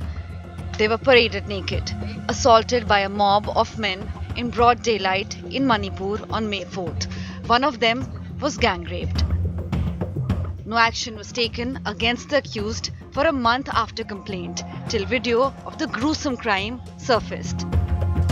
The survivors have knocked on the Supreme Court's doors seeking fair and impartial probe. The demand came days after Centre handed over the case to the CBI. A Supreme Court bench of Chief Justice D.Y. Chandrachud, Justice J.B. Pardiwala and Justice Manoj Mishra, while hearing the case, pulled up the Centre and the state government. The court asked why the police took 14 days to file an FIR. The CJI observed that time is running out and that evidence may be destroyed. Further, the court has asked the government for a bifurcation of the 6,000 FIRs into cases of violence against women and other crimes. The court also sought to know how many statements of victims have been recorded by the magistrate and details of legal aid being provided to victims. Additionally, the court also asking the centre a very pointed question that while the violence is ongoing, the horror stories are coming out. What is the centre doing to ensure relief and rehabilitation? Is there any rehabilitation package that is being offered to the state of Manipur and to the victims of this horrific violence, no matter which community they may belong to get back to their normal lives, to rebuild their homes and to rebuild their lives? Earlier, Kapil Sibal, who represented the survivors in the top court, opposed the handover of investigation to the CBI and transfer of trial to Assam. Solicitor General Tushar Mehta clarified that the government had only asked for shifting the trial outside Manipur and not asked for Assam specifically. Sibal argued that the facts indicate the police collaborated with the criminals. The lawyer said the investigation must be conducted by an agency the survivors have trust in. Solicitor General Tushar Mehta intervened to say that centre is not opposed to a court-monitored investigation. Senior advocate Indira Jaisingh suggested a high-powered committee with women who have experience in dealing with survivors to lead the probe. Senior advocate Colin Gonsalves suggested that the investigation be done by an SIT comprising retired DGPs. Advocate Bansuri Swaraj, representing an intervener, argued that the court should take cognizance of crime against women in West Bengal. The court said what is taking place in Manipur can't be excused on the ground that similar crimes are happening in other parts too. The Supreme Court also referred to the Nirbhaya case. It said this is not a situation like Nirbhaya. That was also horrific, but it was isolated. This is not an isolated instance. Here we are dealing with systematic violence. The Supreme Court will resume the hearing on Tuesday. With Anisha Mathur in New Delhi, Bureau Report, India Today.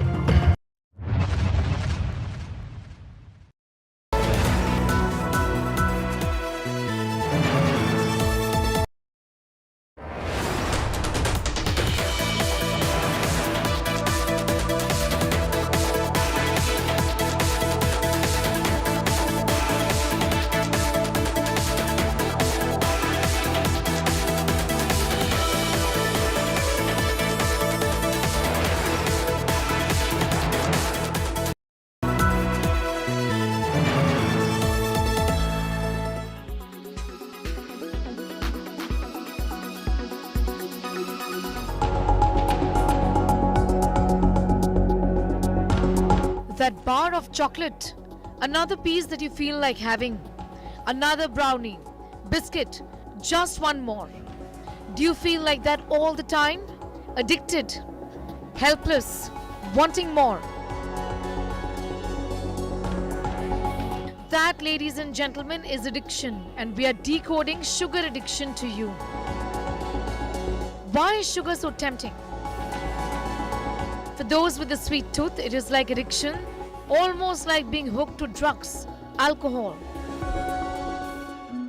What does sugar do to your brain for you to be so helpless around it? The brain's neurons are fed by sugar. You continuously crave more sugar because your brain perceives it as a reward. The brain's reward system, known as the mesolimbic dopamine system, is stimulated when we consume sweet foods. Dopamine is a chemical produced in the brain by neurons that can indicate whether or not an event was positive. We are more inclined to repeat these behaviors while the reward system is active because it encourages this behavior. Consuming sugar causes dopamine hits, which speed up learning and make people seek out more of these meals. What does happen is when we have sugar, there is a release of dopamine in our brain, which makes us feel good. Once you feel good, you want to have more of that thing, So yes, there could be binging on sugar, there could be craving for sugar. People would miss sugar if it's not there in their diets. Yes, we do strongly recommend against the use of excessive sugar, and if possible, very, very limited use of simple sugar in our diets. Why do you feel a rush after eating a midday cupcake? It is simply carbohydrate containing sugar, which is readily converted to glucose in your bloodstream. For starters, we know that glucose is the main source of energy used by our bodies when it comes to overall physical wellness and bodily function. Your blood sugar levels rise. Fruits, vegetables and dairy products all include simple carbohydrates. However, they also contain fiber and protein, which halt the process. Table sugar, soda, candy and syrup don't. What about sugar lows? Do you suddenly feel a drop in energy?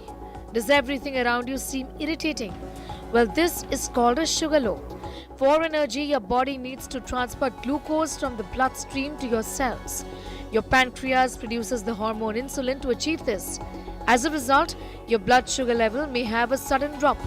You feel exhausted and disoriented after this sudden blood sugar drop, and you start craving more sweets to get back to that sugar high. Therefore, that sweet snack you had in the middle of the day has prepared you for more poor eating.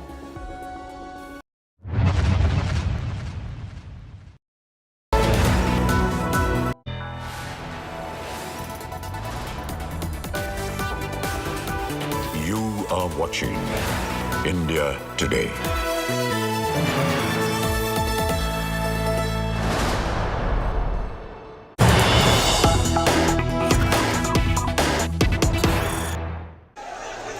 Some news just coming in. These are pictures, in fact, of BJP workers holding a Gherao protest against Rajasthan government. The protests have erupted against crimes in Rajasthan. Jai Kishan continues to be with us, getting us this ground report. Jai Kishan, get us the very latest situation from the streets of Rajasthan, where a massive protest has broken out.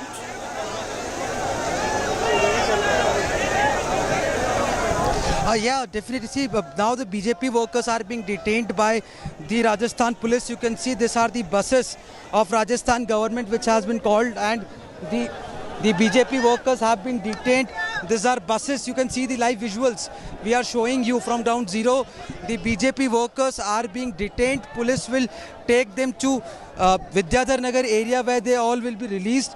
And now the protest is close to its end, but after a huge period of time, this is a kind of protest, and the constant friction is still going between some workers and the BJP leaders. On the other side, you can see the buses full jam-packed with security officials, and the Commissioner of Police, Anand Srivastav, he is himself there on ground zero, and you are seeing the visuals. Inside the buses state many senior leaders of BJP, including some member of parliament, the state post holders, and many of the CP Joshi can be seen in the frame, along with Balak Nath.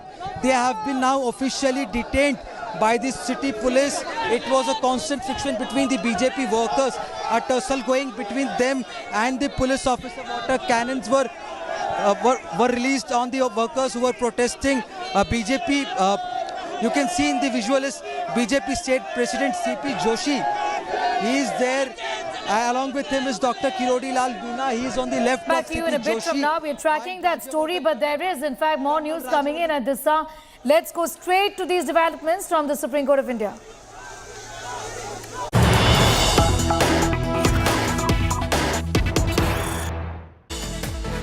News coming in Supreme Court Manipur hearing next on the 7th of August is what we're learning. The Chief Justice of India summons Manipur DGP on the 4th of August. Supreme Court has said Manipur police can't carry out the entire probe, can't entrust the CBI with 6,500 FIRs. The court has asked the Centre for Ex Gratia details as well, given that these concerns were also raised about the fact that the victims have not got the compensation. These are details emerging from the Apex Court, where the hearing on the issue of the violence in Manipur is on the 7th of August, in 6 days from now, with the CGI summoning the DGP of Manipur as well on the 4th of August. Anisha is with us with the very latest details. Break this down for us, Anisha. Well, first of all, there's been a slight correction in the date of hearing. The hearing is on the 7th of August, that is Monday. The DGP of Manipur is also expected to appear before the court on Monday, on the 7th of August. However, the police of Manipur has come under severe criticism by the Supreme Court today, as the bench has repeatedly questioned why FIRs were not registered, why even 0 FIRs were not registered, and even in cases where FIRs were registered, why was no action taken, why were no witnesses examined, why were no arrests made by the police of Manipur. In fact, the Chief Justice very clearly commenting that it seems that there was no law and order, the police was not in charge for that 2-month period when all of this was happening between 3rd of May and the 31st of July. It seems very clear to the Supreme Court that Manipur as a state administration, as a police administration, had completely failed, and that is a scathing indictment of the Manipur government and the Manipur police by the Supreme Court. Other than that, what is happening is that the court is asking for the details of all the FIRs, the 6,500 FIRs that have been filed in Manipur so far, to find out how many are of murder, how many are of rape, sexual assault, burning of houses, burning of places of religious worship, etc. So that fast-track trials for these kind of serious offences which are with regard to murder, rape, dacoity or burning of religious worship places, those can be fast-tracked as far as the investigation and the trial is concerned. Additionally, they have also asked how many of these cases can actually be investigated by the police, how many would be investigated by the CBI. At this moment, what is also very, very crucial is that a very serious allegation has been raised by the central government through the Solicitor General that a number of the unclaimed bodies in Manipur are of people who had entered the country illegally. The government taking a stand that a lot of the violence has been perpetrated by illegal entrants from Myanmar, by people who are engaged in the various crimes and has been smuggled into India illegally. And a very serious statement being made by the Solicitor General that a number of the unclaimed bodies in Manipur are of illegal entrants. This even as the petitioners have been arguing that a number of families of Manipur have not been able to find the bodies of their loved ones who have disappeared or are feared dead during this entire situation in Manipur over the last 3 months. So very, very serious allegations being raised by the government also, and the Supreme Court very clear, very angry, lashing out at the government, at the police for the inaction that has occurred so far. The court has also questioned what about the compensation for the persons who have been identified, who are victims of the violence. What about the cases that have been identified? Because remember, this entire situation started because the court has asked about the assault on the viral video of the assault on the women. Right. Now the government is saying that they have about 11 similar cases of assault, public assault on women, and the petitioners have also pointed out more cases. Back to Thanking you for the moment, Anisha, getting us that detailed report as far as the Manipur matter in Supreme Court is concerned.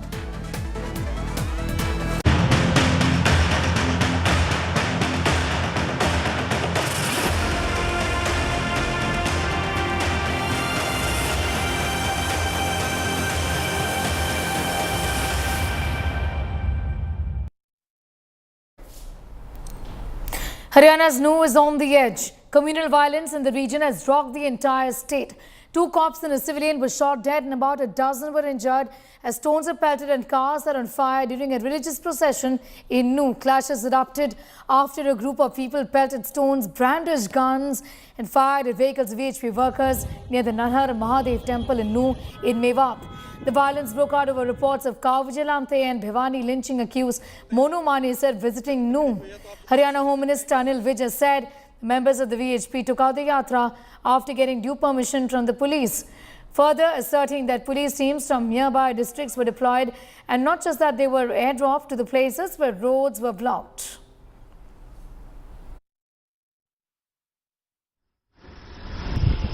Mewat में फ़िलहाल किस तरह के हालात हैं ये जानने के लिए हमारे साथ एसपी फ़िलहाल नूह है और डीसी प्रशांत जी हैं। हम सीधे बात करते हैं। सबसे पहले डीसी साहब, क्या मौजूदा स्थिति है मेवात की? ये सिचुएशन अभी अंडर कंट्रोल है जी। पैरामिलिट्री फोर्सेस की 13 कंपनियाँ आ चुकी हैं, 6 और आ रही हैं। अभी मैं और एसपी साहब जो है हम फ्लैग मार्च के लिए निकल रहे हैं, तो सिचुएशन फ़िलहाल कंट्रोल में है। कर्फ्यू लगा हुआ है और सारी सिचुएशन का मुआयना हम रखे हैं समयबद्ध तरीके से। अच्छा सर, एसपी साहब कितने लोगों की कैजुअलिटी है अब तक? कितने लोगों की? अब तक 3 लोगों की कैजुअलिटी इसमें आई है। 2 हमारे फोर्स के मेंबर शहीद हुए हैं, 1 सिविलियन इसमें हुआ है, शहीद हुआ है, और बाकी 50 के आसपास लोग इसमें इंजर्ड हैं। कितनी गाड़ियों को आग के हवाले कर दिया गया? करीब 100 इसमें गाड़ियों का नुकसान हुआ है। 100 गाड़ियों का नुकसान हुआ। सर, क्या जो इंजर्ड हैं उनको गन शॉट इंजरी भी है, गोली भी लगी है?